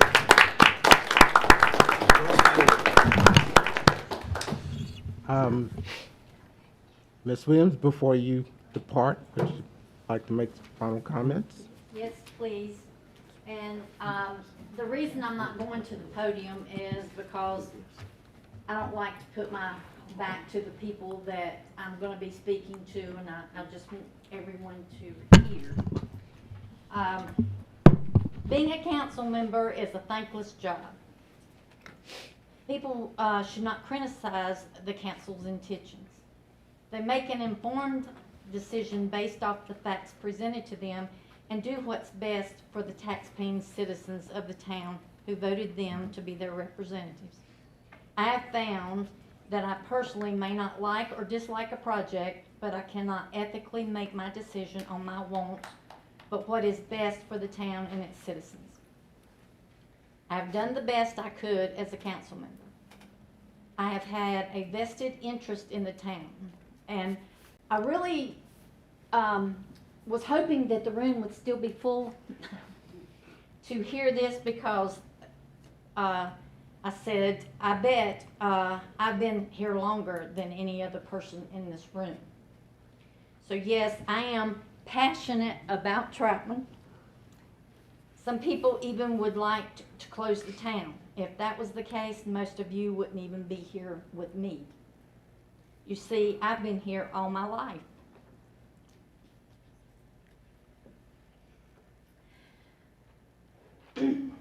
I prided myself on being a person who could get along with anyone, but there are some people that have said some things about me and or my family. Hopefully you don't judge me because of the way I vote on various projects while on council. I'm sure you really don't know me, and you surely don't know my family. How can you, shame on you if that's true, how can you judge people without knowing them? I want to put an end to popular belief that council nor the town recruit developers or receive any compensation. There is a code of ethics that must be adhered by all.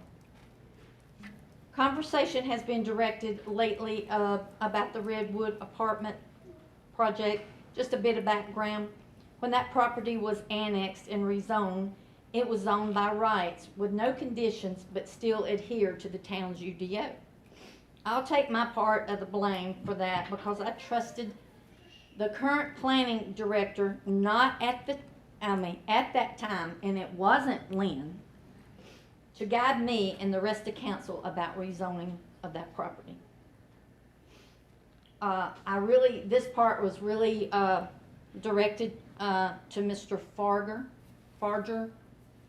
I appreciate his involvement and coming to the meetings and asking questions. But people, please make sure you have correct facts when giving your opinions to others about a particular project. I do hope you all will continue to attend town meetings. However, most of the people live here in the community, not the corporate town limits, but everyone is entitled to give their opinion. I've been on council long enough to know that most community people come to the meetings when it involves their backyard. Then the council meeting audience goes back to less than 5 people. To become a tax-paying voting member of Troutman, just fill out the paperwork and ask for annexation. You have stated many times that, this is back to Mr. Farger again. He had stated many times that he has spoken to citizens that don't want a grocery store, retail shops, or restaurants. I've seen multiple comments stating that they do want these. They do not want to drive the 10 minutes down the road. People do complain about the traffic, and I see the complaints about there being one bank, one grocery store, one drugstore. You can't have more of these businesses without growth, and some comments about needing the growth to get these. Comments were made about building 20 years ago, and it didn't bring businesses. To be accurate, building really didn't start back until 3 or 4 years ago. Due to the recession in the middle of the 2000 and, well, 2008 to be precise, and then the pandemic. People complain about a particular business that comes to town. Why not this business or that business? people have commented, why doesn't the town bring in XYZ business? It's simple. That the people that do bring in chain businesses go to that business corporate office and pay to become a franchisee. The town doesn't go to the corporations and say, hey, how about coming to Troutman? That's just not the way it's done. And even Councilman Hinkle, to go along with what Mr. Farger said earlier about what he said about the Wagner Street. Wrong place, wrong time. But he didn't state what he said before that. He said at the November meeting, the town has to grow to get retail shops and restaurants. As far as roads, NCDOT is reactive instead of proactive. I wanted to point out that P&Z is just an advisory committee. It is not by bound to make definite decisions like the council is. And Troutman is not the last small town in Idle County. And just another little history, Colonial Crossing, that's on Tally, between Tally and East Mambo, it was passed in early 2001. The TPA project is a spec building. That's just like building contractors building a spec house. They're taking a risk with their money and hoping it will sell. I do not want to become a town full of warehouses, but when the opportunity arrives and it can help the citizens of the town better than additional houses. The warehouse is not a truck stop nor a place for prostitution. There is one not far from my house, and it's the cleanest place I've ever seen. I personally have not witnessed emergency vehicles having problems getting through traffic, because I have witnessed it many times going south on 21. I guess that's off of my soapbox now. What I'd like to say is how much I've enjoyed serving the citizens. Here, you're gonna have to read this. I would like to say how much I've enjoyed serving the citizens of Troutman. It has been my pleasure. The current town staff, I really don't know what to say other than you are truly a wonderful bunch of people, and keep up the good work. I have had the opportunity to co-counsel with others, and we have had differences of opinion, but all got along with each other, and the same with this council. But T. Ross, Paul, George, Eddie, and Felina, to me, it has been a different kind of council. I feel like we became family. I enjoyed our meetings, even though lately they are getting longer. Getting to hear about what's happening in your world, I have thoroughly enjoyed working with each of you. Please keep up the good work for our town. Thank you. I'm through.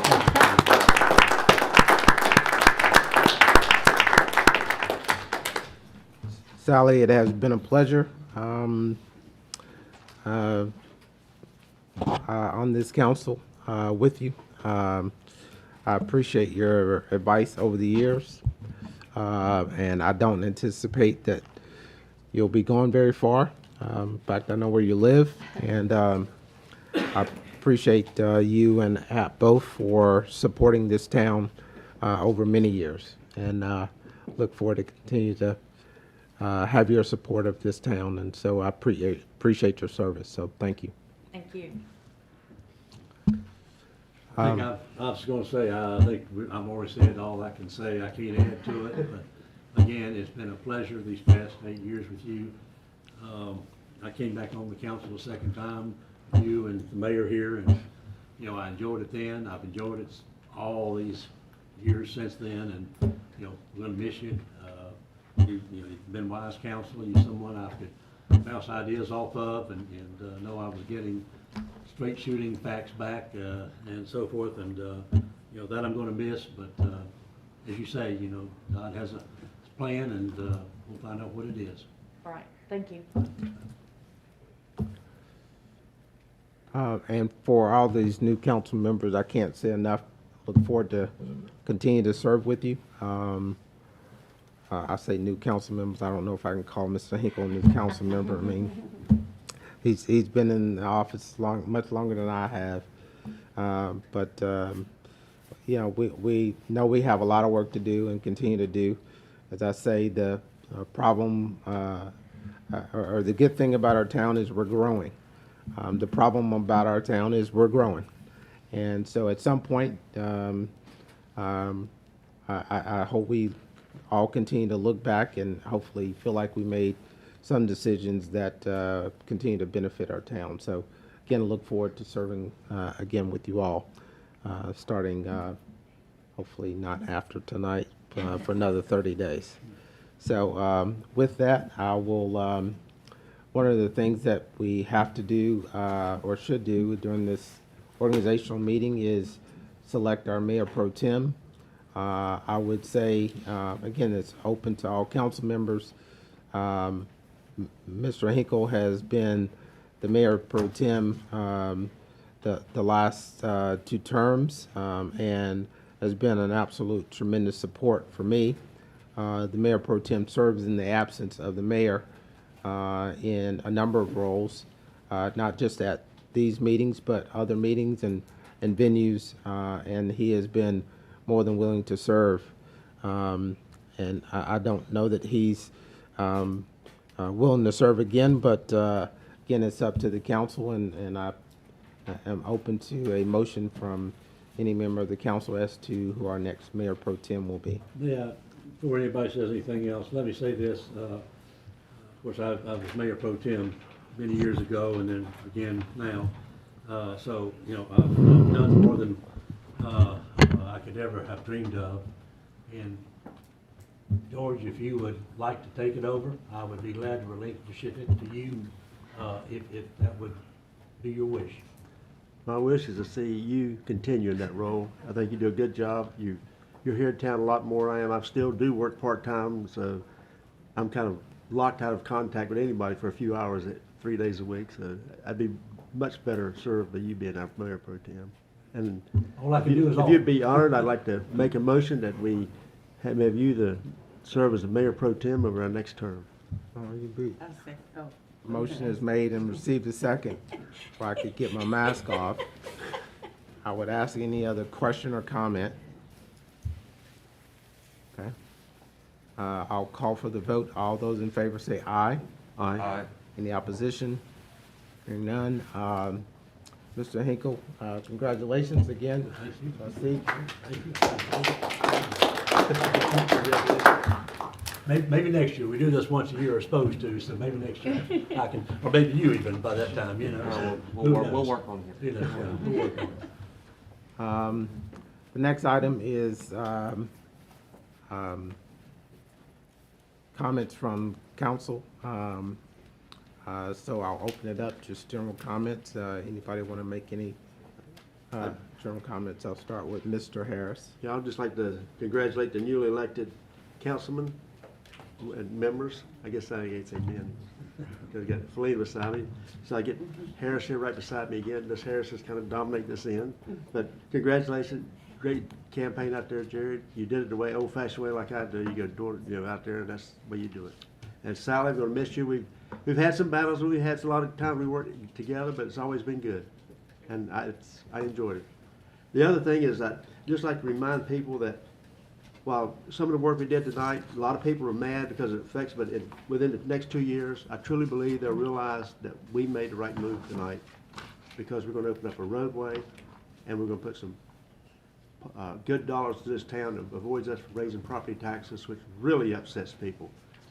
You think no matter warehouse, we can see the property taxes go up. The mayor reminded me of what that's like. So anyhow, that's all I want to say. Ms. Harris? I was half asleep and realized that I was at the wrong part, so I made my comments earlier. No question. I'm good now. You're not alone. Mr. Hinkle? Any Sir, comments, additional comments? Not really. What time is it, man? I think I'm gonna pass this time and let's go home. Awesome. Mr. Oxford? Just, again, thank you all for the kind words. Thanks for welcoming me in. and I look forward to it. I'm ready to get started. Yeah, good deal. Again, I think it's all been said. I would absolutely like to thank the staff and our attorney for hanging in there with us. Long night. We try not to make a lot of these, but really appreciate you all sticking in there. And to all those citizens who hung in there as well, again, we appreciate it. And some of them are online, and we appreciate it also. And Debbie for keeping us straight on the media side, so thank you. Mr. Wyatt? Yes, sir, Mr. Mayor. I'd like to thank you and council very much, but I would also especially like to thank staff. We had a lot of citizens that was in here tonight. 99% of them I would like to thank, well, actually with the numbers it'd probably be like 96% of them. I would like to thank for their very well-behaved conduct and respecting our decorum. For the 3 or 4 that couldn't, shame on them. They really need to learn the respect of council and the process. I appreciate Chief Watson for being here and doing his duties as he needed to, and fortunately we was not able to have to take a more serious enforcement action than what he had to verbally, and that part is a good thing. But all in all, as you all have already said, and I will try to make it as brief instead of dragging it out, but unfortunately these decisions are what they are, but the social media thing makes it worse. And I would just strongly encourage if the citizens, whether they live in our city limits and pay taxes or not, as we have learned today, as you all saw with the emails that at your direction, I tried to address to every citizen that took the time and answer their emails and copy you all on them. If we staff know that they have concerns, we try to answer them and give them as complete an answer as we can. And I feel that that's what we owe them, whether they're in the ETJs, not in the ETJs. One I think lived in another state, and somebody called them and said, send them an email. We try to be inclusive of that. But I appreciate the staff very much keeping us informed of comments that they heard, and you all as council for letting us do our jobs as accurately as we could. Again, as you all said, in a couple years, I think that the citizens will see the fruition of the decisions you made. Thank you. Thanks for keeping the decorum. I think most folks did appreciably follow policy 51 around civility, and again, I absolutely appreciate that from a citizen's perspective. But thanks for making sure that we had organization tonight. So that's important. It doesn't happen much as we see around the country, and so it's good that we can debate issues. May not all be on the same page, but great to have an opportunity at least to hear both sides. So thank you again, staff, for working with us on it, and citizens as well. With that, I make a motion, we adjourn. is there a second? No. All those in favor say aye. Aye. All a good night. All right, thank you. Wait a second. Y'all two are